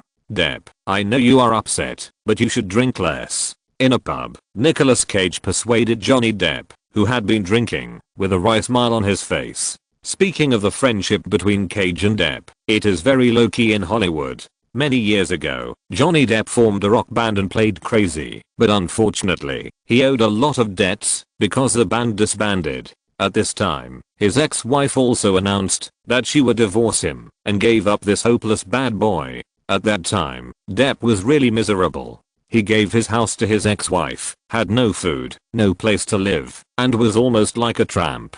The ex-wife couldn't bear to see him fall into such a state. Of course, privately, she felt that she had betrayed Depp and felt sorry for him, so she introduced Cage to him. At first, they didn't like each other, but Cage introduced Depp to an agent and made Depp an actor. During this period, Cage selflessly took care of the down-and-out Depp and lent his house to Depp. But Depp was still young at the time and took dozens of dollars from Cage to go to the bar in the middle of the night. Later in an interview, he said, I have done a lot of bad things, but this is the worst thing I have done. As for the future, the situation has changed and Cage doesn't know what happened. Since 2000, the films he has taken, except for Ghost Rider and National Treasure, are not bad, but the other films are really confusing. In fact, since 2009, Cage has erupted a series of asset problems such as tax evasion, and investment failure. It seemed that his decision-making ability in choosing movies and choosing a wife had spread to his finances. In just 3 years, he went from being a Hollywood real estate tycoon to being on the verge of bankruptcy. So, in turn, Depp, who became famous for Pirates of the Caribbean, gave Cage a blank check with no upper limit. It can be seen that the friendship between Cage and Depp is very enviable. The famous song Best Friend by Hong Kong singer Reason Chan has a deep interpretation of long-term friends. In the past, I shared a drink with you, and it was not enough to drink all night. I was happy as you were. There are many things that can only be given to you in this life, and they will be kept forever. How can others understand it thoroughly? In general, whether it is a Hollywood star or an ordinary person, friendship is the most important part of life. So, after all, it is rare to have a best friend. Depp, stop drinking. Seeing Johnny Depp drinking one glass after another, Nicolas Cage snatched the glass from his hand. Man, drinking can only make you more sad. Where is the heroic Depp in the past? Drinking can only be a pastime, not to ruin your body. Do you understand? The table was full of delicious food, but unfortunately the two of them only touched a little, but they ordered a lot of wine. 2 of the bottles of whiskey were empty, and most of them went into Depp's stomach. Thanks to his good alcohol tolerance, otherwise it would not be just like this now. Depp, even though you're involved in lawsuits now, it's nothing compared to before. Yes, man, can't you even get through this little difficulty? Nicolas Cage snatched Depp's wine glass. Johnny Depp finally stopped himself from drinking, shook his head with a wry smile, and said, Cage, why do you think I'm so unlucky recently? I just made the same mistakes that most actors have made, but why are those guys keeping their eyes on me? Why? Nicolas Cage took a sip of wine, then said, why? The reason is simple, they are jealous of you and hate you. On the other hand, man, your interpersonal relationships are terrible. Bad. I can't be like you, facing those bastards with a smile. Yes, I can't. They are too hypocritical and too pretentious. I hate such people. I hate them too, man. But we have to face them, because we are actors and they are the media. We must not only learn to act on the screen, but also learn to act in life. This is an actor. Actors? Why do I feel like asterisk asterisk? Depp said with a wry smile. You are too immature, my dear Depp. If you really want to make it in Hollywood, you must get rid of your damn likes and dislikes. I can't do that, because then I won't be myself. Depp shrugged and poured himself another glass of wine. Nicolas Cage shook his head and smiled helplessly. You know, man, what I like most about you is that no matter what others think, just be yourself, because I lack these. After that, Cage raised his glass and clinked it with Depp, putting down the glass. If you want, Depp, I can introduce you to the boss of Fox. I'm helping their company shoot a movie recently. The people there are very good. Nicolas Cage said to Johnny Depp. No, thanks, man. I don't want to make you worry about me anymore. Depp leaned back in his chair and took a deep breath. Besides, such favors will have to be repaid sooner or later. What will you do then? I don't want to see you in trouble, and I don't want you to take some crappy movies because of me. Ha, man, what are you talking about? I'm not the kind of guy who doesn't have a sense of loyalty. I will definitely stay with you to the end, even if, Nicolas Cage said excitedly, even if I really have to take a few crappy movies, I don't care. I haven't tried to shoot that kind of crappy movie for a long time. I miss it a lot.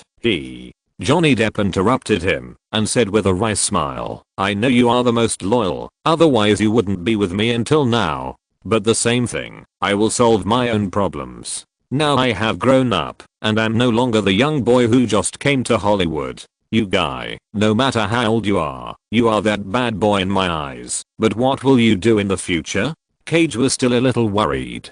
Johnny Depp looked at Cage, who was worried about him, patted him on the shoulder and said, hey, man, it's okay, I've let it go now. During this time, I can make up for everything I didn't have the time and energy to do before. Yes, I can go play football, play rock music. Well, man, even if it's a vacation, you should have a good rest and make a comeback in the future. Well, you're right, come on, let's clink glasses for friendship. Johnny Depp raised his glass, as free and easy as ever. For friendship. The two smiled at each other, raised their glasses, and drank a big glass. There is a kind of friend who doesn't need to be rewarded for his efforts, and doesn't need to be received for his giving. There is a kind of friend who can be forgotten when you are happy and always remembered when you are lonely. There is a kind of friend who is ordinary but great, plain but sincere. There is a kind of friend who can always resonate and always have tacit understanding.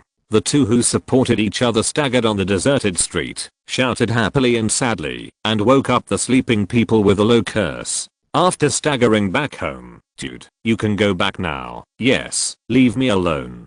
Depp said to Cage. Hey, are you chasing me away, man? Can't I stay here for one night? How could that be? I'm afraid that my dear sister-in-law will call and scold me again. Yes, I'm afraid of her.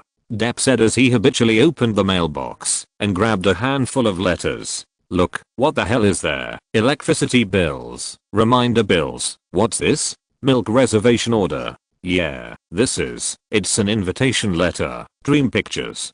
Damn, this name sounds familiar. Johnny Depp opened his drunken eyes and looked at the name on the invitation letter with a puzzled look. Feiyang. Ha, it's a Chinese name. Hey, man, what are you looking at, so engrossed? Nicolas Cage snatched the invitation letter, looked at the address and name on it, and said enviously, it turns out to be that magical magician China Yi. Even if he is the most popular recently, I heard that he will compete with the Wachowski brothers for the box office of the next movie. China Yi! Exclamation mark. That legendary horror director? Exclamation mark. Johnny Depp has heard about this mysterious Chinese director many times. Filming is scary. Any movie can break 100 million. The most amazing thing is that he has only been in the industry for more than a year. Like a comet in the Hollywood sky, shining brightly, making people unable to open their eyes. Now, it was this person who sent a letter to invite him. Could it be that? Before Johnny Depp could finish thinking, Depp, maybe this time you are saved. This China Yi can turn stones into gold. Yes, man, although he is not a super director, his eccentric style and incredible creativity are enough to make you stunned. Nicolas Cage said excitedly, very happy about his good brother's turn. Yes, China Yi also has a nickname called Magic Yang. He is the best at creating miracles. When Johnny Depp thought of this, he secretly made up his mind, go to Dream Pictures tomorrow and try his luck. To be continued. If you're listening to this novel on a channel other than Fanfic World, it means they downloaded and uploaded it without effort. We cordially invite you to visit our channel, Mundo Fanfic Novelos. There you'll find the original version of this story and you can explore many other novels of various genres. We're waiting for you to immerse yourself in a world of incredible novels. Chapter 170. I'm determined to play this role. Los Angeles, Chinatown, Dream Pictures. Early in the morning, the secretary told Yi Feiyang that an actor named Johnny Depp made an appointment yesterday and wanted to visit him today. It seems that the invitation letter worked. This was the first thought that flashed through Yi Feiyang's mind. Why did Yi Feiyang take the initiative to invite Johnny Depp to meet? The reason is simple. He didn't want such an excellent superstar to fall into the hands of Lionsgate. Although Lionsgate and Dream are about to invest in the filming of Pirates of the Caribbean as partners, in Yi Feiyang's view, filming is secondary. The most important thing is to be able to dig Depp over and use him for himself. Yi Feiyang notes, Johnny Depp is a very unique person. If he hadn't encountered a lawsuit, it would probably be difficult for a company like Dream Pictures to successfully invite him to negotiate. It's not that Johnny Depp is so powerful, but because he doesn't do things logically. Don't try to influence him with anything. But now, Depp has been in Hollywood for so long now and has become mature. Although the edges of his personality have not been polished, he is no longer as casual as before. Boss, Mr. Johnny Depp has arrived. Should we invite him in? The secretary knocked on the door and walked in, smiling at Yi Feiyang. No, I'll go and greet him in person. Yi Feiyang's move surprised the secretary. Dream Pictures has been established for so long, but no one has been allowed to greet him in person. Even Gustave, the president of Lionsgate, has not received this treatment. Johnny Depp, who was waiting outside, did not expect Yi Feiyang to come out to greet him in person and was stunned. Hello, Mr. Depp, I'm Yi Feiyang. You can call me Yi. Yi Feiyang extended his hand in a friendly manner. As he spoke, he looked at the famous pirate captain in his previous life. His cheeks were thin, and his eyes were probably a little nearsighted. He squinted slightly when looking at people. In addition, he was not very tall. Yi Feiyang felt that he was not even as tall as himself. However, his expression was very nervous. If he wore a pointed hat and rode on a broom, he could directly transform into a male wizard. Hi, hello. Depp seemed to be very unaccustomed to being treated so warmly by others. He felt that Yi Feiyang held his hand, which was broad and powerful, and his eyes were bright and energetic, as if he could see into people's hearts. This is an energetic guy. Johnny Depp moved his wrist, that was almost numb from being held, and secretly labeled Yi Feiyang. Look, why don't we go to the reception room to talk? By the way, what do you want? Coffee or milk tea? Coffee will do. Good. Jenny, 2 cups of coffee. Yi Feiyang snapped his fingers at the female secretary and then walked towards the reception room with Depp. How do you feel about coming to our company for the first time? After sitting down, Yi Feiyang asked Depp how he felt. Depp smiled. Very good, yes. Then are you interested in cooperating with our company? What? Depp didn't expect Yi Feiyang to be so direct. Yi Feiyang shrugged. It's like this. Our company is going to co-produce a movie with Lionsgate. I think the role of the male lead is very suitable for you, so I recommended it to Mr. Gustav over there, but I don't know if you are interested. But why me? What I mean is that you have so many choices, but you chose me. You should know my recent situation. I'm entangled in lawsuits, which is very troublesome. Depp was quite honest and told all his past directly. Yi Feiyang smiled. I consider the role, not the lawsuit and scandal. If you are suitable, I will choose you. It's that simple. Depp admired Yi Feiyang's straightforward answer. As a man, this is what he should do. Being nagging is so annoying. Then may I ask, what is the theme of this movie? Pirates. Specifically, it's a fantasy movie. What's the story? Yi Feiyang knew that Depp was very picky about the script. As long as the script suited his taste, he would be willing to act, even if the pay was low. On the contrary, if the script did not suit his taste, he might not accept it, even if you offered him a sky-high price. There was no way. This was one of the reasons why he was called a Hollywood freak. Here, dear friend, this is the outline of the story I wrote. You can take a look first. Yi Feiyang handed over the script as prepared in advance. Depp took the script, flipped through it, and then read it carefully. During this time, the female secretary knocked on the door and brought in 2 cups of coffee. Yi Feiyang signaled her not to disturb Depp from reading the script and just put down the coffee. Time passed slowly, and Depp read the script very seriously, looking like a crazy novel fan, reading his favorite novel. Yi Feiyang gently picked up the coffee cup, and while drinking coffee, he paid attention to Depp's expression. Depp's brows were furrowed and relaxed, and he touched his nose from time to time. When he saw something interesting, he smiled. It was obvious that this script was very much to his liking. Yi Feiyang breathed a sigh of relief. In fact, in his previous life, Johnny Depp was not willing to play the role of Captain Jack at first, and the director did not choose Depp. Michael Keaton, Jim Carrey and Christopher Walken were all candidates for the role of Captain Jack. Unfortunately, these 3 male stars either had inappropriate schedules or were seasick. Finally, director Gao had no choice but to find Depp. However, the first sentence Depp said after reading the script was asterisk asterisk. This made Gao very angry, and he asked him, why asterisk asterisk? Depp said, I mean the role I want to play is asterisk asterisk. Then what kind of person do you think Captain Jack should be? So Depp described the role in his mind. Asterisk asterisk unruly, both good and evil. The 2 people's argument actually contributed to the success of the play. The script that Yi Feiyang gave to Depp was the product of the argument between Depp and Gao in the previous life. It can almost be said that it was written according to Depp's personal ideas. How could it not suit his taste? About 10 minutes later, Johnny Depp took a deep breath, closed the script outline, and then said to Yi Feiyang, man, this script is great. Especially the role of Captain Jack. I feel like it is just my own shadow. Yes, that's the feeling. Very intimate, very familiar. Nonsense. This play itself is tailor-made for you. How can it not be intimate? Exclamation mark. Yi Feiyang thought so in his heart and said, haha, it seems that you are very satisfied with this role, but before you accept this role, I need to put forward a condition. Yi Feiyang's sudden words made Depp slightly startled. Condition? What condition? Depp was really confused by Yi Feiyang. Although he was not a big star and his career was not going well recently, it was good that he was willing to take on this movie. The other party actually put forward a condition.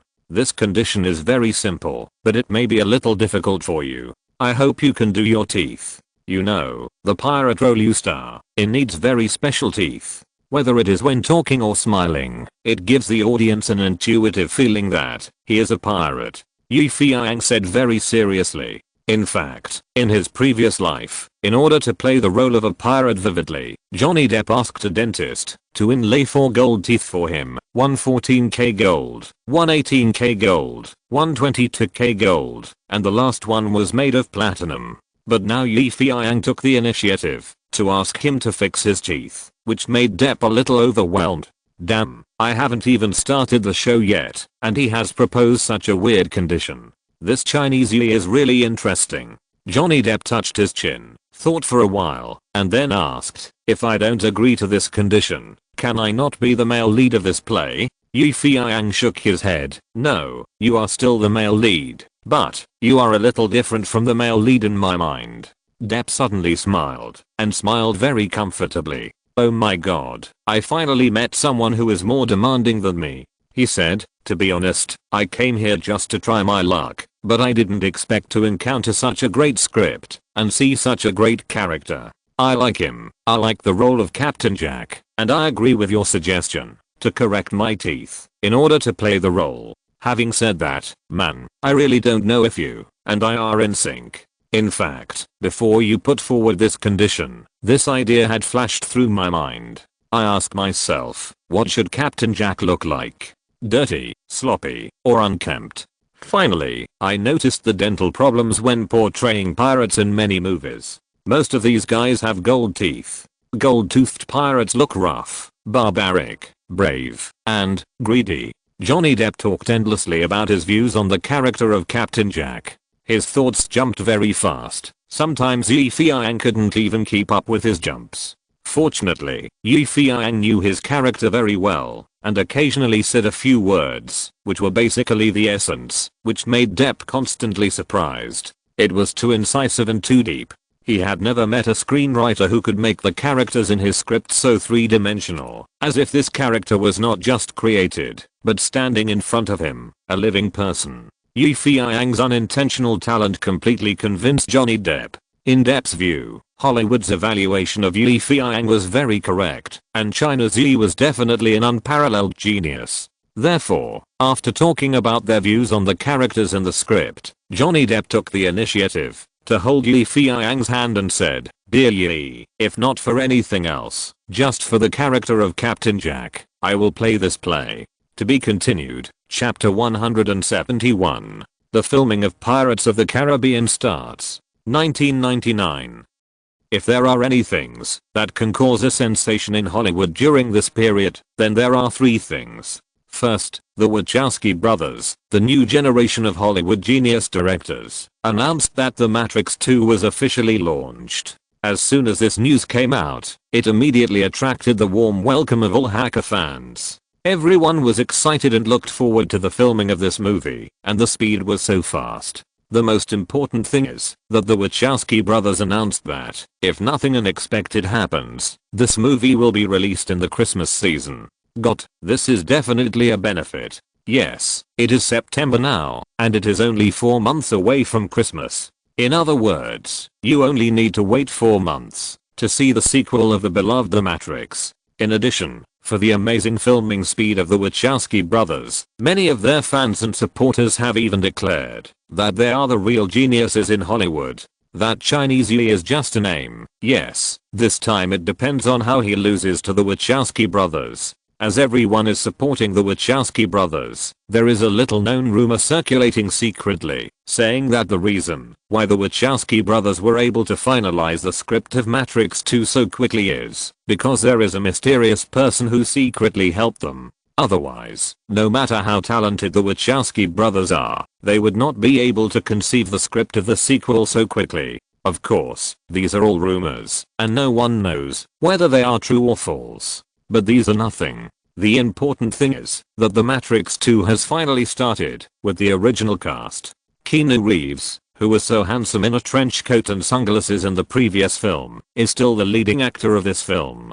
In addition, the Wachowski brothers announced that in this sequel, Nia, played by Reeves, will have more exciting action scenes. He is currently receiving special training from Hong Kong martial arts instructor Mr. Yun Whooping, such as wire hanging, gun and stick dancing, etc., which will feast the eyes of all fans who like the movie Hackers. In addition, the sequel will continue the essence of the previous movie, do 100 points in special effects, and present a more realistic and amazing hacker world to the audience. In short, this movie will bring everyone an unprecedented visual feast and spiritual enjoyment, so stay tuned. In addition to the above content, the Wachowski brothers also revealed one thing intentionally or unintentionally, that is, they were very sincere and wanted to invite Hong Kong Kung Fu star Jet Li to play the role of Seraph in the sequel, but unfortunately Jet Li asked for $13 million, and the Wachowski brothers thought that he was not worth the price at all, so they only offered Jet Li a salary of $3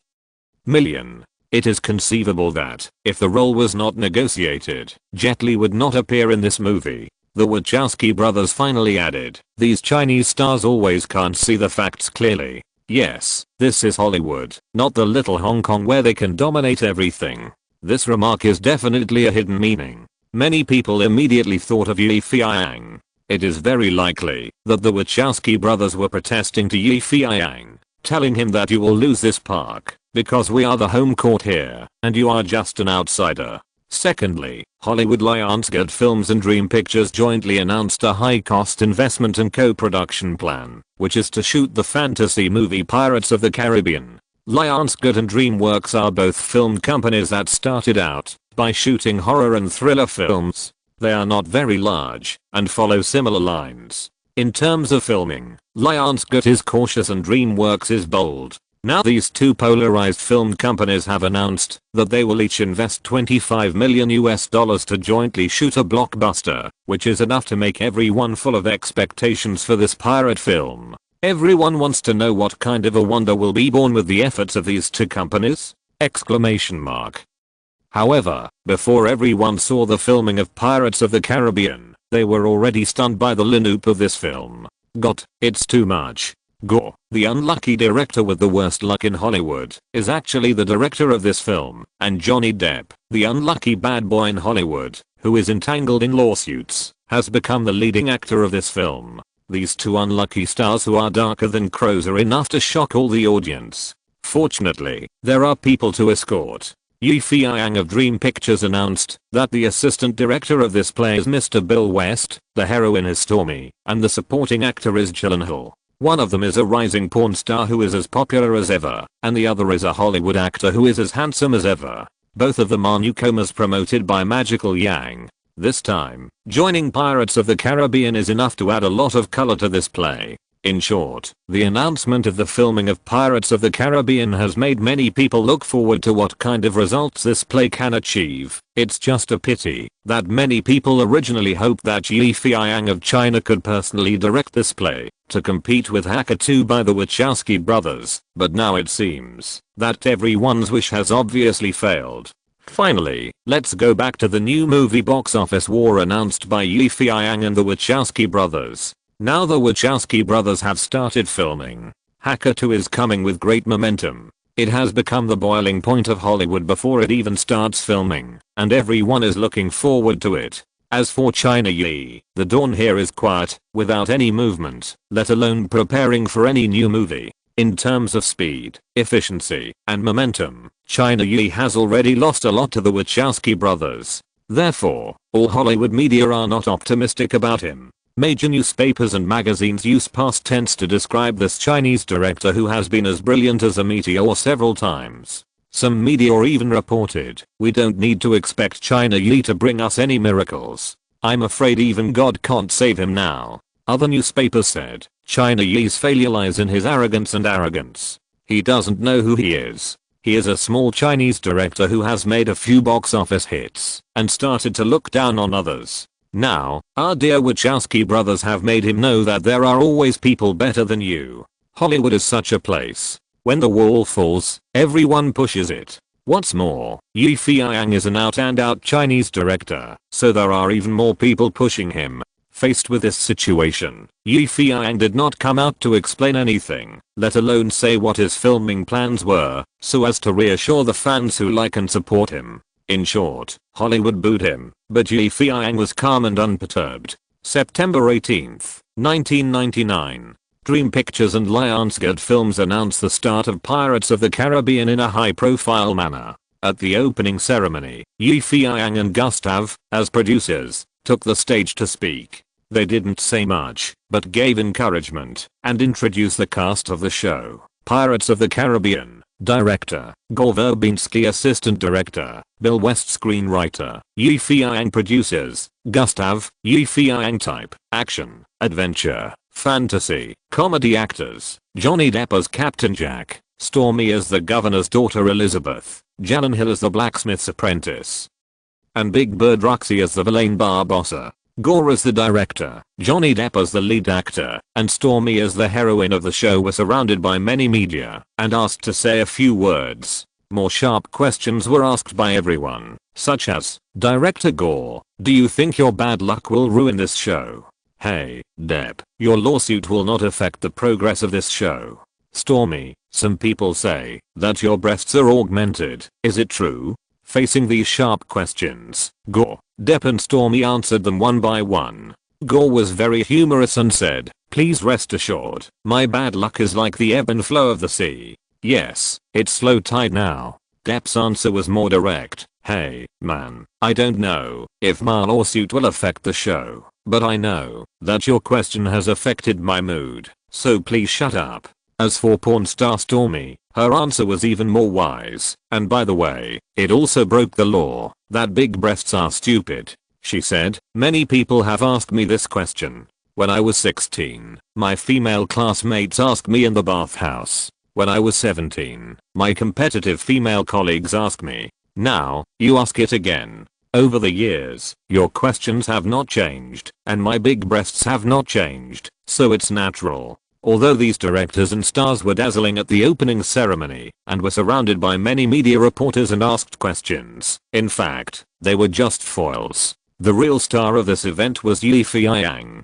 especially since Feiyang was recently rumored to be competing with the Wachowski brothers. All media collectively asked questions. Excuse me, do you think you can beat the Wachowski brothers in this box office competition? Excuse me, what kind of movie are you going to shoot to compete with the Wachowski brothers? Excuse me, what do you think of the evaluation that you are a comet that appears only once? Excuse me.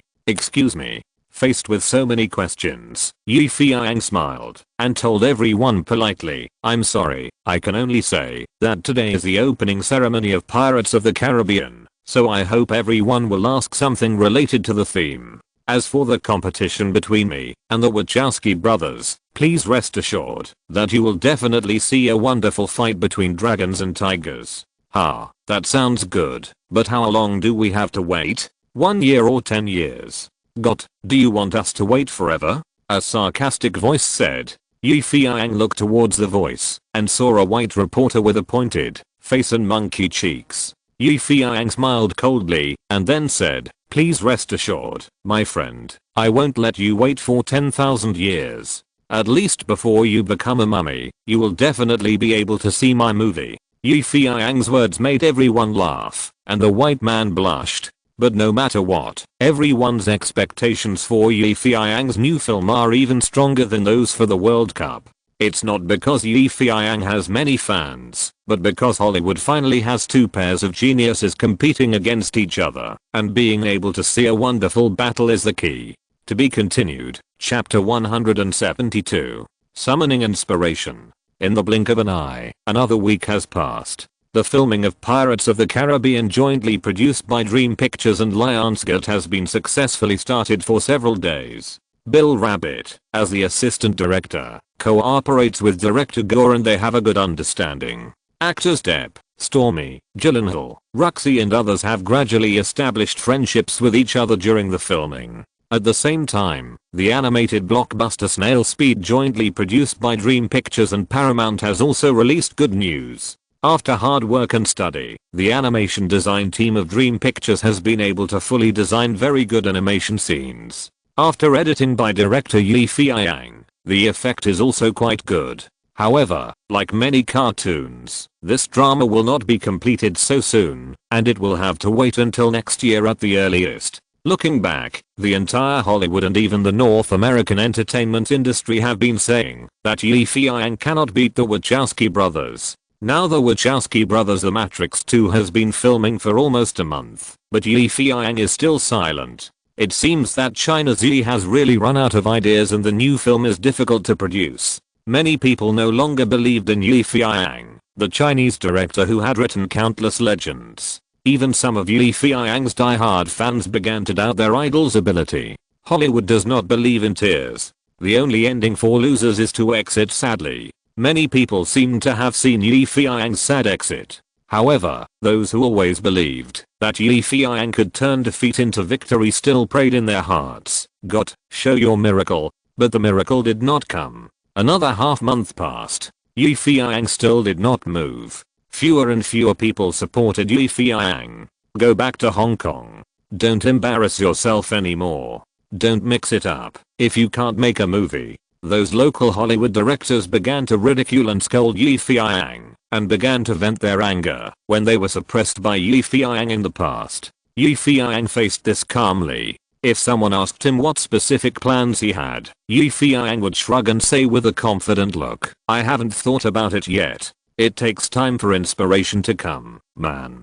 Countless people in Hollywood admire Feiyang's calmness. Look at his calmness. My god, even if God appeared in front of him wearing open crotch pants, he probably wouldn't be surprised. In fact, Feiyang at this time was not as calm as the outside world thought. During this period, Feiyang has been thinking about what kind of movie to shoot in order to beat the movie The Matrix 2 at the box office. You know, the box office of The Matrix 2 in the previous life was $780 million, enough to rank in the top 30 of the US movie box office rankings. Feiyang considered filming Transformers, but unfortunately the filming rights of this play were not in his hands, and the technology was not up to par. Feiyang considered filming Iron Man, but the situation was the same as above. No copyright, no technology. Feiyang considered filming Inception. This time the idea was very good, but it was hard to find actors. The requirements for actors in this play were too high. According to Feiyang's vision, currently, except for a few Hollywood movie kings, basically no one could play the leading role, and the most important thing was that all these movie kings had full schedules, and the filming schedule had been scheduled until 2002, so how could they have the opportunity to film their own play? Therefore, Feiyang was very depressed and distressed. If it weren't for Anne Hathaway encouraging him from time to time, he really didn't know if he would surrender. That night, Bill the Rabbit, who was strongly promoted by Feiyang to be the deputy director of Pirates of the Caribbean, came back from the set. Bill was very careful, and he deliberately asked Feiyang to relax for a while.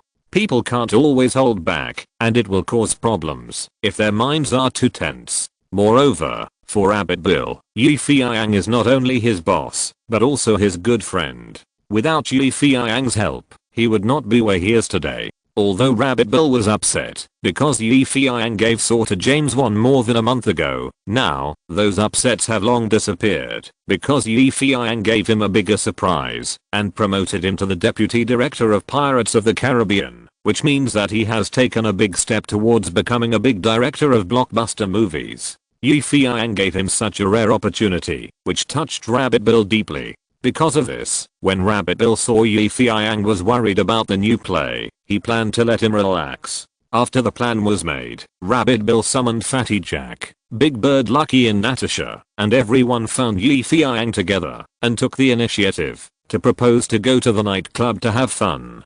Dear friends, don't forget entertainment while working, and enjoy life to the fullest. Rabbit Bill said to Feiyang and Gao Jiabao. As the financial manager of Dream Pictures, Fatty Gao Jiabao had long wanted to fall into depravity. He especially wanted to see what the nightclubs in the United States were like. Was it like in the movies, where men and women could go to bed with just a hookup? This kind of romantic encounter was an irresistible temptation for Fatty Gao, who was still a virgin. Unfortunately, since coming to the United States, Fatty Gao was either broke, and busy washing dishes to fill his stomach, or working diligently with Feiyang to start a business. He never had the opportunity to go out and fool around. Even if he went out once or twice, he would just drink some wine in the bar and watch a striptease at most. So, under the instigation of Rabbit Bill and others, Fatty Gao Jiabao even dragged Feiyang to go with him. Feiyang was too busy with the new play to have time for hip hop fun, so of course he didn't want to. Seeing him like this, the fat man took out his trump card. Feiyang, I know you are upset about the new play, but even if you do nothing, the inspiration will not come out. It is better to go out for some fresh air, maybe inspiration will come. And, you know that there are all kinds of people in places like nightclubs. What if I get into danger? You are so good at fighting, it would be a waste of talent if you don't become my bodyguard. Seeing that Feiyang was about to refuse, the fat man added, I have been with you in the United States for so long, and I have never gone out to have fun.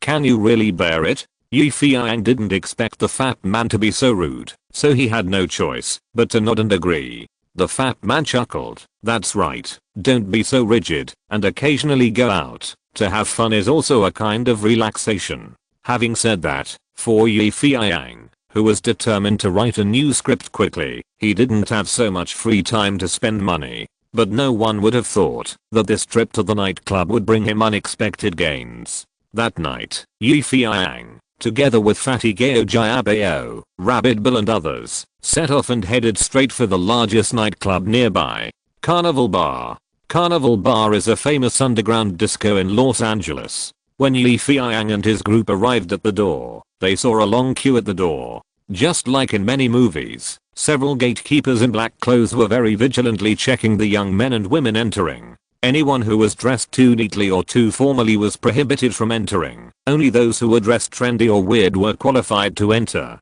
Don't think that this method of screening is a bit nonsensical. In fact, if you want to play here, you must fit in with the atmosphere here. If you dress in a suit and tie like an insurance salesman, who will let you in? Rabbit Bill, Fatty Jack and Big Bird Luchy are all masters. They have dressed up before coming here. Denim, punk, metal jackets, absolutely trendy and alternative. The beauty Natasha is even dressed in Madonna's stage costume, with a thin waist and plump hips, and double peaks, which is amazing. As for the fat guy Gao Jiabao, he actually took out the Indian outfit he wore when selling tickets last year, and transformed himself into an Indian fat guy again, which made him look different. Only Feiyang was unwilling to wear those fancy things. After being persuaded by Rabbit Bill and others, he reluctantly wore a pair of jeans, a tight black t-shirt with a fist with a raised middle finger printed on it, and a baseball cap tilted on it, which made him look a bit rebellious. Seeing the long queue, it was unknown how long it would take to enter the venue. Rabbit Bill had his own way. He walked up to a black gatekeeper. Hey, man, do you still know me? The last time we were drunk, we watched a striptease together. Rabbit Bill took the opportunity to take out a US dollar and stuffed it into the other person's hand. The black man immediately recognized him. Oh, by the way, you are that so and so. Yes, that's me. The two of them bumped fists in various ways, and then Bill said, I brought a few friends to play, can I go in first? Of course, man. The black gatekeeper said with a smile. He saw the US dollar just now, it was here. Feiyang and others didn't expect that Rabbit Bill would be so resourceful. Everyone directly jumped over the long queues that were still waiting, and entered the disco. Of course, it was inevitable that the long queues would complain during the period. Damn it, how can they go in early? Against random queue jumping, are there any rules? Shit, I've been waiting for most of the day. The Carnival Bar itself is an underground nightclub. When you enter here, you will feel a black screen in front of your eyes, and then there will be deafening, restless and wild music. Look, guys, this is heaven. Paradise of debauchery and depravity. Rabbit Bill seemed to be very familiar with the venue here, and introduced this famous underground nightclub with a master-like appearance. We have everything here, beauties, good wine, music, and hot affairs. Of course, there's also my dear marijuana. If you need to have some fun, just tell me, I can get you some top-notch stuff. Let's have fun. After Bill the Rabbit said this, everyone let go.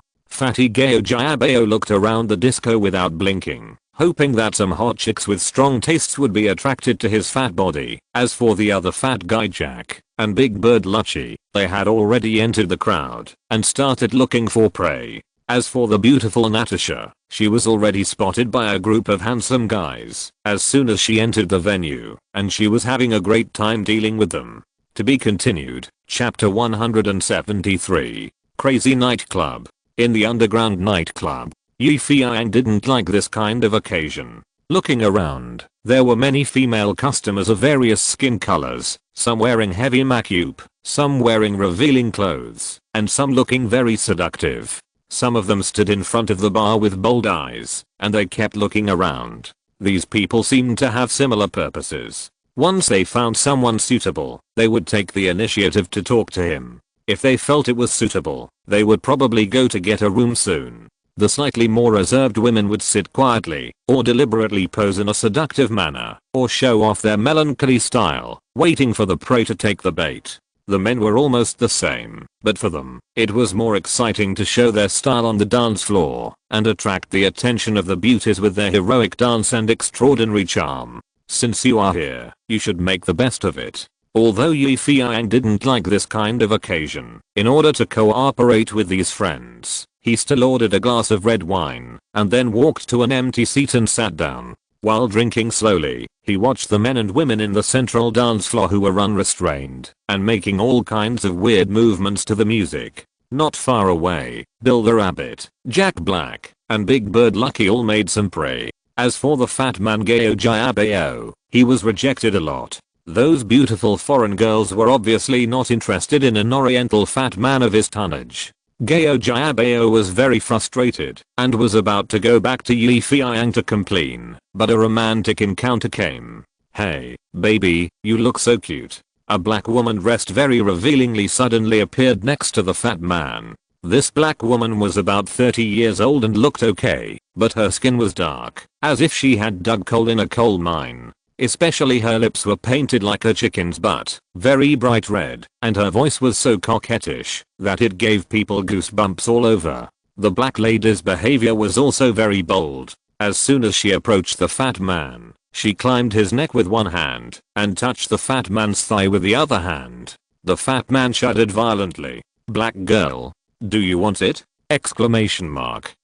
She looked a bit old. The fat man was torn between his conscience and his desire, and then he saw Feiyang smiling at him not far away. He made up his mind and immediately pretended to enjoy it. After all, he could get a girl, right? Exclamation mark.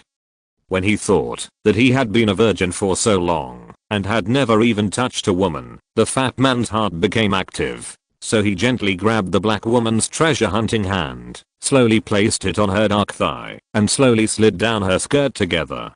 "Baby, you are so anxious." The black woman giggled. "Oh, she is not wearing anything inside." The fat man felt a chill and quickly withdrew his hand from the skirt and placed it on the woman's waist. He was shocked again. Was it a tire or a belly? Exclamation mark. It was terrible. This was not a romantic encounter, but a disaster. It was a pity that I had practiced the Jade Man's Hard Sutra for so long, and I must not let this black guy get away with it. The fat man had the idea of retreating, and laughed. "That's because you are so attractive." He said this without thinking, and he felt like he was going to vomit. "Really, baby?" The black lady smiled coquettishly, and her snake-like body twisted in the fat man's arms. The fat man tried his best to dodge and asked Feiyang, who was watching the excitement not far away, for help. Feiyang pretended not to see anything and let his friend struggle and sink. The fat man didn't expect the black lady to be so fierce, and he didn't expect Feiyang, his bad friend, to watch him die without helping. Helplessly, he had to smile and said to the woman, "Sorry dear sister." "Oh no, dear lady, I'm going to the bathroom first." The black lady rarely ate oriental food, licked her scarlet lips, and then blew in the fat man's ear and said coquettishly, "Baby, you are so bad. Come back early. I will give you everything tonight." The fat man felt cold again, broke free from the restraints, and hurried to urinate. This carnival bar is indeed a good place to vent. People who have been suppressed for a day will show all the wildness in their hearts. Compared with the heavyweight tonnage of his bad friend Gao Pangzi, Yi Feiyang has a muscular and upright figure, and his face is also somewhat friendly. Coupled with his unique sense of mystery of Oriental people, he is definitely attractive to people of the opposite sex. Since he sat down, several lonely women around him soon cast their eyes on him frequently, but they did not take the initiative to attack. But when Yi Feiyang looked over, they immediately made some seductive movements, or flirted, or slightly raised the thigh in the short skirt. American women are open. However, Yi Feiyang is not very interested in these women. For him, he already has a top girlfriend like Anne Hathaway in his heart. How can these mediocre women be in his eyes? Hi, are you interested in dancing?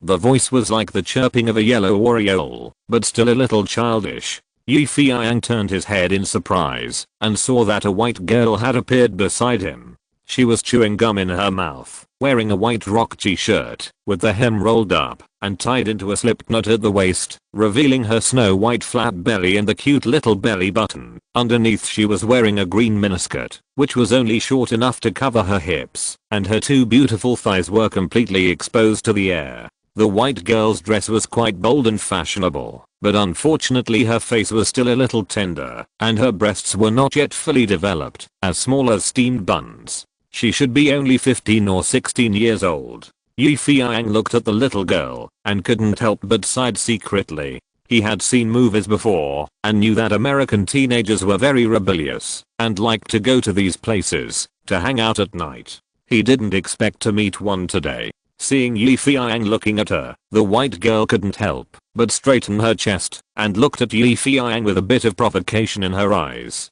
Yi Feiyang laughed dumbly and said, "I'm so sorry, baby, I'm not interested in dancing with children.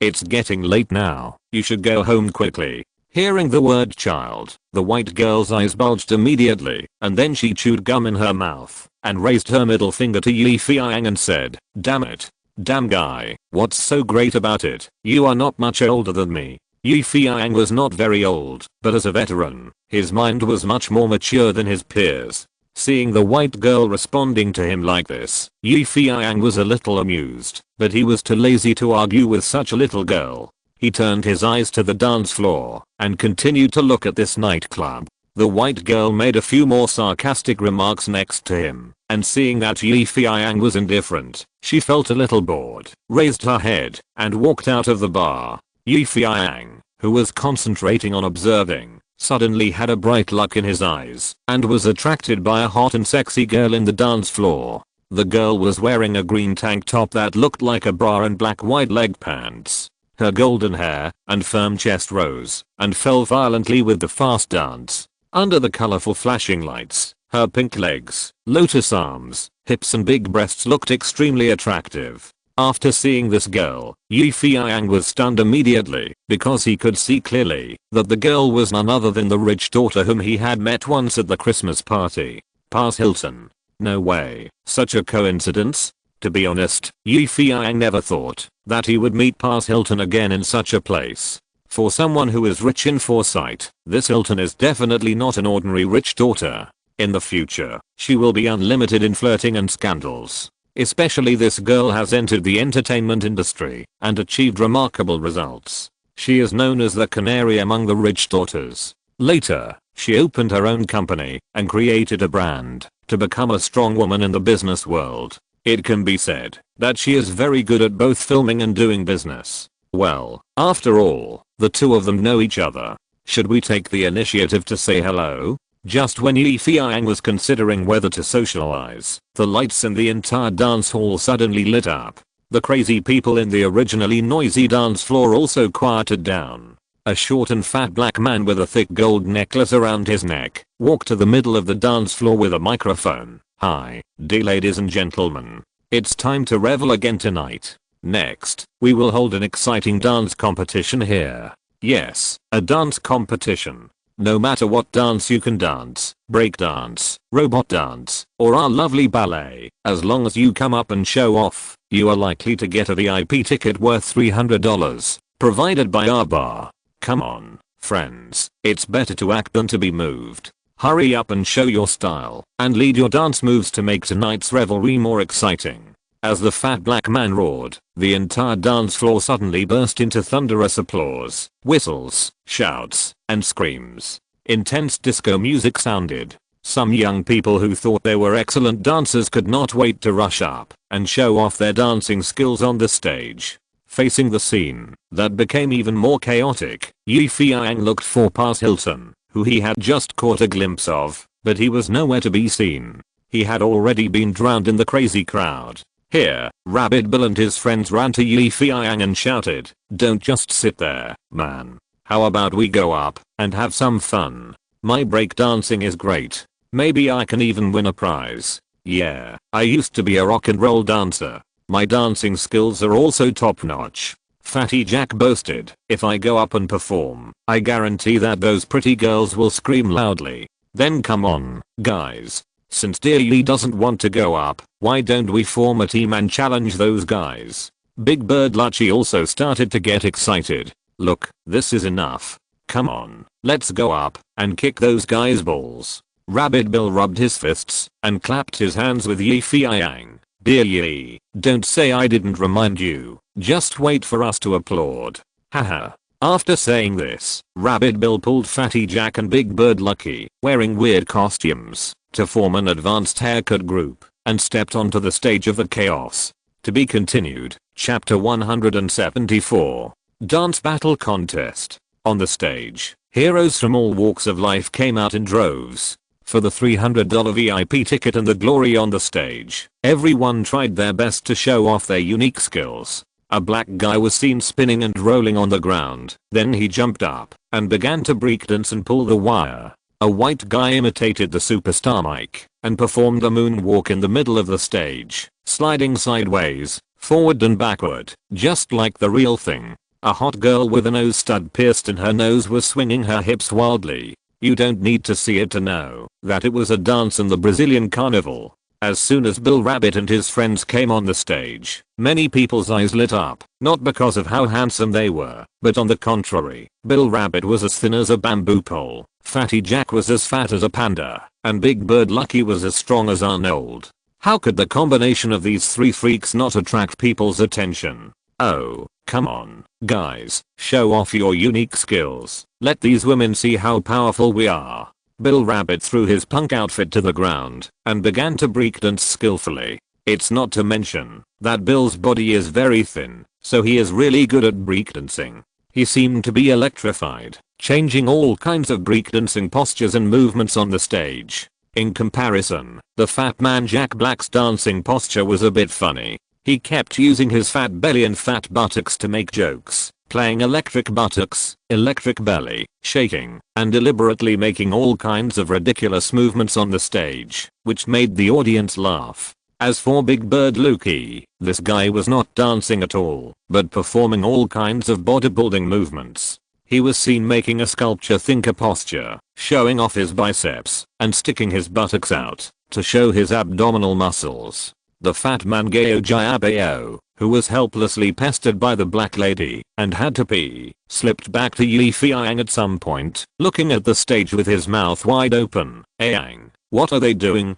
Dancing? Huh. This is also considered dancing?" The fat man was quite surprised. Yes, there are still many people who like them. Looking around, the audiences below the stage were applauding and cheering for the three fools. "Come on, guys. You danced really well. Oh yeah. It was really wonderful. It was really funny." Of course, there were also some discordant shouts and curses. "Shit. What kind of dance is this?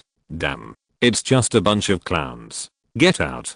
Damn guys." No matter what, the three freaks of Rabbitbill enjoyed themselves on the stage. They showed off their breakdance, belly dance, and bodybuilding skills in a very shameless way, showing off their style. The short and fat black man with a thick gold necklace around his neck saw that the competition had reached a certain stage, and he stood up and shouted again, "Oh, not bad, friends. See, these are our wonderful contestants.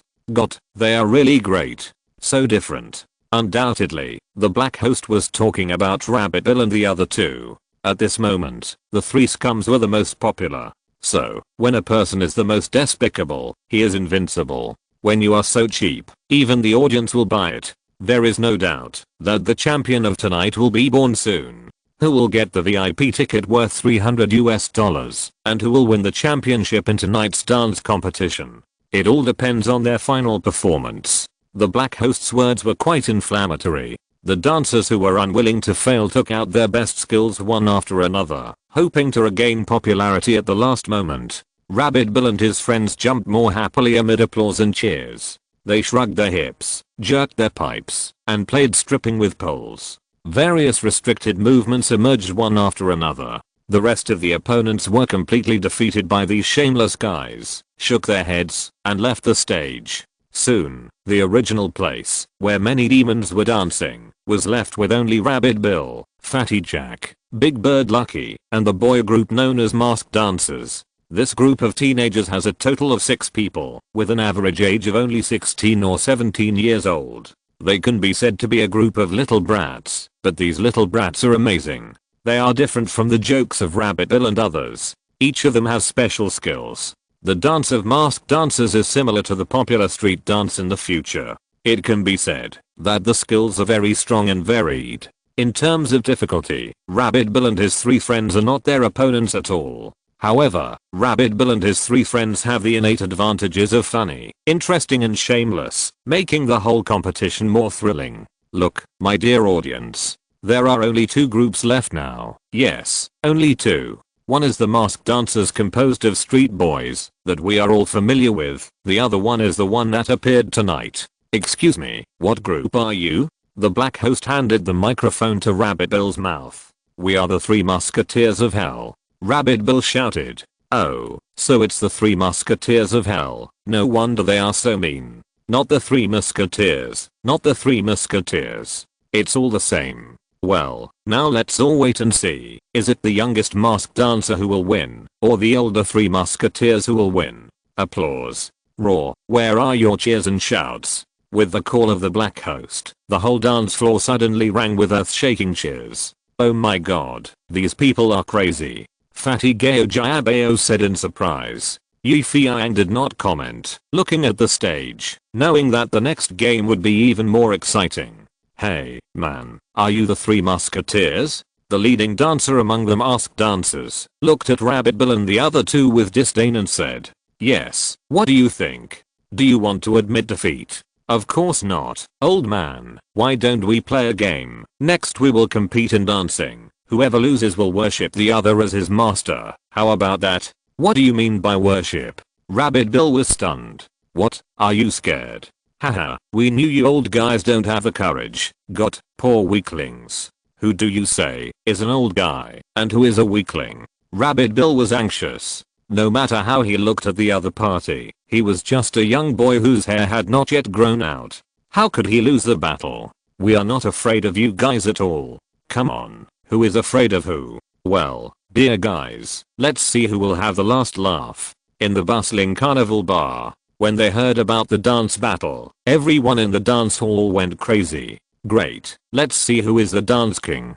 Got, I'm looking forward to it. Hurry up and start. Shouts and screams, one wave higher than the other. No one expected that a dance competition originally organized by a bar would turn into such a fierce dance battle. Masked Dancers is a famous street dance group in this area. The 6 people are basically teenagers in their teens. They are very curious and interested in new things, so they have dabbled in various dances. Let alone other things, just say that their respective breakdancing attainments are only higher than Rabbit Bill's. Rabbit Bill didn't know this, and was still encouraged by the popularity of the 3 of them. Guys, let's work harder and let these little brats see what real dance is. 3 palms clenched tightly together. Try hard, come on. Now it is not a simple question of winning or losing, but a question of face. If these 3 old guys really lose to each other, how can they get out in the future? Exclamation mark. The explosive music rhythm sounded. Rabbit Bill and the other 2 began to twist their bodies frantically, and breakdancing, belly dancing, and aerobics all showed their unique charm. Not to mention, this time they danced 100 times better than before. People, when they are forced into a corner, can still show their potential. It can be said that under the pressure of these young dancers, Rabbit Bill and the other 3 old guys have used all their tricks to rely on their own advantages to come out on top and win over these little brats. However, things did not go as planned. Just when the 3 of Rabbit Bill were dancing the most intensely, there was a whistle, and the masked dancers group began to move. First, a black boy slid out, then imitated the zombies, tilted his head, drooped his arms, and his legs were stiff. He paused with each step, and swung forward strangely. After walking 4 or 5 steps, he stood stiffly, made a scarecrow posture, and stood on the spot. It must be said that with just a few simple movements, this black boy imitated the zombies in the movie vividly, especially the stiff joints and unique breath of death of the zombies, which gave the audience a strange and dark feeling. Then, the 5 companions behind him slid quickly together, then knelt on their knees, and slid straight in front of the zombies. Stand still. As the dance point rises, the zombies moved, grabbing with both hands in a slow rhythm. The 5 boys were grabbed by the gravity exerted by the zombies, and then the real dance battle began. Among the 5 teenagers, a yellow-haired boy stood up first.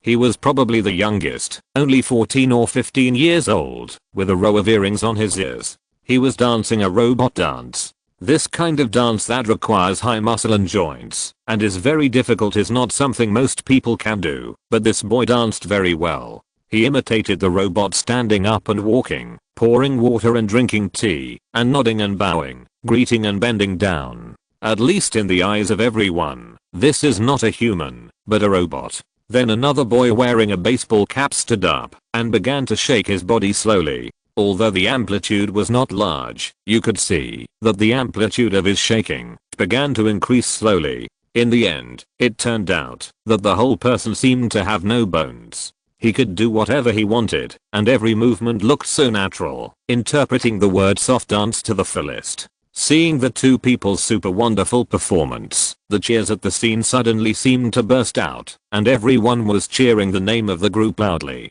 Then the 3rd, 4th, and 5th. Taking zombies as a benchmark, the 5 teenagers took turns to perform their dancing skills, directly surrounding Rabbit Bill and the other 2 in a circle, using all kinds of cool poses to provoke, ridicule, and humiliate the 3 old guys. Rabbit Bill and the other 2 looked at each other, miserable. They had lived for so long, but they had never been bullied like this, not to mention that they were bullied by a group of little kids. But they were not as good as others, and now, let alone continuing to dance, even if they wanted to resist, it was impossible. Seeing that the masked dancers were so powerful that they had forced them to have no way to escape. When they thought about worshipping them as their teachers in person, and being laughed at and whistled, Rabbit Bill and the other 2 wanted to die. God, please save us. The 3 guys prayed secretly. God did not come, but the person who rescued them appeared. Just when Rabbit Bill and his gang were in a mess, and were eager to find a crack in the ground to get into, suddenly, a figure flipped in the air, and jumped onto the stage. There was a loud bang.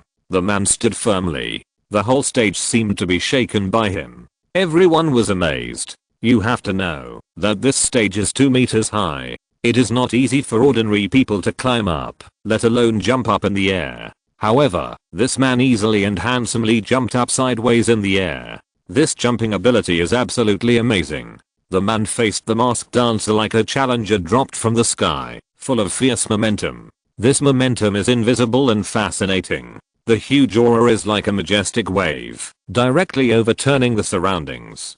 To be continued, Chapter 175. Legend of the Dancing God. The man who suddenly leaped from the sky onto the stage, with a shocking leap and a momentum like a god descending from heaven, was so powerful that everyone looked at him sideways. Who is he? What is he going to do? Exclamation mark. A pair of beautiful eyes squeezed in the crowd curiously looked at the strange man who suddenly appeared on the stage. The tall figure, the proud posture, and the momentum of the peaking, all of this made Paris Hilton full of curiosity. As a trendy girl, Paris Hilton has always been a street dance enthusiast, not to mention that she has a passionate Mexican ancestry, so whenever there is a dance competition here, she wants to see it. For those excellent dancers, she admires them very much. Paris Hilton has known the masked dancers group on the stage for a long time, and even has some contacts with them, and learned to dance with them. For Paris Hilton, they are the best dancers on the entire street, and no one can challenge their authority. As for the three funny guys on the stage, they just perform funny performances in a funny way, which is not up to the standard at all. Originally, I thought that this dance battle would end here and there would be no more expectations, but this person who suddenly appeared attracted the curiosity of this rich daughter. Could it be that he is a strong man? Exclamation mark. Not only was she curious, but in fact everyone at the scene became curious. Especially when people who were close saw that this sudden challenger was actually a Chinese. The whole atmosphere became even more heated. Look, guys, this friend looks like he is going to challenge the masked dancer. Yes, he looks very powerful, and it will probably be a fierce battle. But at this moment, the most surprised people were Fatty Gao Jiabao and Rabbit Bill and others, because they opened their eyes wide and saw clearly that this guy who suddenly appeared was actually Feiyang. Yes, he is Feiyang. At this moment, Feiyang is arrogant. At this moment, Feiyang looks down on the world. His momentum is fierce and directly shocked the whole audience. Look, he's moving. Someone shouted as they were talking, and then Feiyang snapped his fingers on the stage, and then, with the rhythm of the DJ, he began his own stage. The music started. The dance battle, the peak showdown is about to begin. In the crowded underground bar, Feiyang saw Rabbit Bill and others making a fool of themselves and being forced into a mess by a group of little brats on the stage, so he couldn't help but go on stage in midair. His appearance immediately shocked everyone at the scene. Everyone stared at him in amazement. As the music suddenly sounded, Feiyang moved. He took 2 steps forward very dynamically, took advantage of the momentum to do 2 consecutive side flips, and then stopped on 1 foot on the field. This action required a strong balance, but he did it without any flaws, then slightly bent 1 foot, exerted a little force, and the whole person bounced into the air, and quickly did a difficult backflip in the air, and landed on 1 foot again. Just when everyone was amazed by his superb sense of balance, he suddenly did a split, with his legs apart, his whole body close to the ground, and then supported himself with his hands, doing a Thomas full spin, 7 or 8 in a row, which dazzled everyone. Just when everyone was dazzled, Feiyang did another beautiful one-arm spin, then stood up, twisting his hips wildly. Unlike women's hip swings, his posture was exaggerated and wild, even more so than electric hips, making people wonder if he had installed some kind of accelerator motor. The series of movements just now were all lightning fast, but then, his body suddenly stiffened, and the whole person was like a stiff corpse, moving intermittently, from extremely active to extremely quiet. This sudden change made people a little confused. But soon, Feiyang sped up in a very strange way, and his dance posture changed from zombie to crazy lock dance. His arms, legs, and all the joints of his body were locked back and forth swiftly. His soft body seemed to have no bones, and many incredible movements were jaw-dropping. It can be said that Feiyang at this moment is like a twisted lightning, lighting up everyone's eyes. In fact, from the beginning, Feiyang showed several types of dance, including breakdance, robot dance, reggae dance, and lock dance. Many of these dances were not yet formed in the United States in 1999, but he was the first to show them, and the shock was absolutely unparalleled. Let alone other things, the lock dance he performed was basically the same type as the soft dance performed by the young man just now, but a discerning person could see at a glance that Feiyang's lock dance was much higher than his. Especially Feiyang also used the clavicle technique in martial arts in this dance, and its difficulty was even more amazing. Is this still dance? At this moment, all the viewers had such a question. Bill Rabbit, Fatty Jack, and Big Bird Lucci were stunned by Feiyang's mysterious dancing skills. Even Fatty Gao Jiabao opened his mouth wide, thinking that Yang used to dance very well, but he shouldn't be so perverted. Who would have known that Feiyang used his previous life's dance experience and integrated it with his martial arts skills and combined the two into one, turning it into a shocking dance scene. At this moment, the whole stage belonged to him only. He was like thunder and lightning, like a violent storm, and he danced freely on the stage. Off the stage, everyone was confused and shocked by his movements, especially Paris Hilton, who was so surprised that she couldn't close her mouth.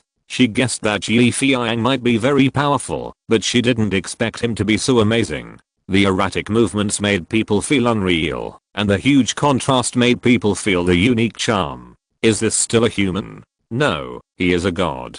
He is a real dance god. Just when everyone was immersed in the shock created by Yi Feiyang, on the stage, someone like a gust of wind, after performing a lock dance, followed by a side flip, and a back flip, and finally a Thomas big somersault with screams, landed beautifully. Still. Panting. Breathing. The bar, which was originally boiling, was so quiet that you could hear a pin drop. Yi Feiyang was panting. Everyone under the stage was already suffocating. They were suffocated by this incredible dance. The masked dancers group suddenly knelt down in front of Yi Feiyang. They were like followers of Jesus, almost in tears. Not because of shock, but because of being moved. Who doesn't want to see the best dancing skills for those who love dancing? Unfortunately, this kind of dancing skills are hard to come by. But tonight, they saw it. Yes, they saw it. It was presented to them alive. What kind of dance is this? They have never seen it before, but it is so familiar that people can't wait to integrate it into their bones after watching it. They were moved and shed tears by the dance just now. A full minute of silence. Then, like a landslide and tsunami, there was a deafening applause. Everyone bit their lips tightly, unable to contain their excitement. Yi Feiyang's dance competition, that transcends the times, made them see the new miracle after God created mankind. The applause was like thunder and the shouts continued. Yi Feiyang stood on the stage like a triumphant hero, like a true dancing god. The legend of the dancing god began to spread from this moment. Many years later, when street dance became a mainstream competitive event in the world entertainment circle, many people would think of the person who had created a new era of street dance and stood at the pinnacle of street dance competition. On the stage, Yi Feiyang was sweating profusely. He took a deep breath, then used his feet to handsomely hook up the clothes thrown on the stage, and walked off the stage silently amid applause, cheers, and shouts. Wherever he walked, a path would automatically and spontaneously be made, just like making way for a magical passage in the turbulent sea. It's really great. It's wonderful. Woo woo. I don't know who took the lead in shouting, and immediately the whole dance floor was in a frenzy. Yi Feiyang was very tired and had no intention of enjoying the cheers. In his previous life, he was a frequent visitor to the dance hall and a master of folk dance. Whether it was street dance or any other dance, he danced very well. Such a dance battle scene was even more child's play. It can be said that what young people are playing now is what Yi Feiyang played in his previous life. No more talking. I'm tired. Yi Feiyang put his clothes on his shoulders, wiped the sweat from his forehead, and walked out of the door of the bar. When he passed through the crowd, he didn't notice that a sexy girl with blonde hair and blue eyes was curiously looking at him, and imprinted his sweat wiping and frowning appearance in his heart. Master, master, please walk slowly, please accept us as your apprentices. The masked dancer suddenly caught up and shouted at Yi Feiyang. Yi Feiyang turned around and smiled. Sorry, I never accept apprentices. Yes, our boss doesn't accept apprentices. You should go home and eat bananas. Rabbit Bill and others were so arrogant that they just lost their embarrassing mentality. Especially the fat guy Jack, who shouted, you can become my disciple. We three can accept you reluctantly. Yi Feiyang shook his head. These three guys really forgot the pain after the wound healed. To be honest, you are all very talented, and I can't teach you anything at all. The key to street dance is nothing more than the word freedom. As long as you understand the meaning of this word, you can integrate all kinds of dance and make it your own. Seeing that these 6 young people are so passionate about street dance, Yi Feiyang couldn't help but say a few words. This sentence is very simple, but it directly points out the essence of street dance. Dance with your heart. Different music matches different dances, different rhythms, and different dance postures. As long as you dance with your heart, then what you dance is your best dance. Freedom is the soul of street dance. When you touch the soul, you have truly mastered street dance. Seeing Yi Feiyang's resolute attitude, the masked dancers were disappointed that they had no hope of becoming his apprentice. However, they also silently remembered what Yi Feiyang had just said and made up their minds to continue on the road of street dance. The future also gave them the opportunity to prove themselves. The champions of the first episode of the American street dance competition were them. The masked dancers shined in the American street dance world, but tonight, someone shined more than them. To be continued. End of this chapter. Thank you very much for reaching the end. Don't forget to like. Looking for more exclusive content and immediate access? Subscribe to our Patreon. Remember, every like, subscription, or donation encourages us to continue. Thanks to everyone. See you in the next video.